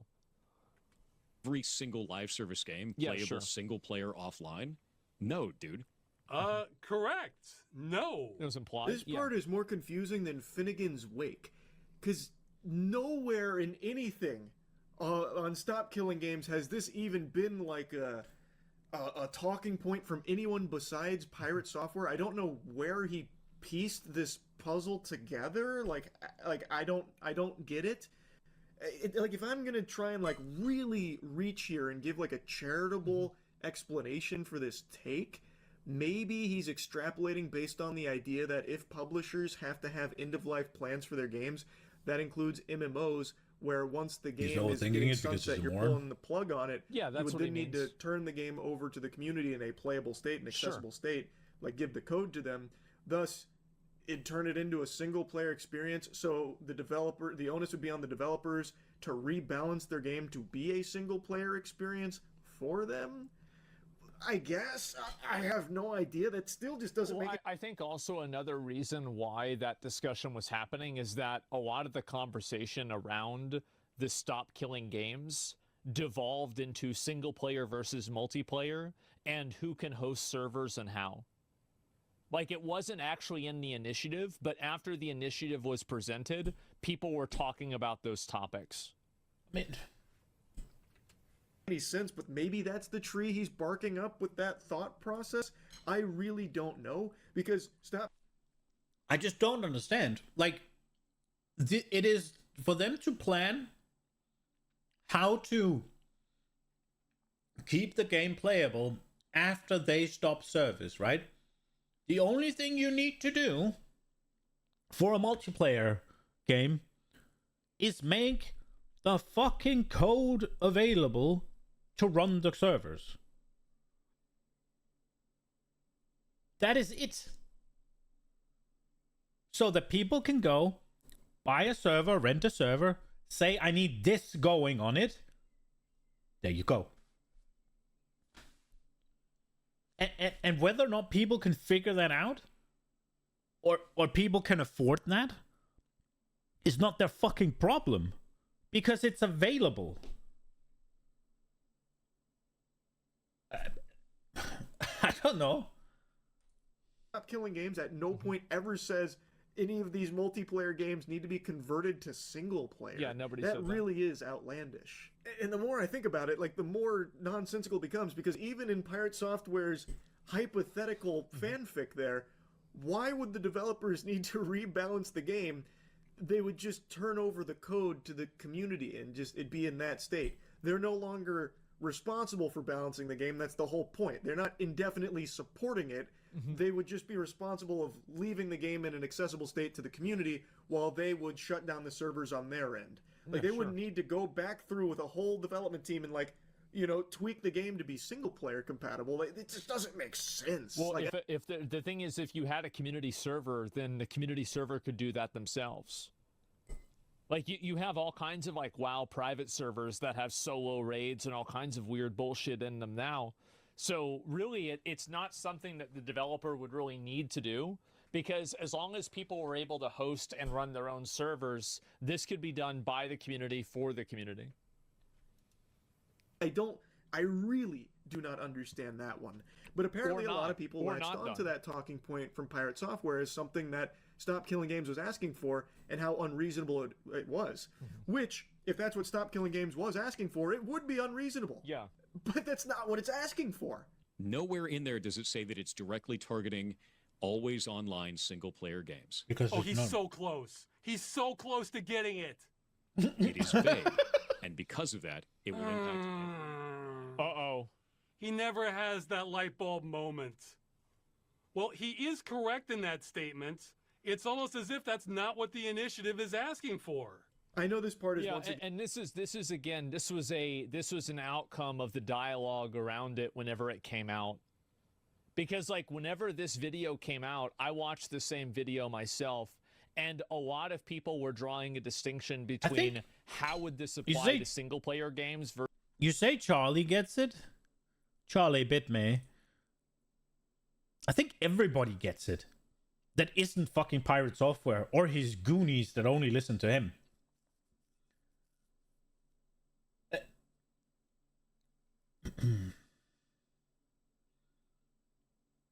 I don't think it's he gets it, Asmongold gets it, I get it. I think it's just simply Pirate Software doesn't fucking get it. And I think the distinction is important because it's not that it needs to be gotten. It is that it is impressive that it is misunderstood. Like,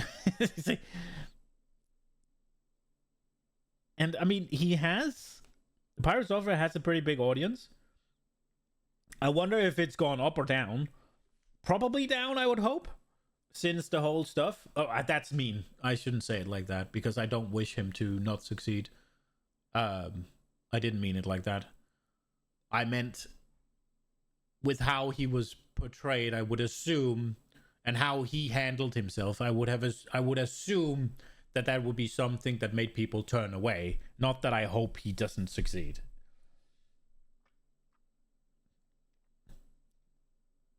I don't think I can blame that it's my second language on that one. I just said it wrong. All right, let's go. I just don't understand how he fucking doesn't get that. Myself, and a lot of people were drawing a distinction between how would this apply to single player games versus multiplayer games. I think that's probably why he was talking about it. But you can't stand Ross is right that it applies to all games. And I'm just gonna say, Concho, a lot of people will call me arrogant. Just before you go on acquiring some sort of magical power that kills every arrogant person, just leave a little exception for your boy, yeah? It was a dichotomy that was never actually. Fences Pirate's biggest hater.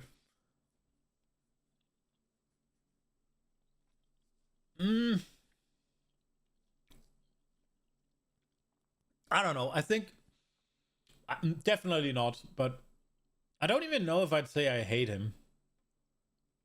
I don't watch him. And the whole WoW drama made me a lot less likely to watch him.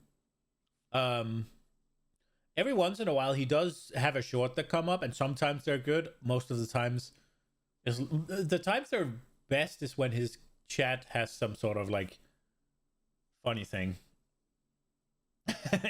10 years, you never saw me as arrogant? Fair. Fair.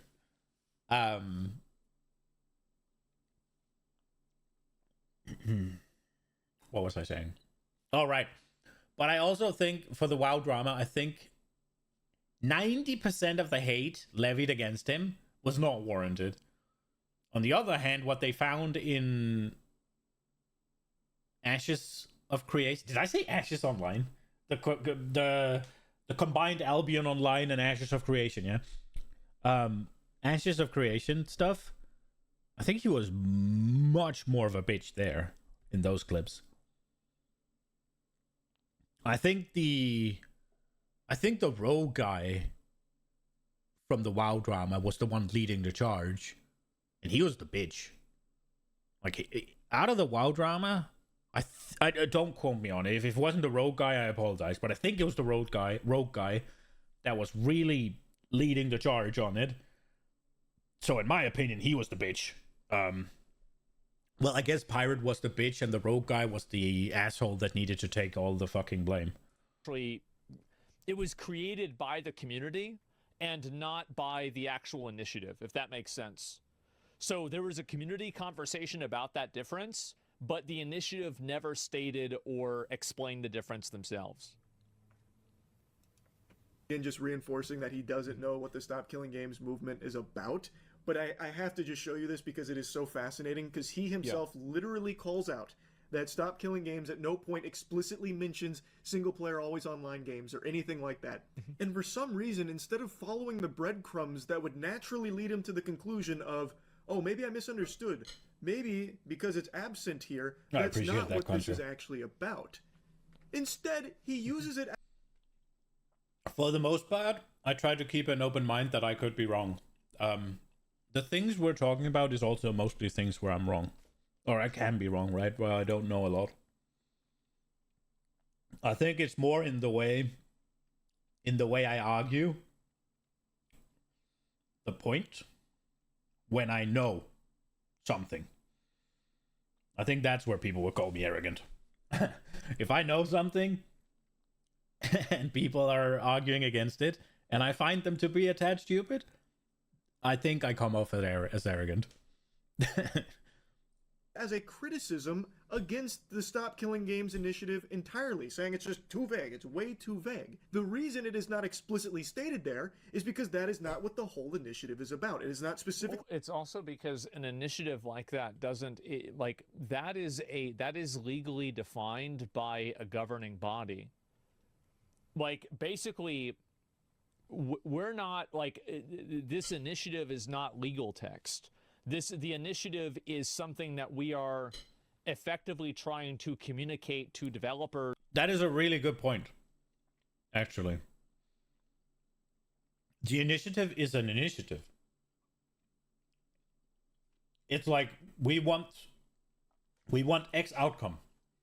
We want to be able to play games after they stop supporting them. It is then up to the legislators to figure out which form this would take and what the requirements would be and what the exceptions would be. So the whole MMOs are exempt, right? That argument would be up to the legislators. To the government in order for them to translate this initiative into legal text. And so it's really not about the specific wording, it's about what the essence of the wording is and what the goal is what the goal they're trying to achieve is. Like, very clearly this wasn't written by a lawyer. That was a really good point. It would be debated between probably dozens of lawyers whenever it would be discussed. It's not a law. Yeah, exactly. Like, there's something behind that forehead. Hyper precise is because it's not a law. It's to start the conversation. Yes, clearly. Targeting that thing that you keep saying that it is. I don't know how that never clicked. But those were his streams with a smaller audience. What does he say in his big YouTube video with over 1 million views that he had time to research? If we're trying to kill off the practice of developers putting together a live service game, pitching it as a single-player experience, and then taking away support in the future... Not the letter of the law, the spirit? Yeah, but I don't know how you use that in America. How that would be used in Denmark is something like, and it's a bit strained, but it would be something like technological advancement, right? Where you have a law that says you can't you can't use a camera in whatever, like a locker room or a bathroom, right? And it won't say it like that, but just stupid example, but it should hopefully bring home the point, right? You can't use a camera in a bathroom. Then laws written 100 years later, we get like these what's it called, contact lenses that is able to not take a picture but save whatever comes into it, right? So it is effectively creating a picture, but it's not a fucking camera. Now, if the letter of the law, you're allowed to do that in a toilet. The spirit of the law, you're not allowed to do that in a toilet. So it will be things like that. Whereas this here is not a law.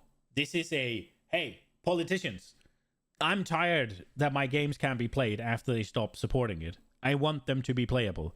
I am tired of these things where as soon as they turn off whatever, they don't want to pay for supporting it anymore. My game is gone. Because what they're trying to do is they're trying to sell me a thing. And if I like the thing, I play the thing, then I don't buy more things because I have my thing.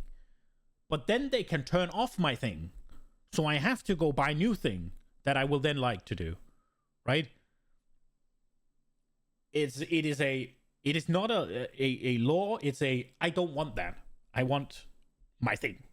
Right? Like, because I think I played, was it SimCity, I think? And I thought to myself, I got it for free, I think. I thought this is, or maybe I got it on sale, I can't remember. I thought this was fun. This is pretty cool. I was going home for an extended period of time. It was runnable on my laptop. I was like, this is something. It's like, it's not super active.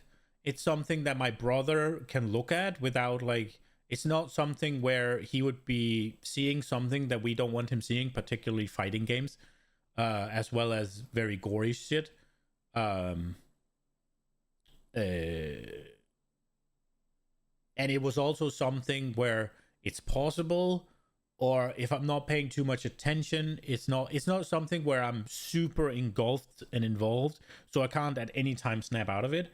So I figured this would be a good game to take home for the whatever holidays. I came home. Yeah, it requires an internet connection. It's a single player game, no online features, and it requires a fucking internet connection. So if they ever decide, we're not going to support this fucking thing that it has to go and check if I have internet connection, then I can't play the game. It's that shit they want to stop. And I don't know how Monsieur Thor here doesn't get it. Yeah. Now he's changed it again and is making up how it's about single player games are advertised. What is he doing? It needs to be specific about the business practice it's trying to defeat, which is specifically companies that are doing this under the guise of it being a single-player game, but adding online-only functionality that is not necessary and doesn't add any gameplay elements. That's the problem. No, that's not it at all. This is a really strong section from Ross here because the clips that you saw moments ago were from his stream. When he took... Yeah, I mean, I'm sure that's a component to it, but it's not the entire thing. I mean, again, like there's and there would be like, for example, the way that you would run a single player game would be different than the way that you would run a multiplayer game. Like, for example, like giving players the code for a game would be less necessary and less important if you're just running a game like Dark Souls 1 or Hades or something like that. So like it's just simply one permutation of it, but there's really about probably 4 or 5 of different types of games. More time to watch it and digest it, he still came back in that video misrepresenting it. Like, it never dawned on him. Like, on stream, he could write it off as like, oh, he didn't grasp it in the moment, maybe later on he did. Well, then he made the video where he still was talking about things that are just not what Stop Killing Games was about, and this was the one that really blew up and really started to kind of dismantle the Stop Killing Games momentum. If we don't like the idea of live service games as a whole, I get it. Don't play live service games then. Don't agree to those terms. No, he's getting a new thing wrong now. I think that the idea of not agreeing to certain terms is, I don't like that mindset. And the reason why I don't like the mindset is because you could make that argumentation to justify any type of consumer unfriendly practice that's ever existed. The fact is that... Don't agree to those terms. It makes sense. But there is also just terms that shouldn't be allowed. Like, you gotta meet in the middle somewhere, right? Yeah, if you want to play this game, you have to give me your firstborn son. Like, just don't agree to the terms, man. Yeah, yeah. Certain things consumers should not be able to consent to because they're just simply not in the consumer's best interest. And that's why you need government and you need to have regulations. And I know some people act like regulation is some kind of evil fucking, evil spirit word. But the reality is that the computer you're using, the monitor that you're looking at, the phone that you're on, everything that you're using is a product of infinitely many Russian nesting dolls of regulations. Between distribution, merchandising, electricity, wattage, functionality, like everything. So everything like this is regulated. So the entire concept about this is about, regulation being bad, completely untrue. People, again, it's like a fish complaining about water.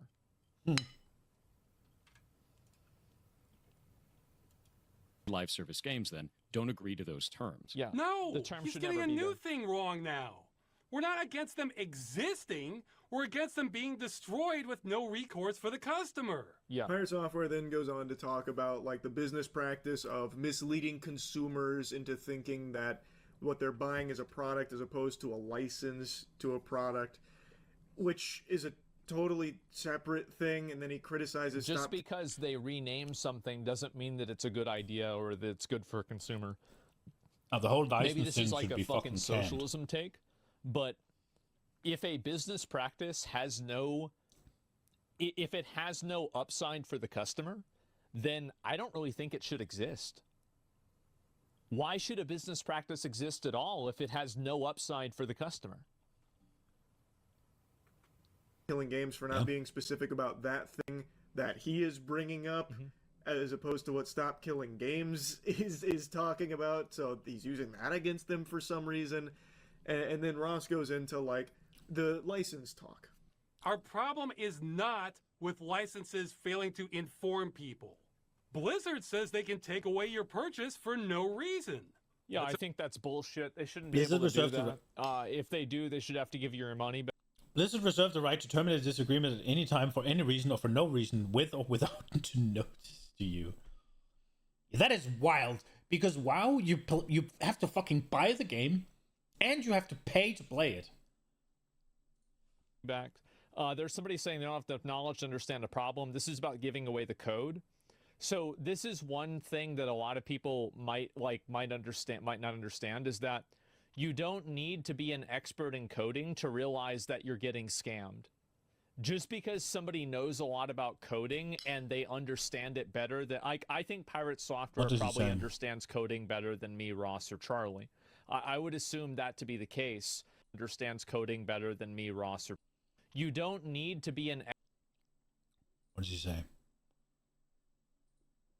I want to see his first one. Just because somebody... These people don't understand anything about coding. It's not that they just don't have knowledge to understand the problem. Knows a lot about coding.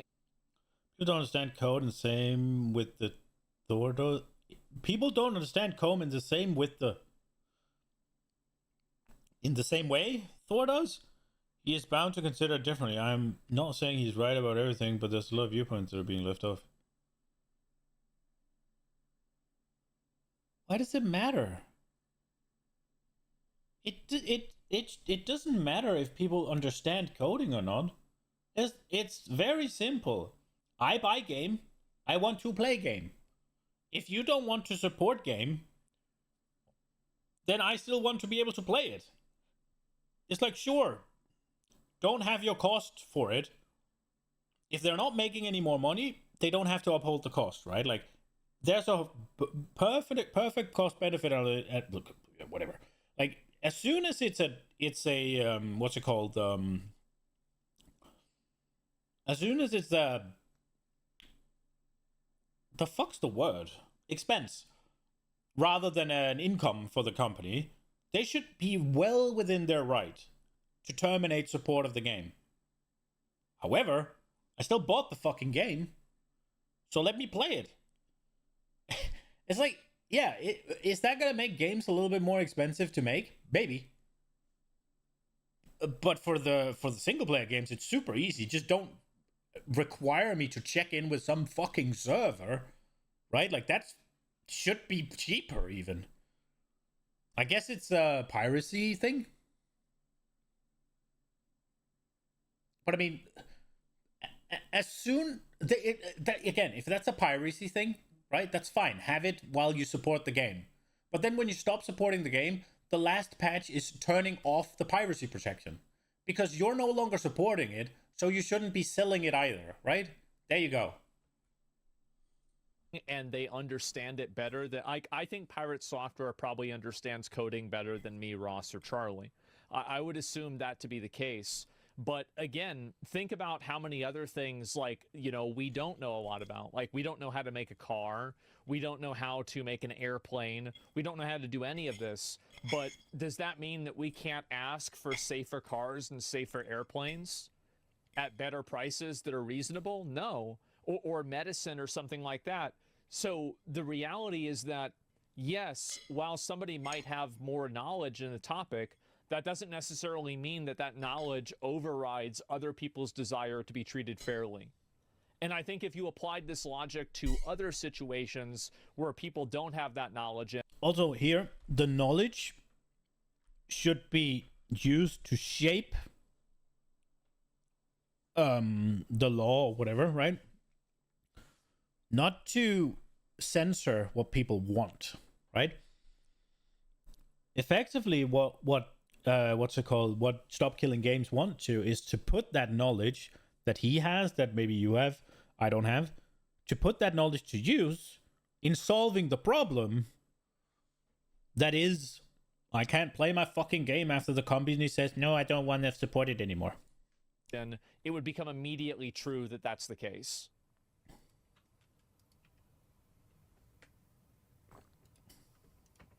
Sounds pretty clear to me. Our problem is those terms are so hostile to consumers and the medium that they should be... And that's the thing, is that just because you put something in your terms of service... It's while Blizzard reserves the right to terminate this agreement at any time, for any reason, or for no reason, with or without notice to you. This in itself is crazy, for any reason. But this, or for no reason, is even wilder. Terms of service does not override the law. Taken off the table entirely. Yeah, it's not like this you can just like regulation. That cancels it out. Forget video games. That's not how it works. If you look at basic commerce for hundreds of years, when you paid money, you either got to keep what you paid for, or if it was a service, you were told when your access ends. Yes. The vast majority of online-only games do neither of those. He's exactly right. That is a huge problem. Now, Pirate Software is correct here about these companies that will mislead consumers. I don't think that Ross's solution to that would be sufficient, because the developer could say that the game will be live for... If you can give any reason, I feel like the no reason statement was redundant.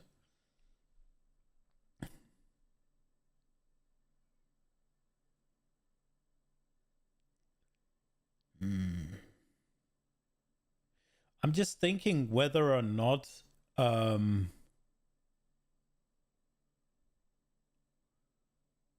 would assume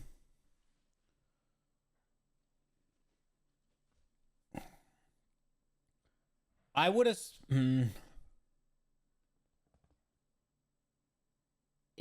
think if you brought this thing to Danish court, I would kind of assume that the judge would add relevant reason. Like, yeah, it says any reason, but that reason has to be relevant. And then the question is whether or not it's relevant, right? Like, let's say in this case it's a WoW account, right? So it is you pay monthly to access a game, and there are millions of people who does the same, right? So let's say Bobby Kotick isn't the guy anymore, right? Ian has the course. He's the game director of WoW, right? Let's say Ian decides that he's gonna cancel my WoW sub because his wife stopped her toe. That is a reason. But why is my subscription getting canceled over it? There's no correlation. There's no connection. So I think the no reason is meant to... I don't think they're going to get through it, but the no reason is meant to solve that, I think. Or just in the... No, because in any case, if they were to halt your fucking... It is just so that they don't get into trouble where they want to police what reason they've chosen, right? But I can see it being redundant. If we assume any reason would fly, then sure, it's redundant. But then again, you can't just make up a reason, right? But then any reason could also just be, I want to.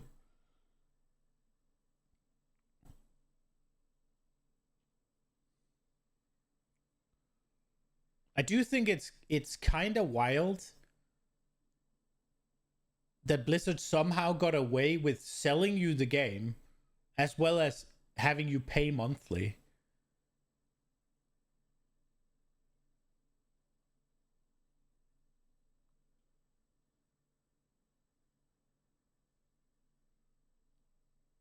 I kind of struggle to have that be legal even, because effectively World of Warcraft, you buy the game, you haven't fucking bought anything because you can't play it. So you buy a right to subscribe to it, essentially.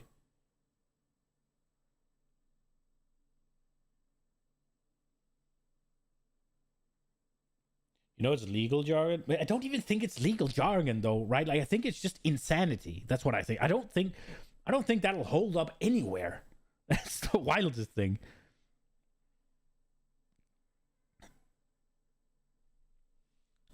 Maybe it will in America. Probably, I guess. I don't think it'll hold up here. Like, so you're canceling his subscription because you have a right to do it. Like, you're revoking his access to something he purchased just because. Yeah, no. It's not happening. Well, you can, but you have to pay back his shit then, I guess. I still think it's kind of wild that you buy the game and you also subscribe to it. I always thought it was disgusting. But now that I think more about it, it's like, wait, what am I buying? Like, what am I buying when I buy WoW? I'm buying a useless package of data. I can't do anything with it. Whenever I buy an expansion, I'm buying a right to step into the new areas, but I can't step into the new areas without paying a subscription. That is insane. I've always thought it was disgusting. I've always thought it was like, how the fuck is this a thing? But the more I think about it, the less it makes sense. Like, why is the subscription not just me playing the game? Why do I have to buy it? Like, how can they get away with selling me something that is useless unless I pay more monthly?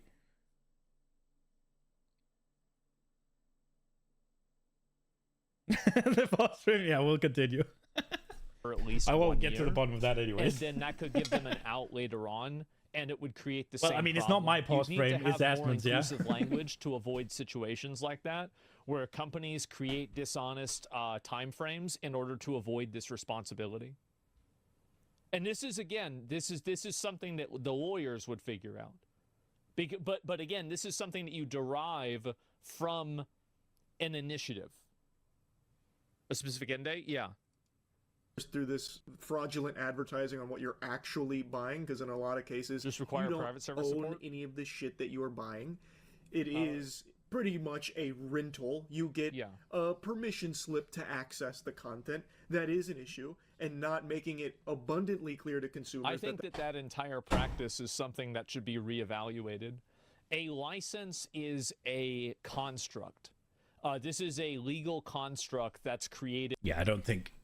when you buy a game, you should own the game. I don't think the license is trying to get around the whole, like... The way that you buying a license is so that they can take it away whenever they want to, for whatever reason they want to. Wasn't it Ubisoft that started doing it? I'd assume if I log into my Ubisoft account, wasn't there like a bunch of games that were just like, yeah, you can no longer play them. They're gone from the store. So if you bought them, too bad. Hope you played them. By people. But yeah, license this is different than ownership.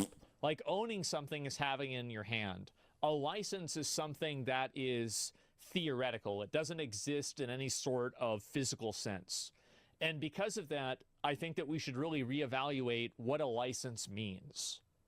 Why is it okay that we've turned every single product into a license that can be revoked, removed, or taken away from you with really no recourse to the customer? Like, that seems like a very imbalanced relationship in my mind. What about a driver's license? A driver's license affects other people's lives. There's a higher standard of conduct that you would require that from. And also, that's with the government. And the government can't just take your driver's license away for no reason, as far as I know. Like, you have to violate certain laws. Yeah. It's not the same thing. That is what you are buying. But it would also present a problem if you could buy a driver's license, right? Like, you have to fulfill certain criteria to be able to have a driver's license. As such, you can't just buy it and own it, right? Because I have a driver's license.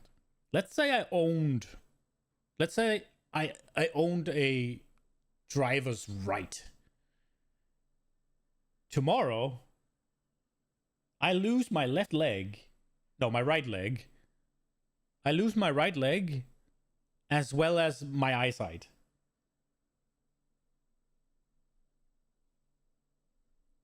But I'm still allowed to drive? Like, I could have gone with just eyesight, but... obviously, my license gets revoked because I can't see. And if I lose my leg, well then... at least it has to be a specialized vehicle.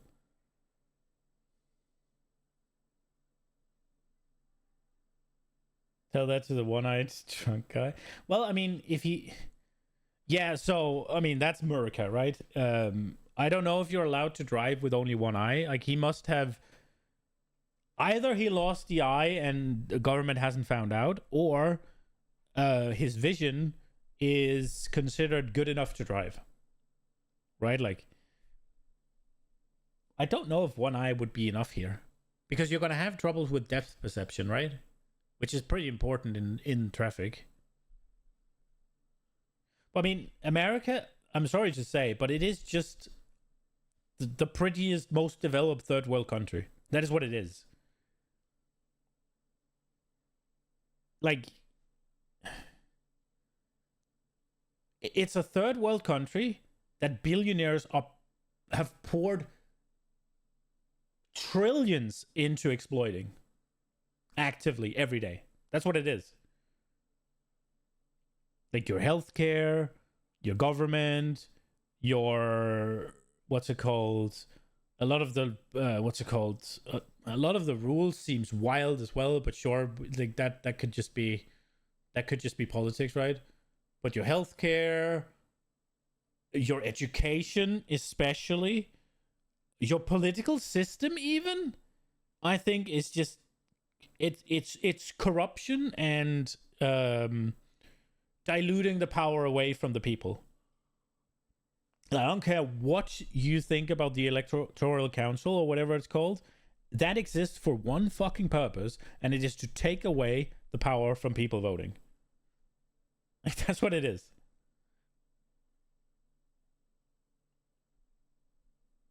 Like that.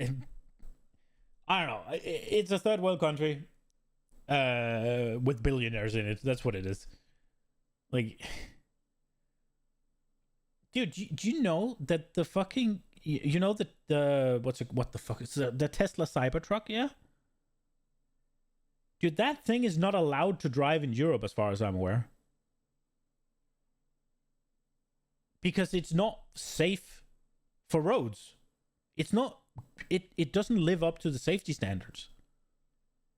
But in America, apparently, you guys don't have fucking safety standards. They're made by the fucking car producers. I don't know if it's true, but that's what I heard. I read something about the Cybertruck and why it wasn't allowed in Europe and why it's allowed in America. It's because you don't have... That shit is set by the free market over there. By the fucking car producers. Am I right or am I wrong? Because when I read it, I was like, "There's no fucking way." But it wasn't like just a Twitter post or anything. It was like a news article. Like, is that true? That is insane. So you're telling me that the car manufacturers are the ones telling you whether or not this car is safe to drive? Yeah, do you know what's better for the car manufacturers? Cheap shit. Cheap production. Do you know what's expensive? Safety. Like, it doesn't take a fucking scientist to figure that shit out. That is wild. Also, there was something about, I think that was I think that might have been a YouTube video, but the Cybertruck, it has like this, like it's a truck, right? So it has a, does it have a bed that you could put thing in or whatever? It's at least, it has the tow whatever thing behind. I think behind, but maybe also in front. You should be able to tow shit with it, right? Like pull, I don't know, drag things out of a ditch, right? Like you do with a truck. And it has this massive reinforced steel whatever thing. But that thing is attached to aluminium on the chassis, which means it just gets pulled off. Like,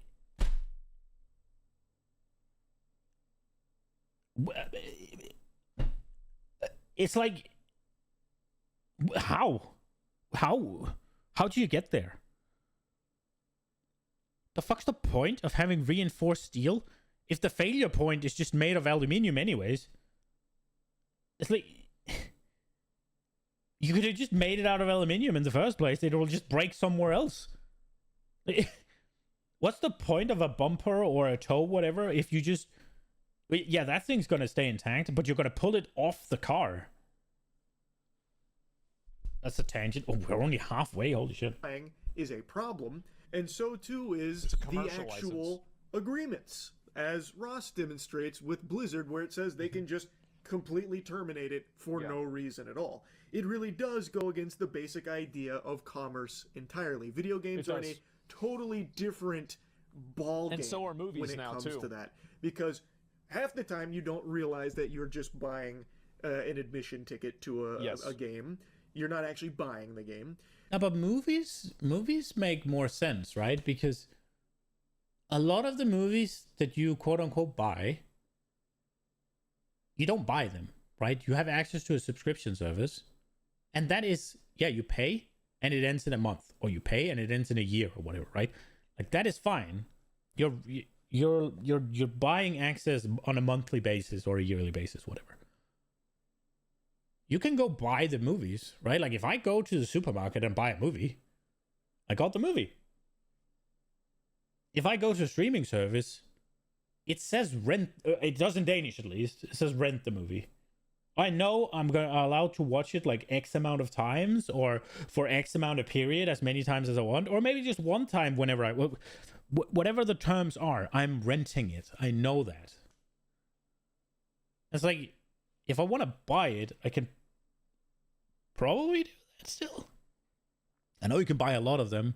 Nina's brother, he has Downs. He loves movies. It's the best gift he can get. It's just not DVDs, right? Because it's Blu-ray, but DVDs. I'm old. It's the best gift. The best gift for him. And he has so I know you can still buy the new things. And there's no, like, that, you buy the disc, and the movie's on the disc. So it's like, as long as you have the disc, and it's not destroyed, you have the movie.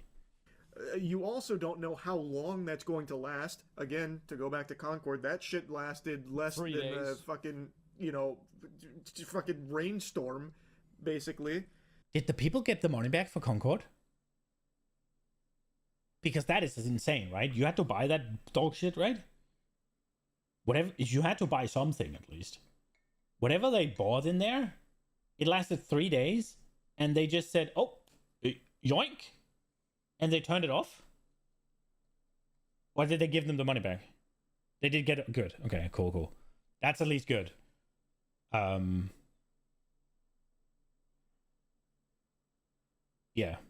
I assume they would have gotten in trouble otherwise anyways, but even though you shouldn't have to, you have to give companies props when they do something against their own interests. At least seem a little bit against their... It's probably in their own interest anyways. But you have to give them props when they do something good, yeah? Like, there is just so many problems. So I don't know why Pirate Software would be so harsh on Stop Killing Games for not addressing specific things that he himself is bringing up. I think the reason why Thor was so hostile towards it is because he thought that it was unfair towards developers, and Thor is a developer, and so he's taking that perspective. Like, I don't think he looked at it from the perspective of a consumer, but he looked at it instead from the perspective of a developer, which, again, that's going to be an unpopular opinion to have, because most people that consume content about video games aren't developers, they're players. It doesn't matter, though. He was just being stupid. The quote developer? Well, I mean, he's still assuming that perspective, right? I mean, like that. I mean, we all know that. I try to be fair, guys. I do. I try to be fair. Compute. It really is a video that did significant damage to an actually positive initiative that aimed to help consumers in the video game space. All based on his complete misrepresentation of it, which was a complete mess. People said his perspective was wrong. Yeah, so that's actually what that's really bad, right? Like, he could disagree with the initiative, right? If he makes a video and that video does harm to the initiative because he disagrees with the initiative, that is fine. The problem is he misrepresented it, and it seems like he didn't understand what it was. And then he does damage to it. That is dog shit, bro. Like, if you understand something and you disagree with it, and you make something about it, presenting your opinion, and that does harm to it, that's fair. That's discourse, right? But if you misrepresent, misunderstand, misinterpret, and you're doing damage to it, you're just a dog, right? Like, just a fucking dog. Even if it's from the developer. I didn't say that it was right. The majority of what he said I disagreed with even back then. You can go back and watch the video. And so this is something that I've been completely consistent with the entire time.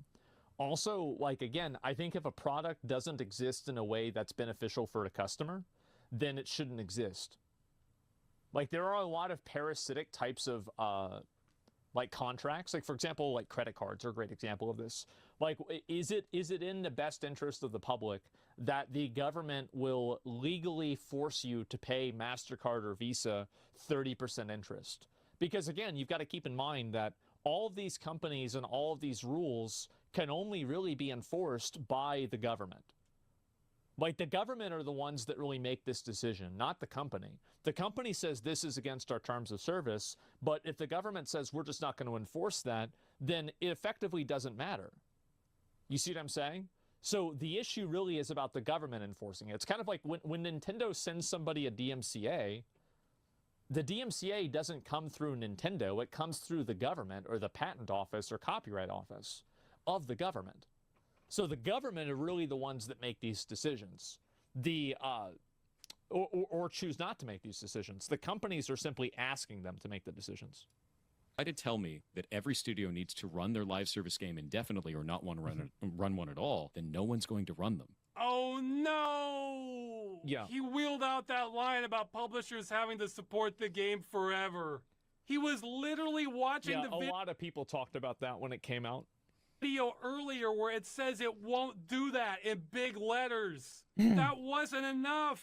We just can't stop gamers from going there, even when we spell it out. That's the last clip I want to show from this section on the pirate software video. It is very simply asking that when the game has reached the end of its life cycle, the publishers, developers don't want to work on it any longer. The vagueness is key for the initiative. Turn it over to the community to still be in a playable, accessible state so the product can still exist.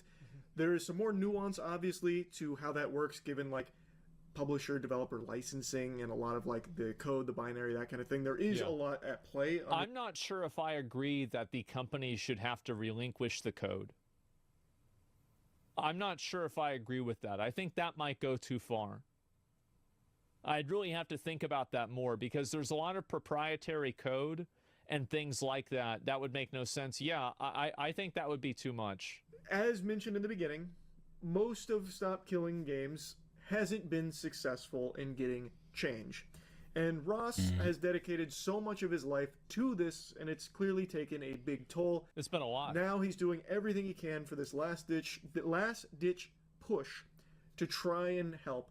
And there are two big things coming up that can do so. What are they? It's what I linked at the very beginning of the at the very beginning of the video about the resources in the description. It's in regards to this. One is for the UK to sign a government petition to bring this issue before Parliament. Though, keeping it real, I'm not terribly optimistic about this one, since the government response has been a mess by every definition. But the one that has a lot of power, so much so I think it could change the course of gaming history, is the European Citizens Initiative. Now, I said I'm approaching this like a time traveler because with the trajectory we're on, these are both going to fail. Again, this one is crazy powerful, but the hurdle we just couldn't get past was that it requires 1 million signatures from citizens of EU countries. And we've only made it just under halfway. Yeah. What a lot of people don't realize is that in the EU especially, it's almost a state of lawlessness regarding the practice of game destruction. Is that the vast majority of games with an online... I feel like this is the case everywhere. Like, it's kind of like an uncharted territory. Because, like, we're just now entering into the phase of live service products going end of service. Or things that you buy through a license on the internet that disappear. Like, really, it's kind of a new phenomenon. Because, like, in 1995, for example, you would rent, a VHS tape of fucking, I don't know, Ben-Hur from, what do you call it? I don't know, like, I'm trying to think, a Blockbuster, that's the one. And, like, you would just take it and you take it back, right? It's very simple, it's easy to understand. Or you would buy the movie and then you could just simply watch the movie when you would want. And so now you have all of these complexities, and I don't think that the law has caught up to the culture around these complexities. That's fundamentally what the problem is that the technology has advanced way faster than the law has. But that's always the case. We literally learn about this in law school. Like, technology is faster than the law. Period. That's why laws are written to be sort of open-ended in certain, without being hard to interpret, right? Like, that is why in the example I gave with cameras in the bathroom, it does not say camera. It says something along the lines of record or capture a still or moving image or something that can then be used to later on recall whatever. Like, yeah, so not just, you're not allowed to take out your P9000 and snap a photo, right? It says something like photography what's the one for movie? It says something with like photos, movies, recordings, like lists of a bunch of things that are close to synonyms but not quite. And then a lot of the times it will end with something like or similar, right? So it is open-ended, but you know exactly what they mean. But so that they can't come in like 50 years if the law hasn't been changed and be like, well, I mean, my contact lens is not in the law because it didn't fucking exist. At any time for any reason. Or Blizzard likes to say any or no reason. But according to the EU Commission, that might be a violation of Directive 93/13 EEC, which protects consumers against unfair terms and consumer contracts. Yes. Yeah, that's what I was saying. Like, I don't think the Blizzard thing is actually going to hold up here. Like, they have one, it has to be a relevant and valid reason, and two, they can't just do it to do it. I was saying, the idea that, oh, you signed up for this, so it's okay, that's bullshit. That's not how it works. If that term is unfair, that means that part of the contract is null and void. He goes on to explain how powerful that can be because of what a mess that is.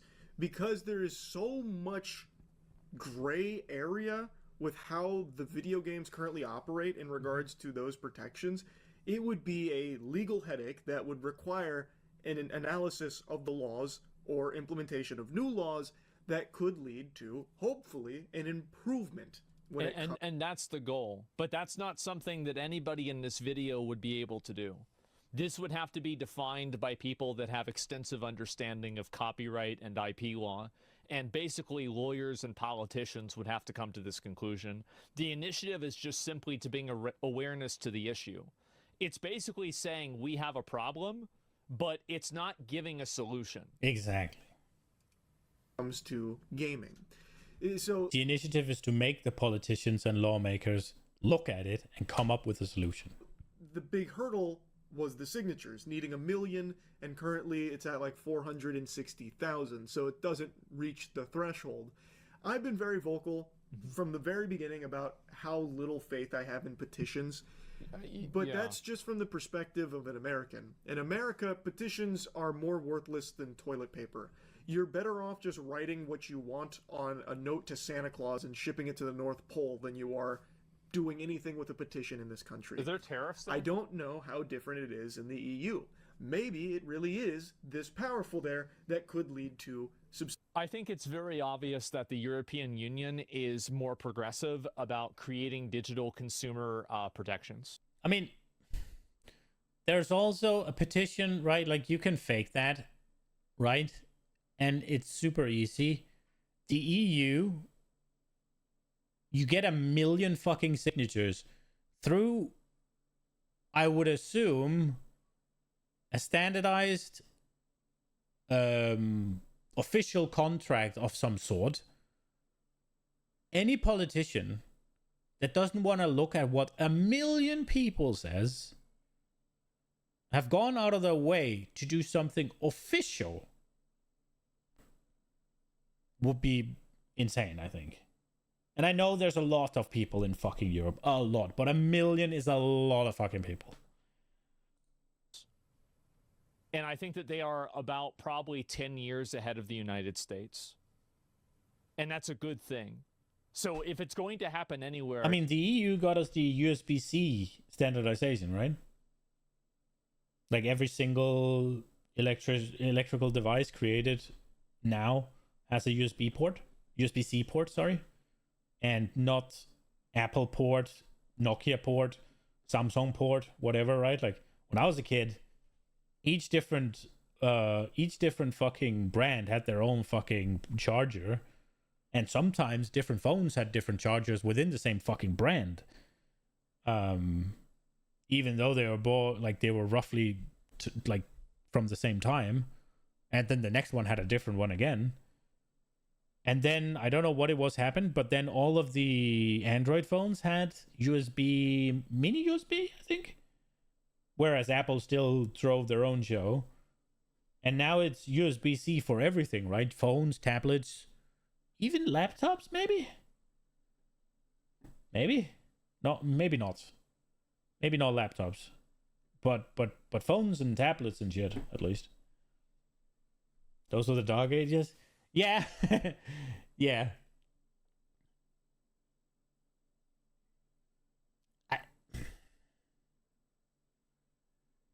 Dude, Apple is a disgusting company. They should be dismantled. Every time there's some sort of advance in consumer protections and consumer rights, Apple is fighting it tooth and nail and claw and everything. Like, they're always trying to fucking... Lost your charger back then, you had to spend 30 minutes digging through a mountain of chargers to find the right one. That is also true, yeah. And whenever you came over to a friend, if you forgot your charger, well, theirs probably didn't match, right? Like, shit like that, right? I still think Apple is evil. Apple is fucking evil. It is just the dark overlord of fucking, or not overlord, just the dark evil lord of technology. It's like the demon lord just opposing everything. I hate that company with a burning passion. In the EU. Substantial change and improvement when it comes. And by the way, this is something that makes things better for everybody too, because as soon as this is made available and made evident to everyone, then we can all see, hey, yeah, by the way, this is actually something that's very beneficial. This is something that's great. And it's also one of the things, if EU makes a change, right? EU says you have to do this, then you have two choices. Do it or do not sell it to the EU. And the Western world is most of the spending power, right? Per capita.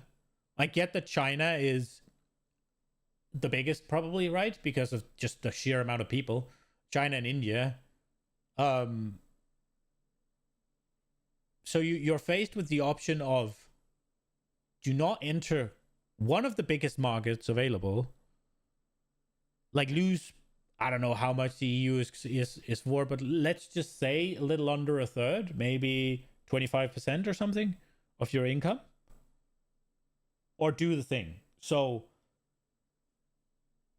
and you're not going to do the thing just for Europe and then not for everywhere else, because that requires you to make two products. They're doing it for China though. So it could be that they're just like, yeah, we're not going to sell to the EU. We're just going to sell to China and America. But I mean, I guess that's that then. It also, the companies, if enough countries have laws against... But if the EU makes the law, then America, it's an easy W to follow, right? If it's something like this. Because they're not the one imposing it, and most of the people would already do it. And then most of the companies would already do it. So America could just do it to get a quick, easy win with their gamer population, right? But also China, it's not like China is some fucking dark corner of the world. Like, aren't they just made some rules that completely changed, like, they just made some really anti microtransaction changes, didn't they? Was it something with loot boxes or something? I don't remember. It was something where I was like, oh shit, W China, let's go. So it's not like consumer friendly things. It's just a Western thing or anything. So China might just say, yeah, this is a fucking great idea. We're going to go along with that one.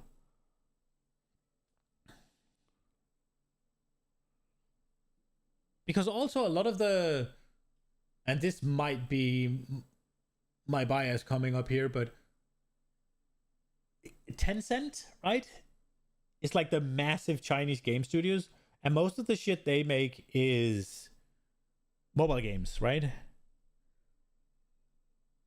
And they're usually free to play. You don't pay for those. So you don't have to keep them available because they haven't bought it.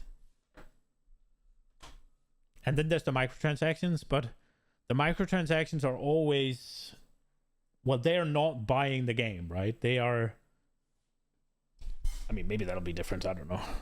Against these types of practices, then those types of practices become non-commercially viable. And as soon as that happens, that's whenever games change for everybody. The games and preservation and all of what we've already talked again. about. I think EU does a really good job on this. I mean, that's really all that's left for the Stop Killing Games initiative, which sucks, but that's the position that it's in, unfortunately. And I wanted to talk about it because I really want to see something change with the games industry. I've said that so many times recently, but it's in such a sorry state. I mean, I'm talking big budget AAA space. Indies, I think, are absolutely crushing it. Absolutely. I think big budget AAA games right now are in a transitionary period. And it seems like also one of the big reasons why I think AAA gaming right now is suffering is because it's subjected to something that's very upsetting to someone who has a monopoly, which is competition. When you have Chinese developers, Korean developers, and now Indian developers, and of course, obviously, you have some European developers. European is the West, but like again, like I'm talking primarily about America.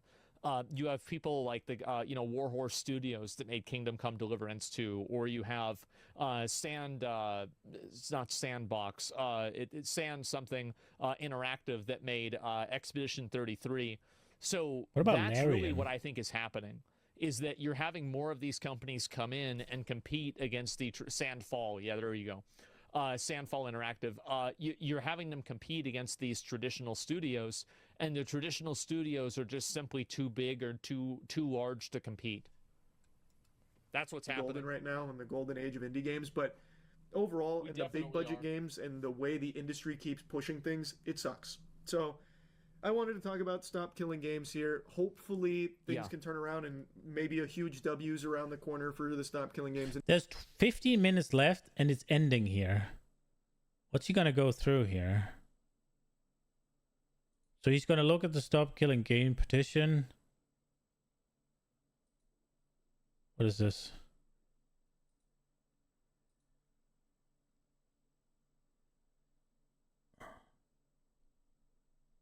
Require EU publishers to having end-of-life plans for the company. And I think Pirate Software responded to this on Twitter, didn't he? Oh, let's see. Been reading through all the posts against me on my stance against Stop Killing Games initiative. Tons of people calling me a liar, that I misrepresented the initiative. Also, lots of content creators dogpiling to get their pound of flesh. Let's dig into what I said. I put out 2 videos. Monetization on these videos is disabled, so it's not a ploy to increase revenue. In the first video, I go through what an initiative is, how it's not a law, and how it's starting the entire process. But you did misrepresent it, bitch. Why is it that he always doubles down?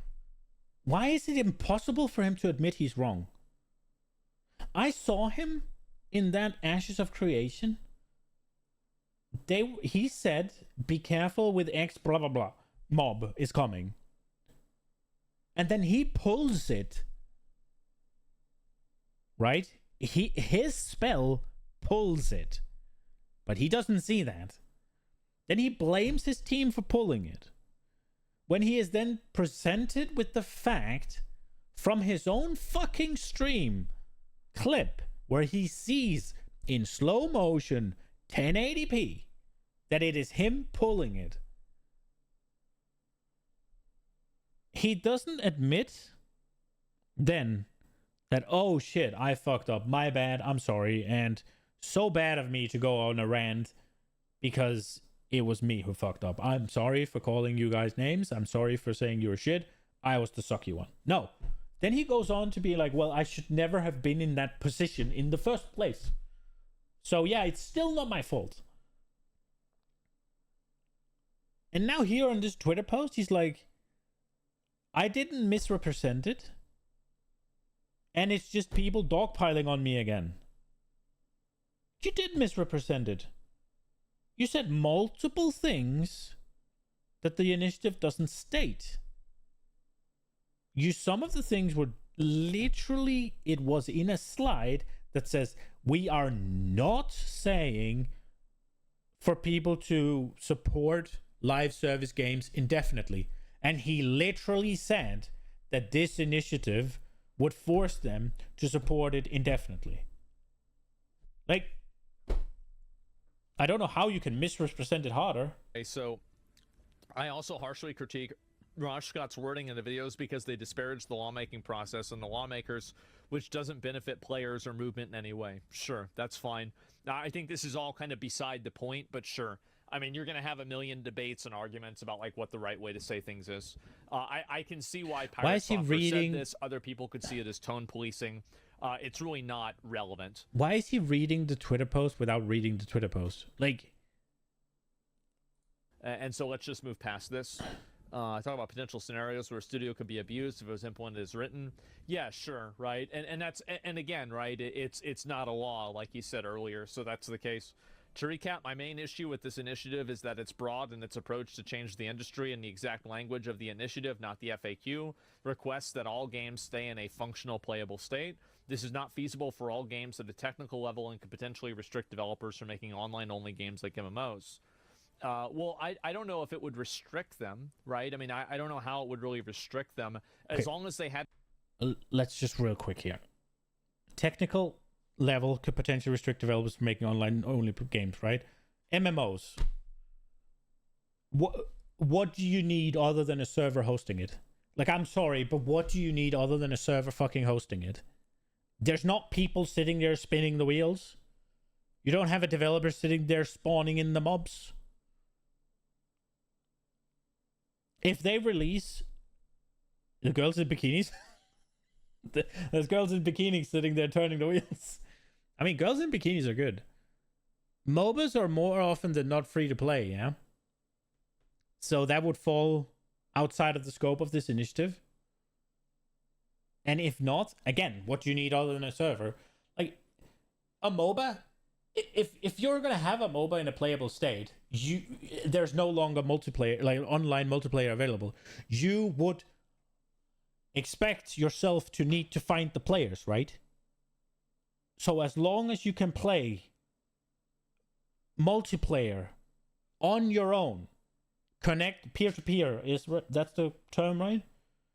Or again, somehow host servers, then that would be playable as well. I don't know. We're done with this. We're done with this.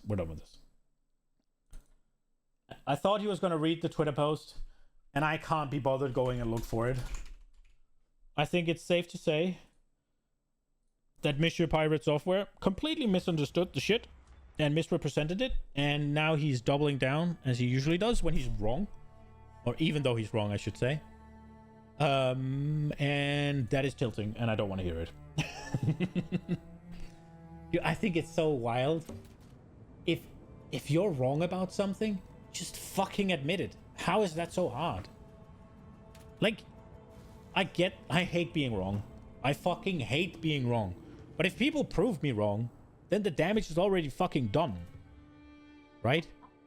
It's like, me admitting it does not make me more or less wrong. If anything, it means, alright, well, I'm not that total dick shit because I can see, alright, I was wrong, I guess. It's so wild. It's like, if I say 2 + 2 is 5, and somebody proves by taking 2 apples and 2 more apples, putting them together, and there's 4, right? Like, how is me admitting it making me more wrong? What do you need? Okay, let's see. So I fucked up and sent all my dust here. Let's see if we got something good. Oh, we got rune rafts. Increased reservation efficiency of skills. Auras from your skills which affect allies also affect enemies? Oh, that's nasty.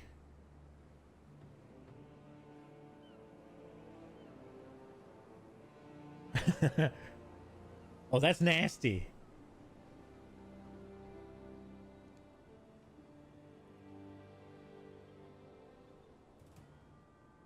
How would you... I mean, you can use it with... You can use it with Chaos Aura, right? And CI, and you have no negative. You could use it with determination if you're doing all elemental, right? Evasion if you're using resolute technique.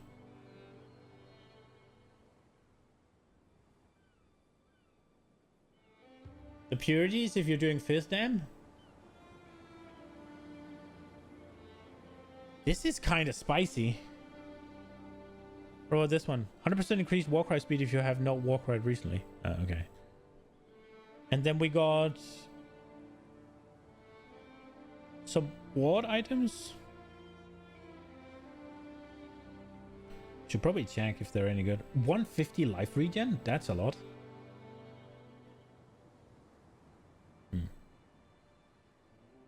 Armor energy shield rarity cold. Ooh, that one's not terrible.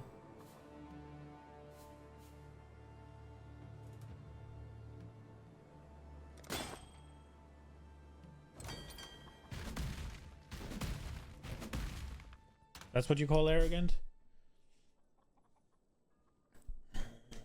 Is that arrogant? I mean, fair. I guess it is. I would call that being like petty. Or at least like small 86 actually.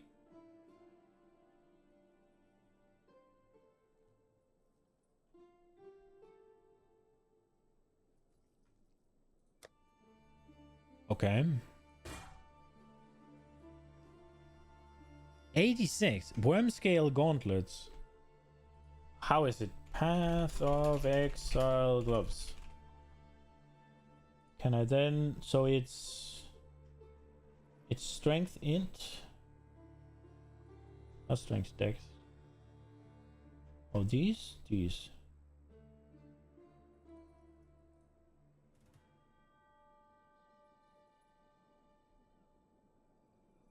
Wait, no, I'm stupid. It is strength dex. These are the best ones.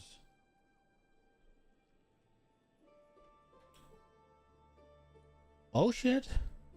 Attack speed, armor innovation, fire resist, lightning resist. These are not bad. Open prefix. 2 open prefixes. Okay.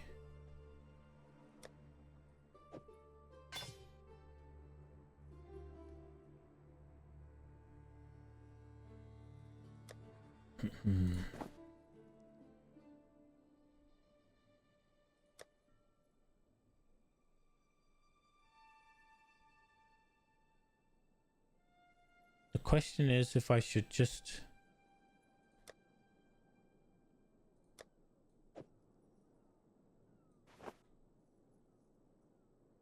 Pandemonium, gain 50 life per enemy hit. Guess we could put it in. That quiver is shit. Would I ever use something like this? I don't know. We'll put it down here.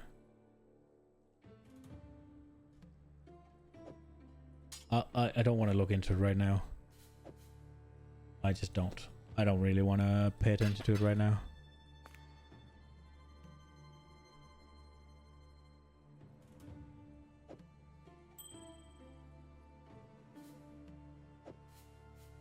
I'll deal with it later.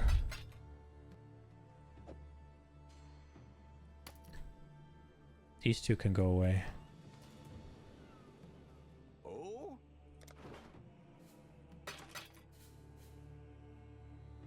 Maybe this one doesn't go away.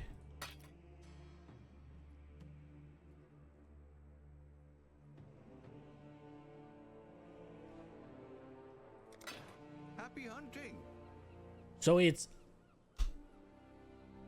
filled up. Okay. 35 chaos risks with lightning as well as 143 life. So I'd lose the cold and I lose the elemental damage, but I gain 20 life. I'd lose the energy shield. I lose strength. So losing the cold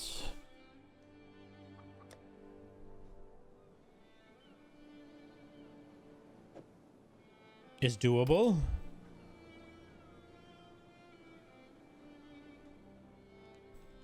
Bro, this belt seems pretty okay. Like, the mana is whatever, but 35 chaos, there's no shot. Stun and block. I am having a little bit of troubles with stun, actually. I was thinking about corrupting it. I just want to see what it'll do to me if I put it on as is.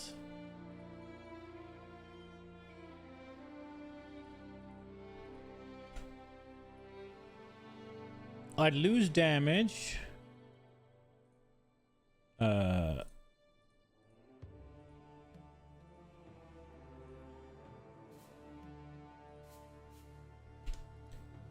I'd lose 40k damage, but I'd be in positive chaos risk, which is massive. I'd be able, there's something I can swap with the lightning res. I don't remember what it is. Maybe it's the chat.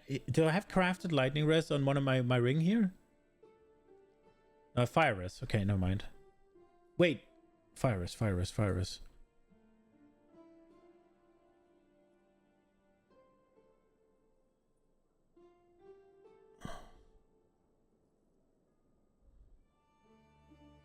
There's something I wanted to do.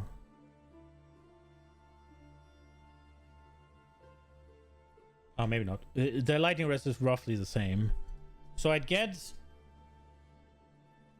Dude, the chaos max is 1,000 more. It's like freaking... Almost... Well, somewhere between 33 and 50%, right? Like 40-ish% up. I guess it tells me. Yeah, 37. I'm stupid. I'll get a bit more mana regen, which doesn't really matter. I get more armor. A lot more armor. For 40k DPS? What is my option? What is my possible outcomes in the corruption?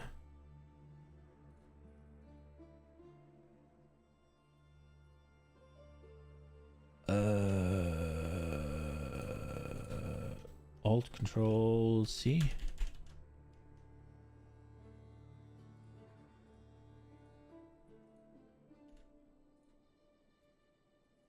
Implicit Val. Okay, so can I have increased area of effect? That would be nice. This one, nothing. Critical strike chance during any flask effect would be nothing. Dex, increased strength. These would be not really anything. Maximum energy shield would be dead. Increased life would be big. Movement speed during any flask is whatever. It would be okay, I guess. Wait, is this not Val implicit? They're all Val implicits. Okay, cool. I just drop. I guess that's the tag. All resist? Anger has aura effect, determination, discipline, grace, hatred, malevolence, pride, wrath, sultry. I don't use any of them. So that... What? It's a 25% chance to break it. It's a 25% chance to do nothing.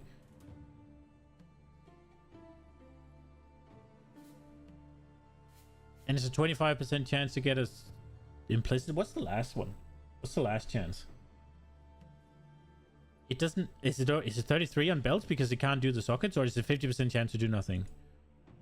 I guess we'll just try and see what happens. Nothing. Can we get like a different couple of brick? That is actually what it's called. Implicit. And then we got grace, I guess. Nothing. Brick. Nothing. Implicit. It seems like there's 3 outcomes. Now, whether brick is...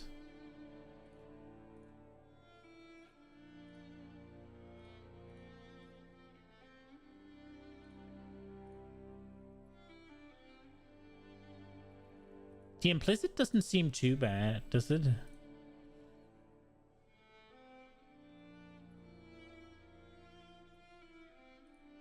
I'm just thinking... I'm still capped on cold.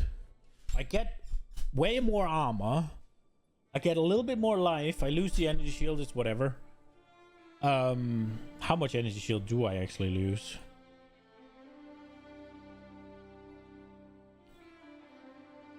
27 energy shield down. Where's the life?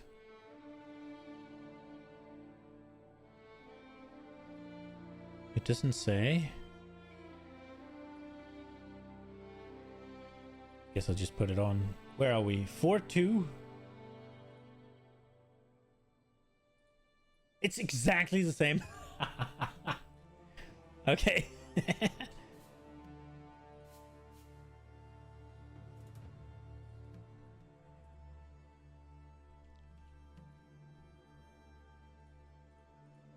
There's no way all of this is going to be there, right? So 35 chaos suggestion for the spells, but it might have a better... I don't really believe that. Should we try and corrupt it?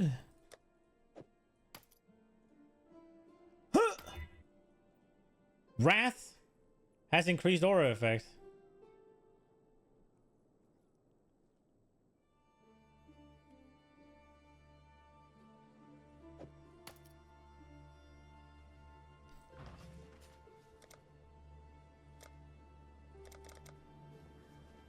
So that's my wrath, right? Not wrath on me, yeah?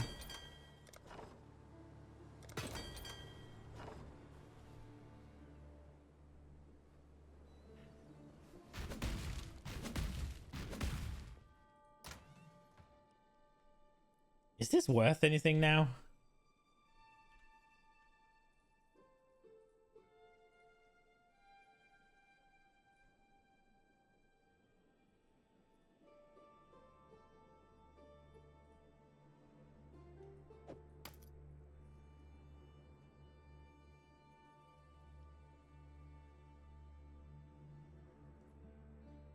It's Wrath of the Lich. Find one of those damned exotic coins for the harbor master.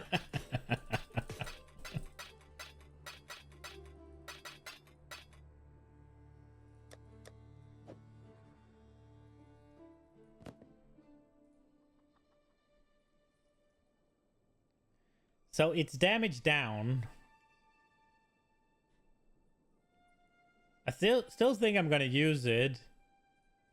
It's chaos resistance.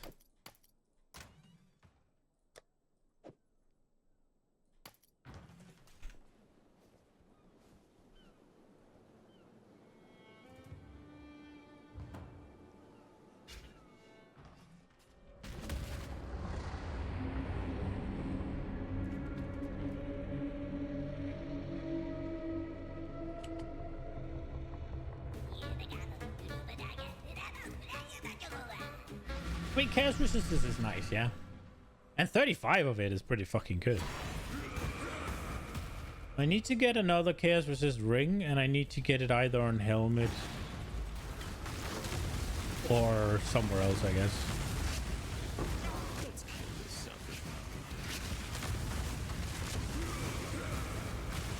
Well, there he is. I'm sorry, holy man. But you've chosen the wrong crusade.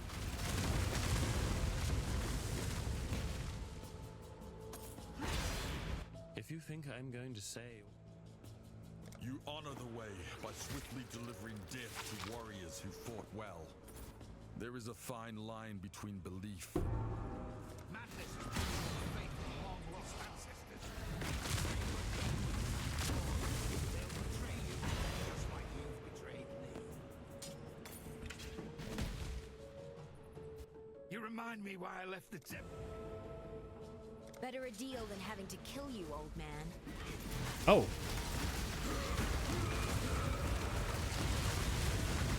I strayed too far. I do not wish to be here any longer, Exile. No, I wish for you to be there, bro.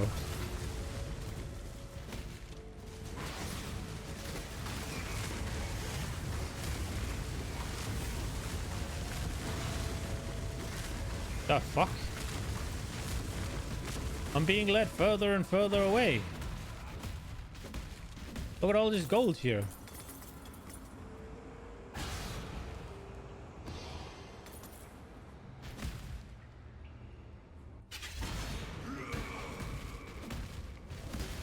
Bonk. Bonk.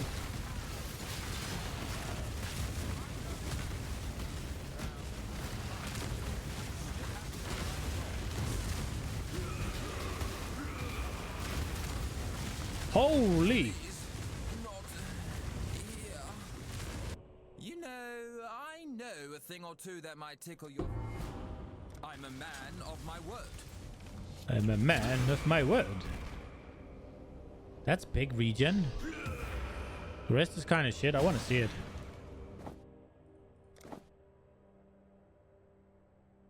Oh, tier 10 life. Ugh.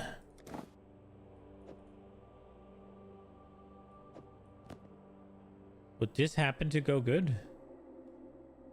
We're unveiling a suffix, so no movement speed.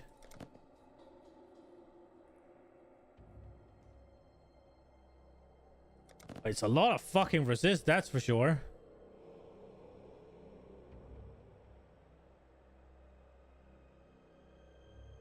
I'm about to keep these.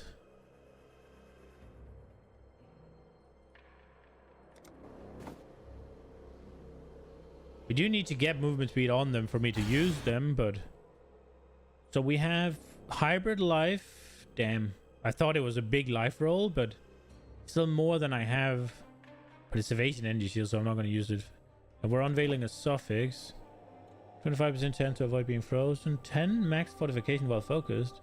Bleh. Go away. Okay.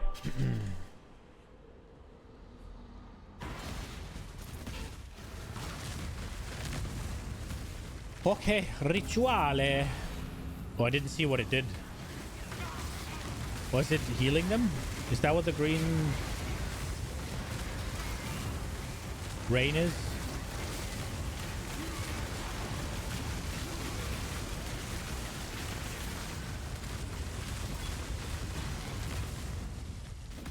Oh, that worked.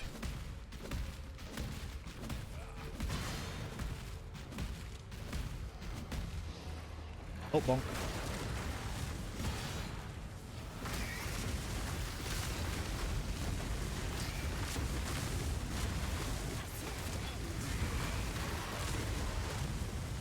Heavy belt? We could try and chance a heavy belt. I want the Calm's binding.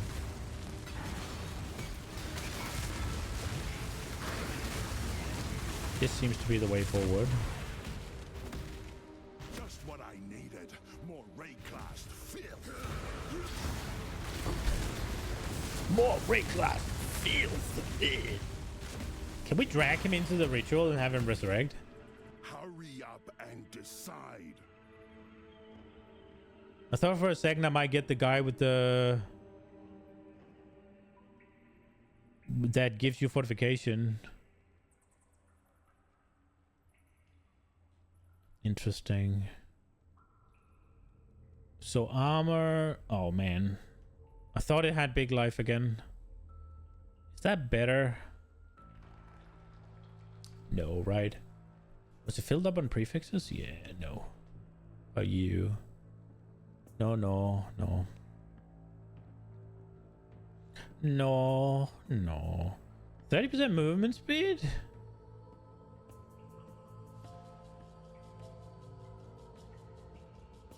With tier 2 life? I think we're taking those.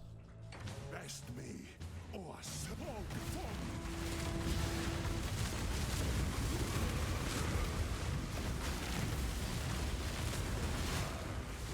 lucky I was going. Oh, I didn't read what it did again. A bonk.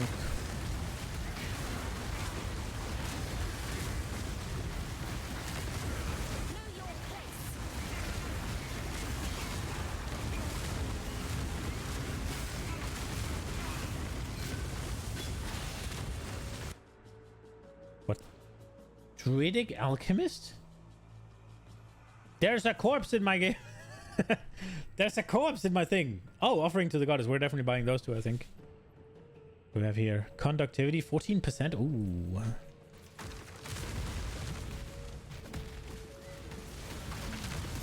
I had one offering to the goddess.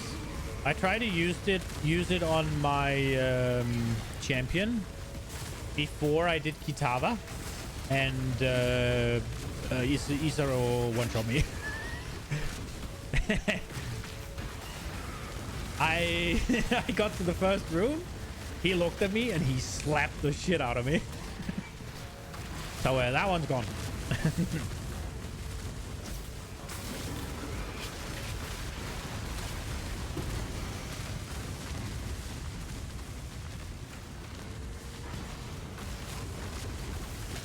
Yo, Hexmaster, welcome, welcome.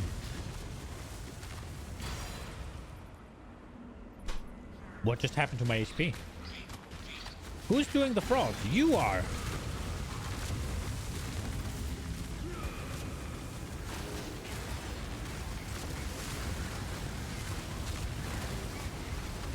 I don't need to ascend the last time on this one yet. It's a lot of damage, but I do not have the sustain to do it right now, I don't think. Maybe I do. But I feel like sustain's an issue right now. Ow. Like, look how slowly I go up. And that should be with Leech, but I don't know. I guess I could have hit the last time before I took damage, and so it was removed. It needs to go up like 10x as fast as that.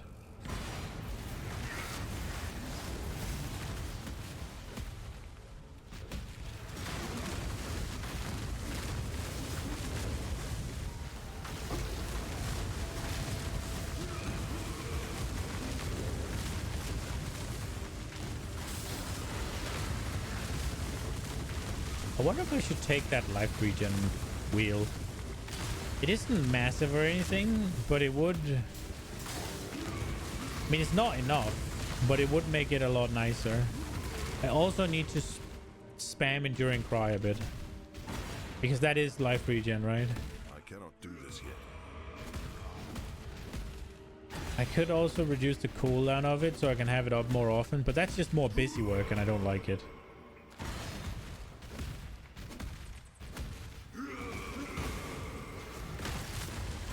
Okay.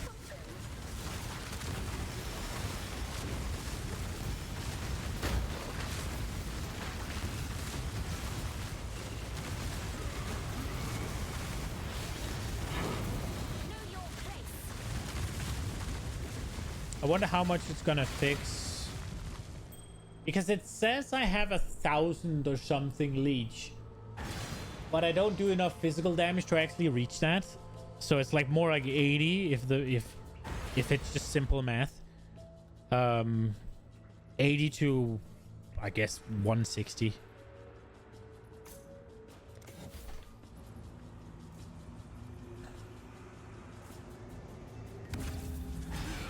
Which obviously isn't really going to move the needle. So I wonder how much it would be fixed by me getting Elemental Leech. Well, not Elemental Leech specifically, but having my Fire Damage Leech.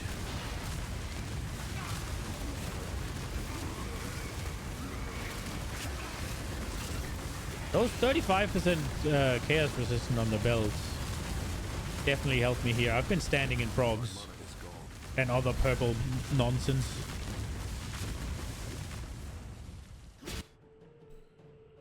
So we have a chaos. Corrupted hits have 10% chance to ignore enemy physical damage reduction. Block spell while holding a shield. Increased attack speed with swords. Poison duration. I mean, for a very specific build, this could be good. But I doubt that's a thing. 5 chaos. What if we take this out? No, shot. That is not 50 chaos. There's a reason this has been here for 6 days. What is this? Hybrid tier 6. I am gonna take these two. Should we take this? It's cheap. So it's now basically either this or a chaos. Can I sell this for more than 1 chaos?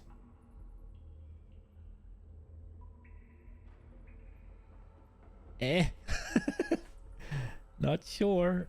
There's also the splinters.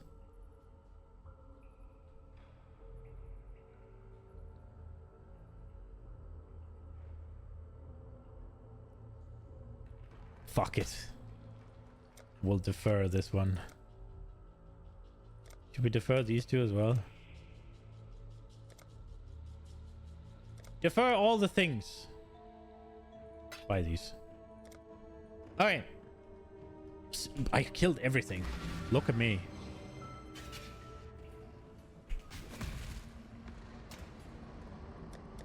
This goes here.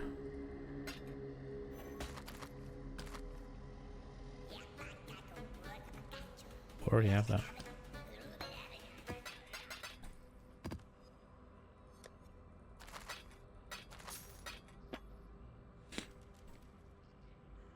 Spell damage for holding shield, shock duration.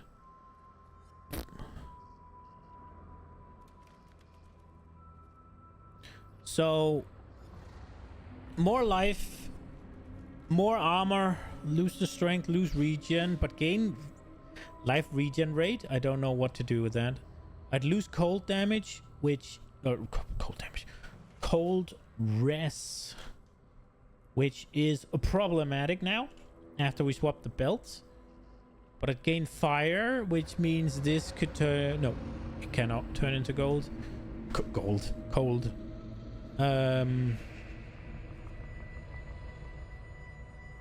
I could just craft the cold res on there.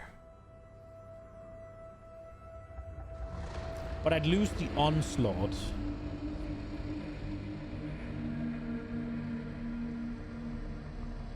I would lose the onslaught.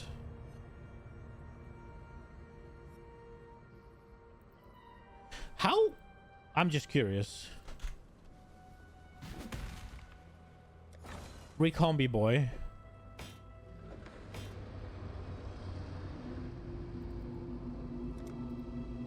If I pick this... Wait, I can't. Oh, it's... Okay. If I pick this...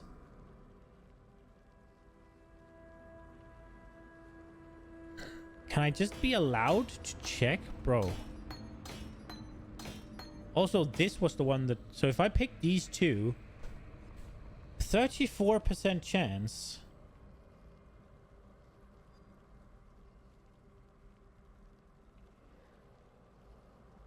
And then if I put this on as well... What?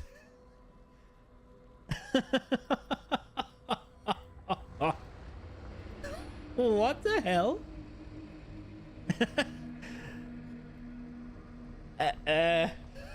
About that, I guess.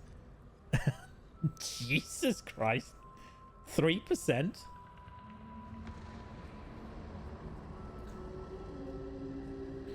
Okay.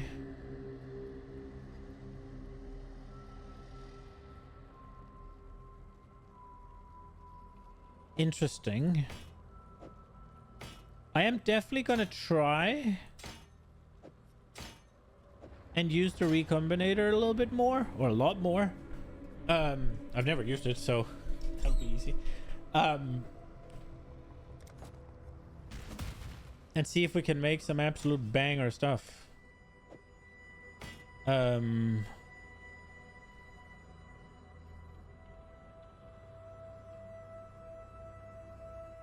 Right.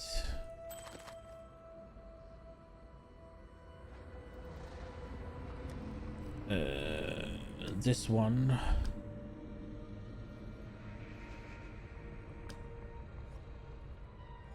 Just...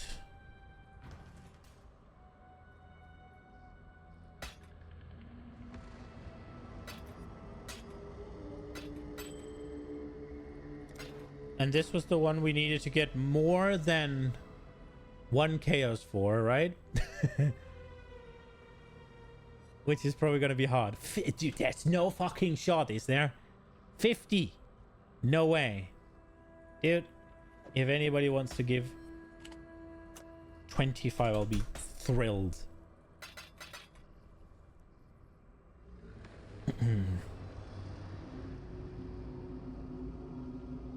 Yeah, that right there is not happening. Let's try one. Recom's cool? Yeah. I wish it was a higher chance, man. Like, I know it's powerful, and I get that, right? I do get that. I respect that. But 2 mods being 66% to brick is just like, what's the point? Like, I can get 2 mods with alteration spam. Unpredictable recomp's better for the most part, I'm pretty sure. Yeah. Yeah, but like you have to do the whole like, as I don't know if they changed it, but as far as I understood, what you do is you do the whole like, you get a big fizz percent and big flat fizz. Combine them together, keep doing that until you get big fizz percent and big fizz flat on the same item. Boom, you now have the thing. And then you keep doing that with a different permutation, right? Like, let's say big hybrid fizz and big flat fizz, whatever. Keep combining them until you have the thing. And then you combine those 2 until you get the thing, right? And then at a certain point, they fixed the whole filling it up with the Metacraft things and Veil stuff to basically guarantee shit. They fixed that, right? That they'll no longer count as a mob for the a mod for the chance, right?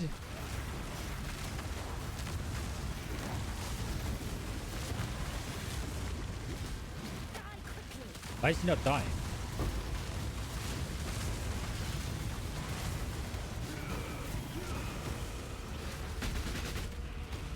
Man, mana has really been an issue since I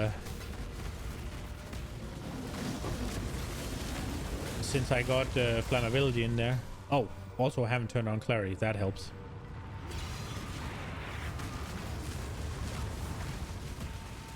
Everything else is turned on.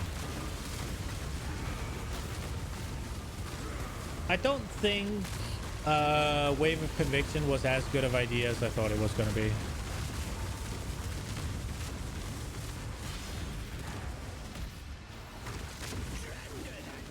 I mean, it's a decent amount of damage in single target, I guess. And it doesn't really change it on AoE. So I guess it's fine.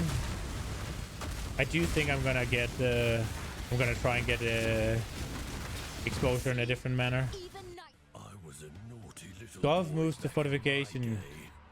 Used to make friends with the rich and proper. Chimera and Gov becomes close to them before killing them and taking everything they had. I can be very persuasive. Gov goes fortification. When I have to be. I could even let you choose my target just for fun. He has rare items trapped in a chest. I want him on transportation. Well, I guess he has to go somewhere. Just like the old days. 3 mod axe crafting is actual pain though. You only went for mod 2 mod by recomp. Okay. Yeah, I haven't gotten there at all. I just got my 5 link today. But because the axe wasn't very good, it didn't give me that much damage.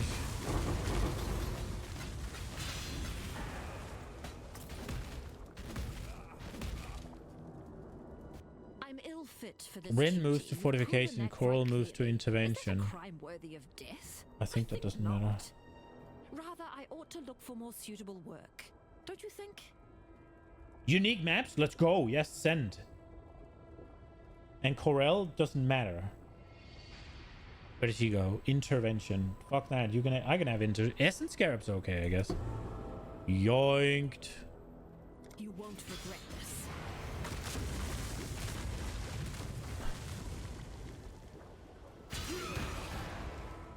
Huh? 3 chaos.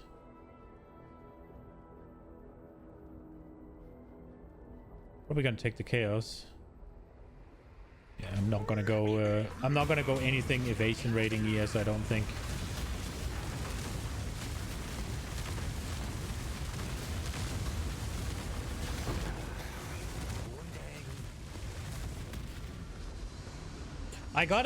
When I got my axe, I used the essence on it, and I got hybrid fizz as well as the flat fizz I used.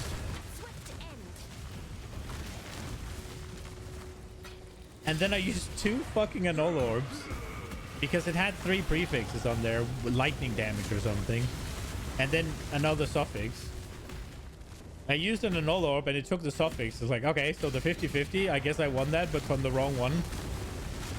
And then I used another annul and it hit the thing. So now I have an axe with no suffixes.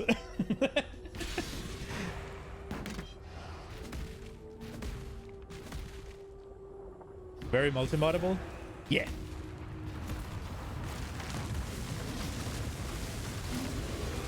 I was thinking about doing a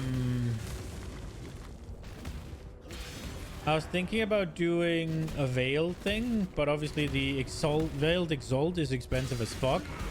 So I was thinking about doing prefixes cannot be changed, and then chaos, veiled chaos.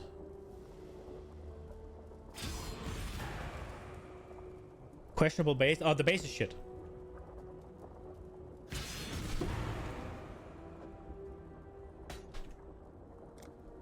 I did not pick the base. The base that was the sockets, yeah. Okay, so we need to make the decision here.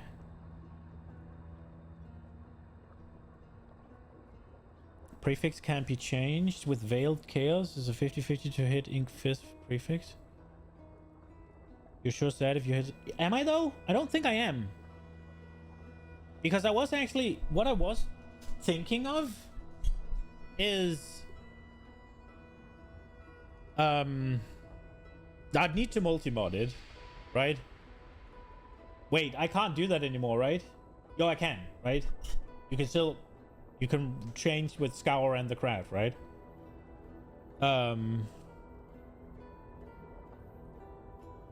Okay, I need to decide whether or not I'm going in here, which I think I am. Or if I'm going here, which I don't think I want to. But this is the issue I have right now. Now, the idea was go in here. And then I can get rid of that. How much damage was that? 44. It's not very much for these points, but it's like one. This is a decent point, right? It's life. We like that. This is just strength. It's whatever. This is 11k, and then I get 30. I get 28 and better ignite, and I can go. Is there anything I want here? I can go get this one, which is nice, and I can even go get this one, which is okay. And there's this one. I probably won't make it that far, because these are just for now.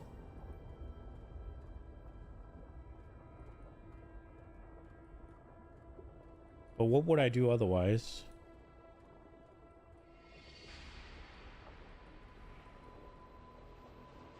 I could go insta-leech, but that was nerfed, right?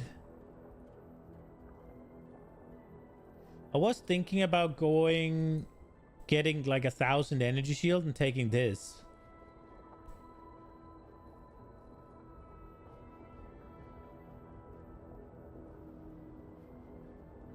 I could solve a bit of my mana issues with this.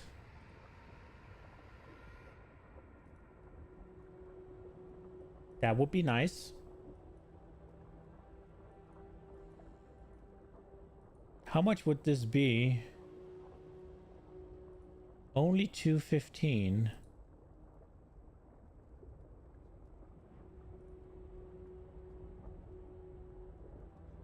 Would that let me do this? That would let me do that. But if I don't take these... I guess that's still okay.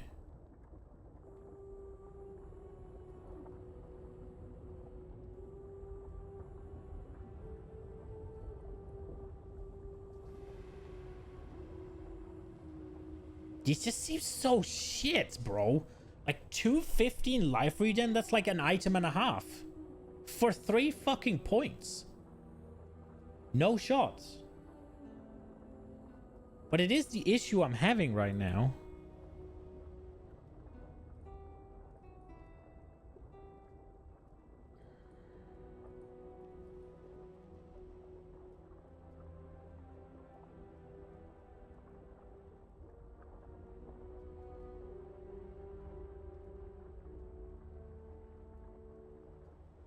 Where's the life regen?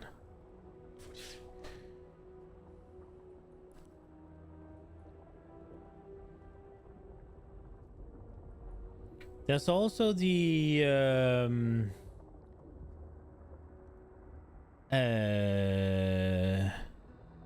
that's 16k, huh? Where is it? 15% there. Well, that's not a lot. Holy shit. Is that because I got exposure as well?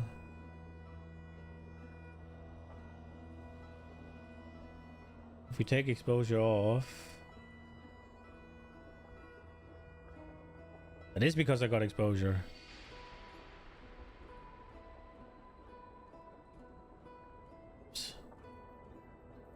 So exposure is how much? It's more. I could take this one for 16k more. I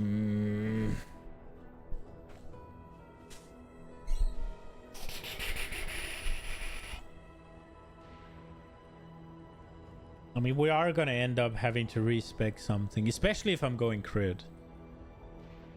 But I don't know if I'll be able to do that.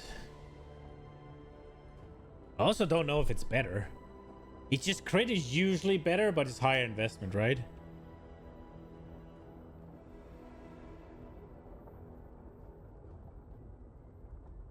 I also would like to get rid of this mana reservation stuff.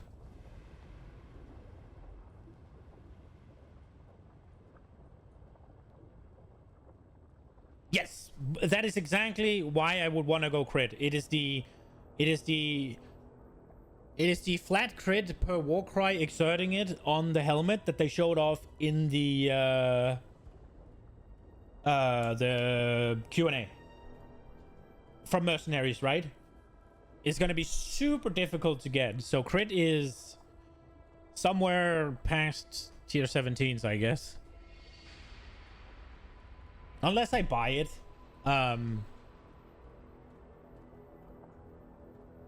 Those helmets are like 3 to 4 divs, and then you have to craft on it as well. Yeah, I'd assume they're really expensive. Oh, for non-complete shit? Okay. I thought there were 3 to 4 divs for just getting the mod, and then you have to actually do something with it as well, where you could just throw it away, right? Like...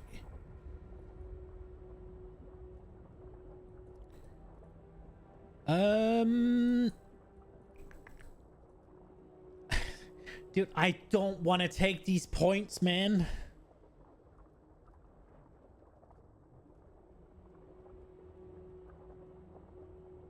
But how else am I gonna ascend?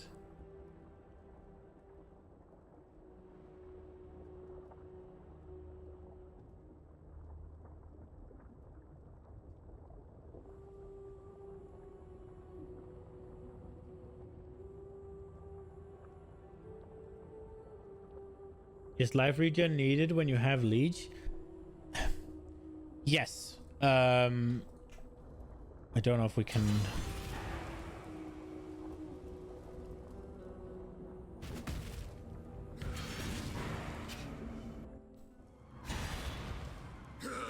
I don't... It won't be.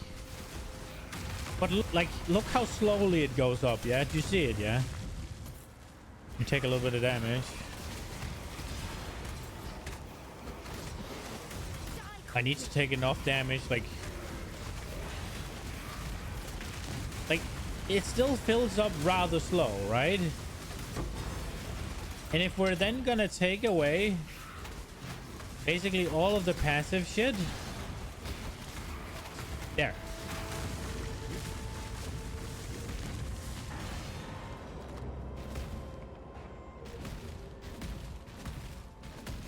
I mean, don't get me wrong. Obviously, sometimes I get one shot. I'm guessing that's mostly down to my chaos resist being shit. But I feel like right now the big issue is that I simply do not sustain my life very well. It takes too long. Most of the time I don't take any damage. Return to the dirt.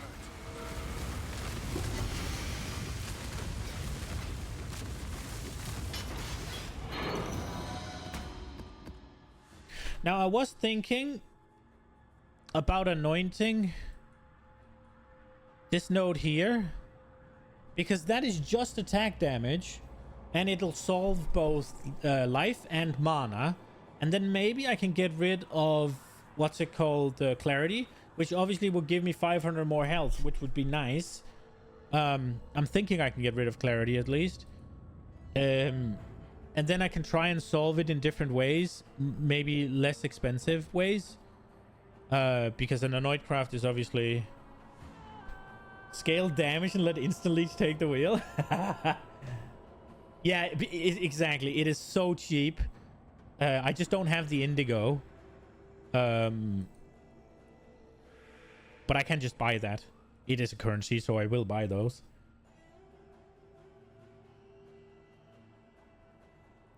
And I think that may or may not... No, these were really good, right? These notes were really good, yeah? For Leech, specifically. I took these to try and fix it.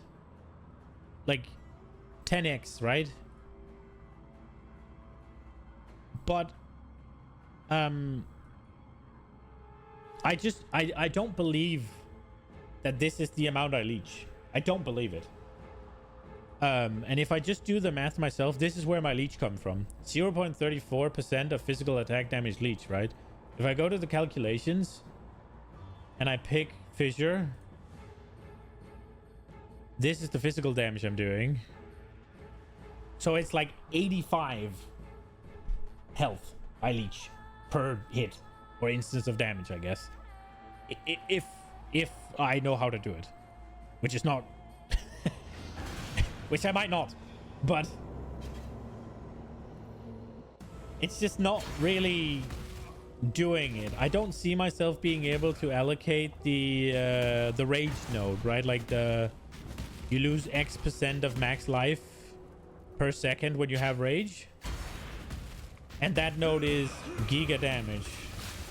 But there's also 0.6 lead. Yes, true.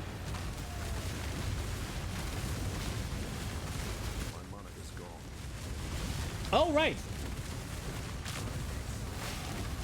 That's because I did the calculations before I took the wheel. Wait, then maybe it's good. Because that makes it 1%. Yeah, to 250-ish. Hate to double-cross an old mate, but Vagan's man enough to deal with it. Plus, I owe him one. Yeah, I did the I did the calculations before I took the points, and I didn't realize that had leech in it. Finish all active incubators. Fracturing orb on a random item. On research. Yeah, I'm not removing him. Leo's a tough one. He'll understand if we... Next time it'll be you, old. Don't snuff my candle just yet. I guess it's time to play it spying. But still, 250 is nowhere near 1,000, right? You're probably leech camped. Yeah, so there's a lot of things that I don't fucking understand about leech. It works fucking weird. Is this my leech per second? 6.37?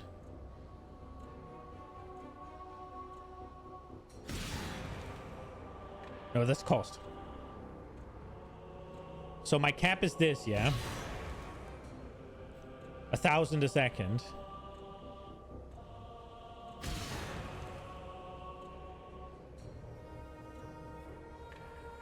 So it takes 3.4 seconds of me doing damage to reach the camp.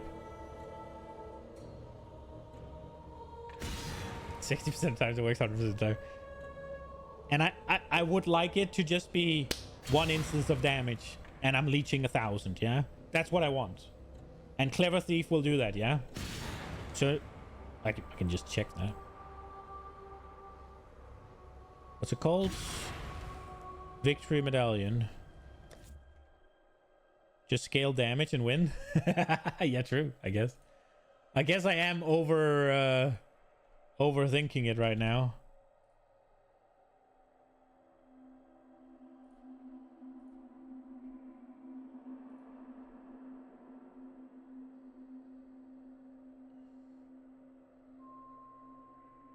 Oh, it's still...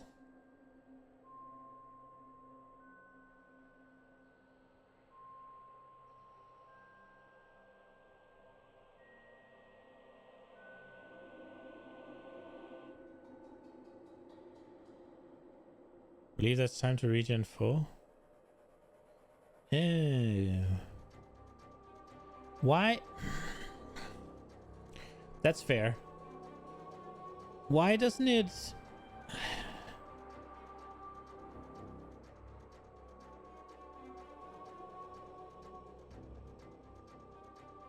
Rate per instance.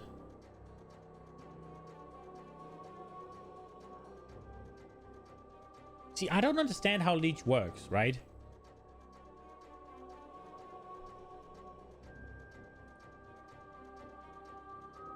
I just don't get it exactly. It should be easy, right? It should be I hit monster, I do damage, damage convert to health.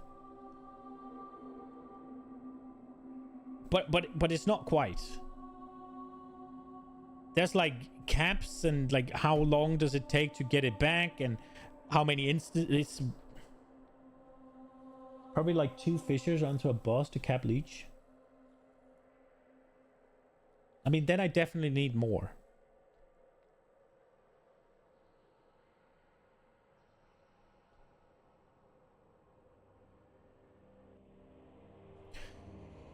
I guess I could just I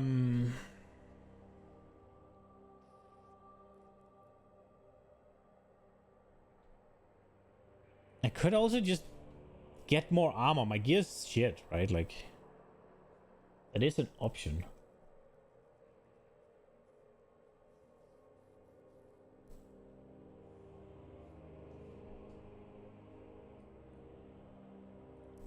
But what the Clever Thief would let me do is drop you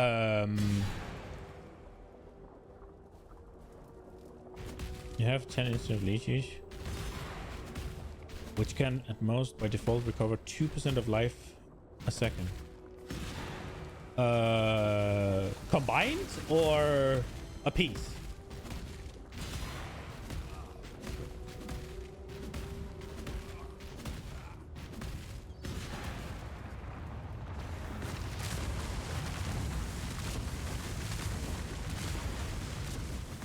Each.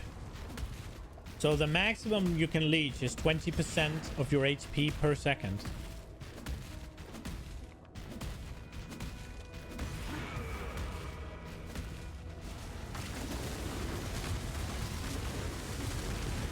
Unless I spec into more things.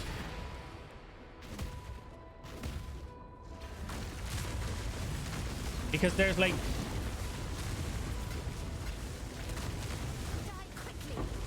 there's different stats, right? Like increased total recovery per second from life leech and increased maximum total life recovery per second from life leech.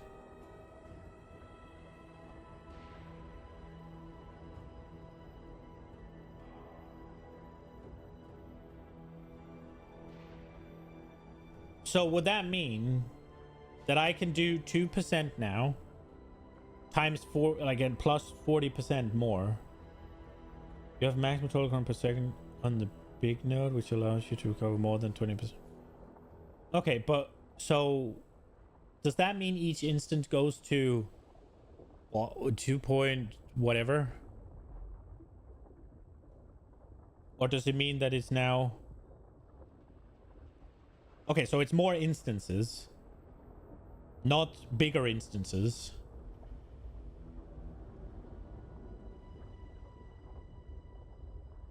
Because I would assume that it's bigger instances rather than more of them.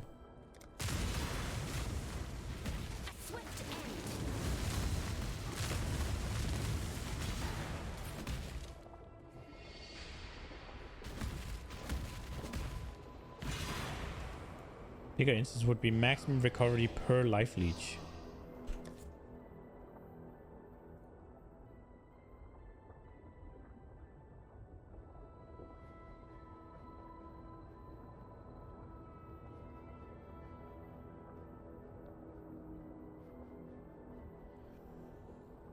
So what does increased total recovery per second from life leech do?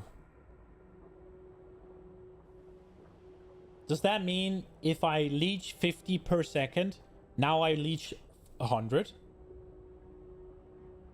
But I can still only go, let's say the 2% is 200.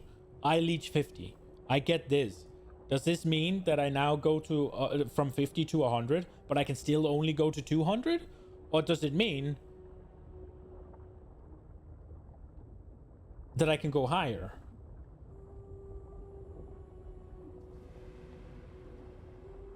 So an instant of leech can buffer 10% of max life as leeched and then recover it at a 2% second by default. Okay. Total recovery would then put that up to 4% a second while keeping the 10% buffer. So that's the 40%. While keeping the... Okay. So is that the top one? 4% increased maximum total life recovery per second. It's 100% from total recovery. That's the 100% from total.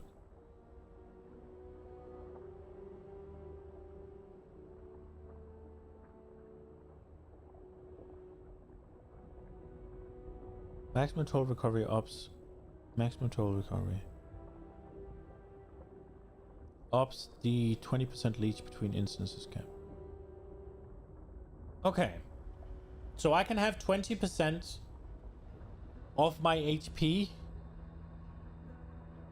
leached in total plus 40% of it. And then what does the bottom one do?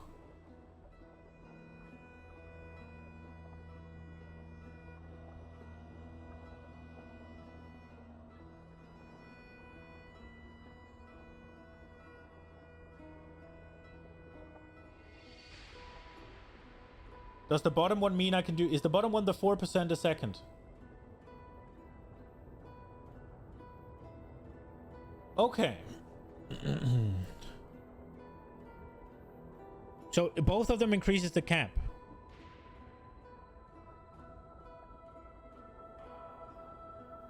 So if I want to leech more now, not instant, but if I want to leech more per second, I could take the mastery, 100% increased total recovery per second from life mana or energy shield leech.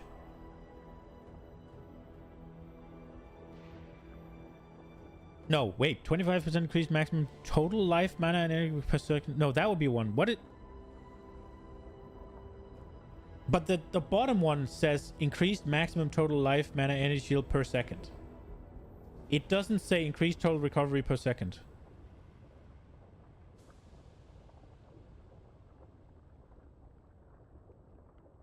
The gate hears your damage. Yeah, but at 1%, and I do like 0.5 mil, that should be plenty, right? It should fill my entire HP pool in a second. The problem is it's physical right now. But in this instance here, I have Clever Thief anointed, I think. Or did I? Yeah. Right now, here I have Clever Thief. So 100% of my shit should be leeching. So what does this do? Okay. And this one? Didn't change. Did change the mana.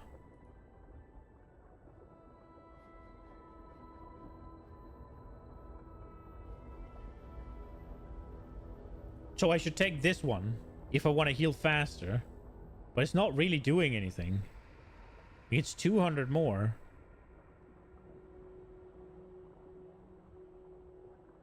Okay, let's see. Size. Okay, so health pool times 0.02. That's the 2 per second. And the leech rate modifier is 2.6. Why is it 2.6?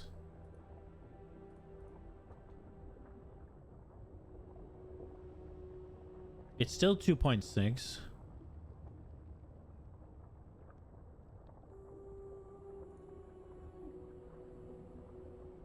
So it starts at 100 and gets 160 on top. So it's total recovery per second.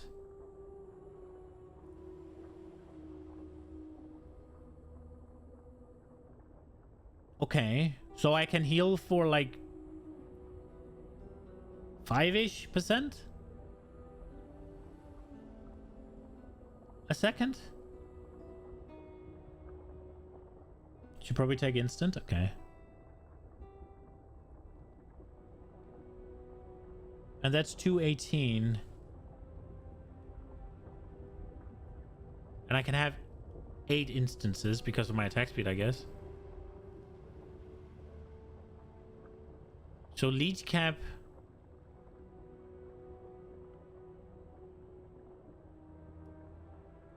So to increase... Holy shit. So to increase leech. So these... Where's the 40 then?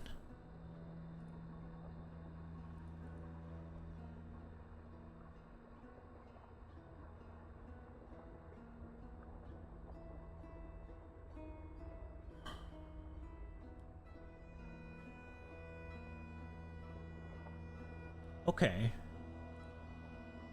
Right. And what does this do then?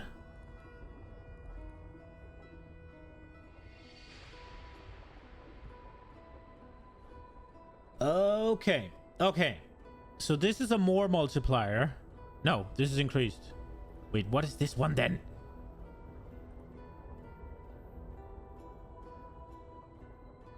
This is the... Why is this so fucking convoluted? Yeah, this is just this one. Okay. So this one doesn't yeah, I got it. I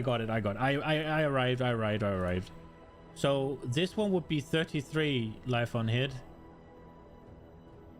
But this would be 210.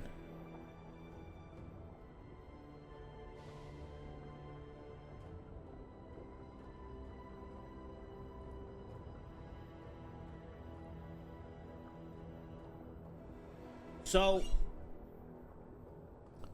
if I have 8 instances of leech, or 10 was the cap, right? The only reason it says 8 is because my attack speed, correct? If I have 10 instances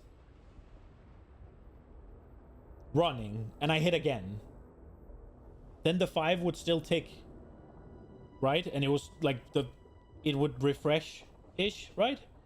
But I'd still get the 5%.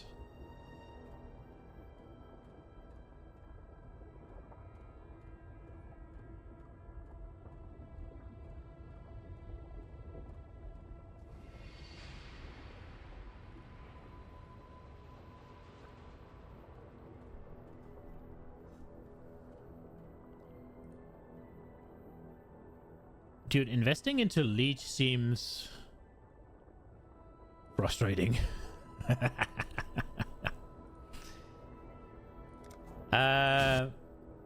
Let's get the instance. I've always taken it in the past. Why should it fail me now?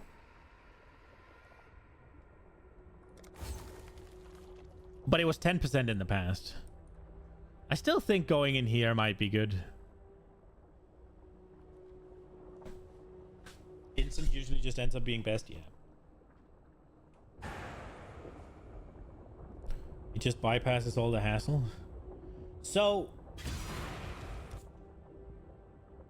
another question, and this might be dumb. These 5% of leech is instant. It says 5% of leech, right? So, my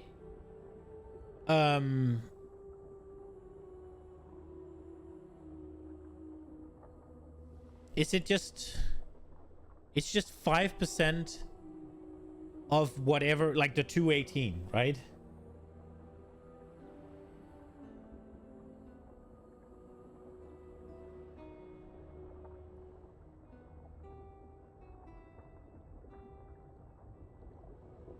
Like, even if I scale my damage to billions, it will heal the same, right?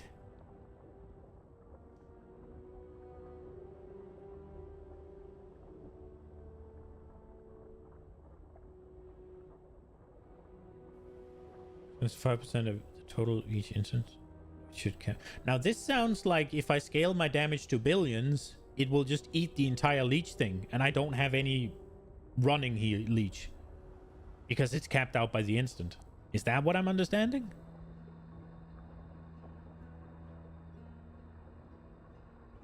So if I have 1% leech, I'm capped at 100 fucking heal from leech. So 5 of those. Is it then 5 of those that is healing me instantly? Or if I hit it for 10,000, is it just going to take 100 instant?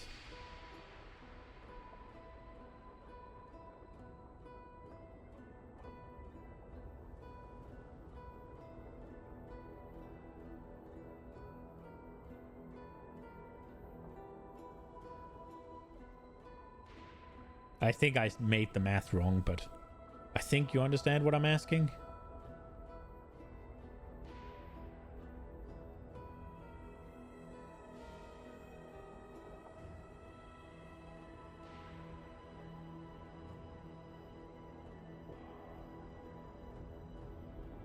Okay, so it will in a sense override the limit. And then having normal leech on top of that. Okay.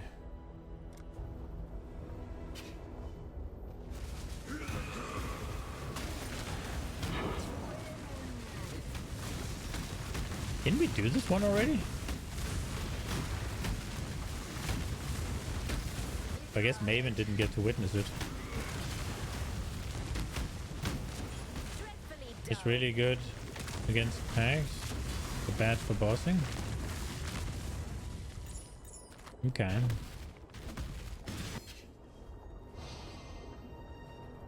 Seven months remaining. We're not hunting. We are not hunting.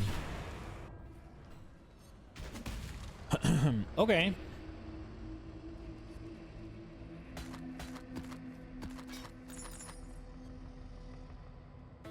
Prismatic Heart. Strength. Small have increased effect. Tutor Elemental. Oh, the Tutor Elemental is dead, huh? Well, no. I mean...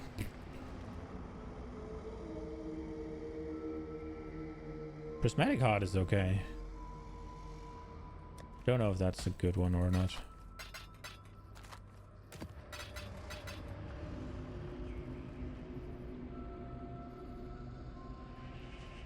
Can you leech a quick infographic? What do you mean? Do you want to see the POB again? Or link? You mean link? Yes, you can. I don't think... there shouldn't be anything...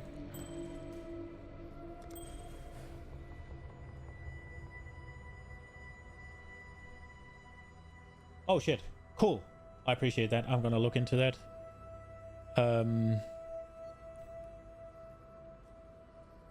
Yeah, that's nice. I really feel like these things should be explained in the game.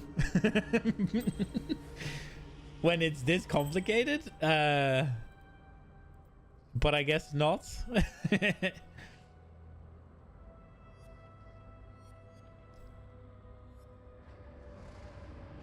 This one's okay. Is it worth anything? Probably not, right? Doesn't have life, so it's vendor trash, yeah? 16 chaos? If I can get 15 for that, I'll be happy. I don't think so, though.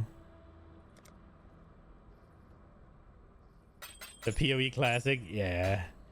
It's kind of bad. I'm not gonna lie. Like, it is one of those things where if you try to make your own build or something, you're just met with so many hurdles. It's like, bro, this don't make no sense.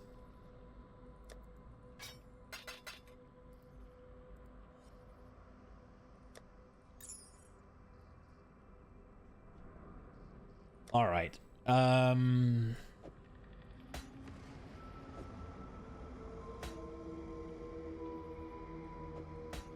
don't know. I need to clean up my stash. I say that every fucking league. Right. Not too much progression today. I'm moderately disappointed actually in our progress. I've been fucking around with gear a lot. Oh, right. I didn't finish what I was saying with this axe. What I was thinking is... Let me see. Because it actually does have... So, I was thinking about just locking these. Now, this physical can go higher. I just don't have the recipe, I think. It at least says there's a higher crafted, I think. But if we do the veiled modifiers, chance to deal double damage is dead. Attack speed with Blood Rage could be nice, right? And attack speed with Rare Unique is okay as well. Attack speed with, again, attack speed, right? So these three are all okay. Obviously, this is dead. Critical strike chance is dead because I'm running the... But damage per endurance charge is pretty neat. And then these are dead. So veiling a suffix is not terrible, but obviously getting the prefix is much better, right? Because they have these 120 to 139, and I think the crafted one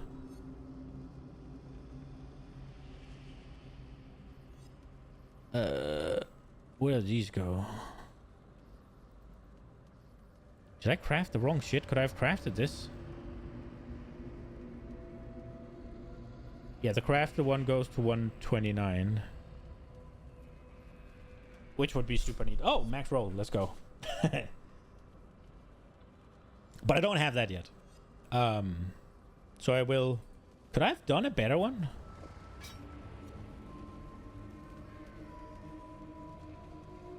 Oh...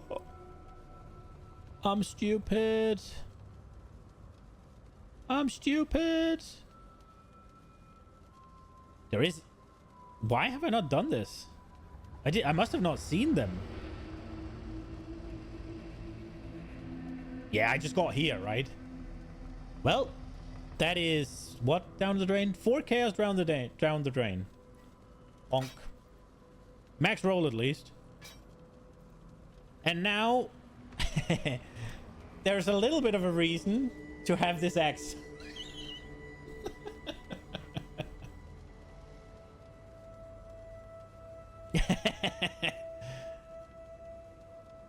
Yeah, we'll swap it out eventually. It's okay. I sold something for 100 chaos earlier, so we're fine. I can waste a bit. All right, this is going to be it for today. I am 30 minutes over. No, 24 actually. I started early. I need to go to the store, otherwise Nina's gonna be unhappy camper. Because I did promise. So, I'll be back tomorrow for some more PoE action. Yeah, thanks, Concho. Have a good one. I hope to see you guys tomorrow. Enjoy the evening. I'll probably be playing a bit off stream. Hopefully Sovi wants to play. I'm not sure if I'll be playing my champion or if I'll be leveling the Inquisitor. If Sovi wants to play, the Elementalist is coming. But we'll see. I hope you enjoyed it. Hope I'll see you tomorrow. Have a good one, guys. Bye-bye.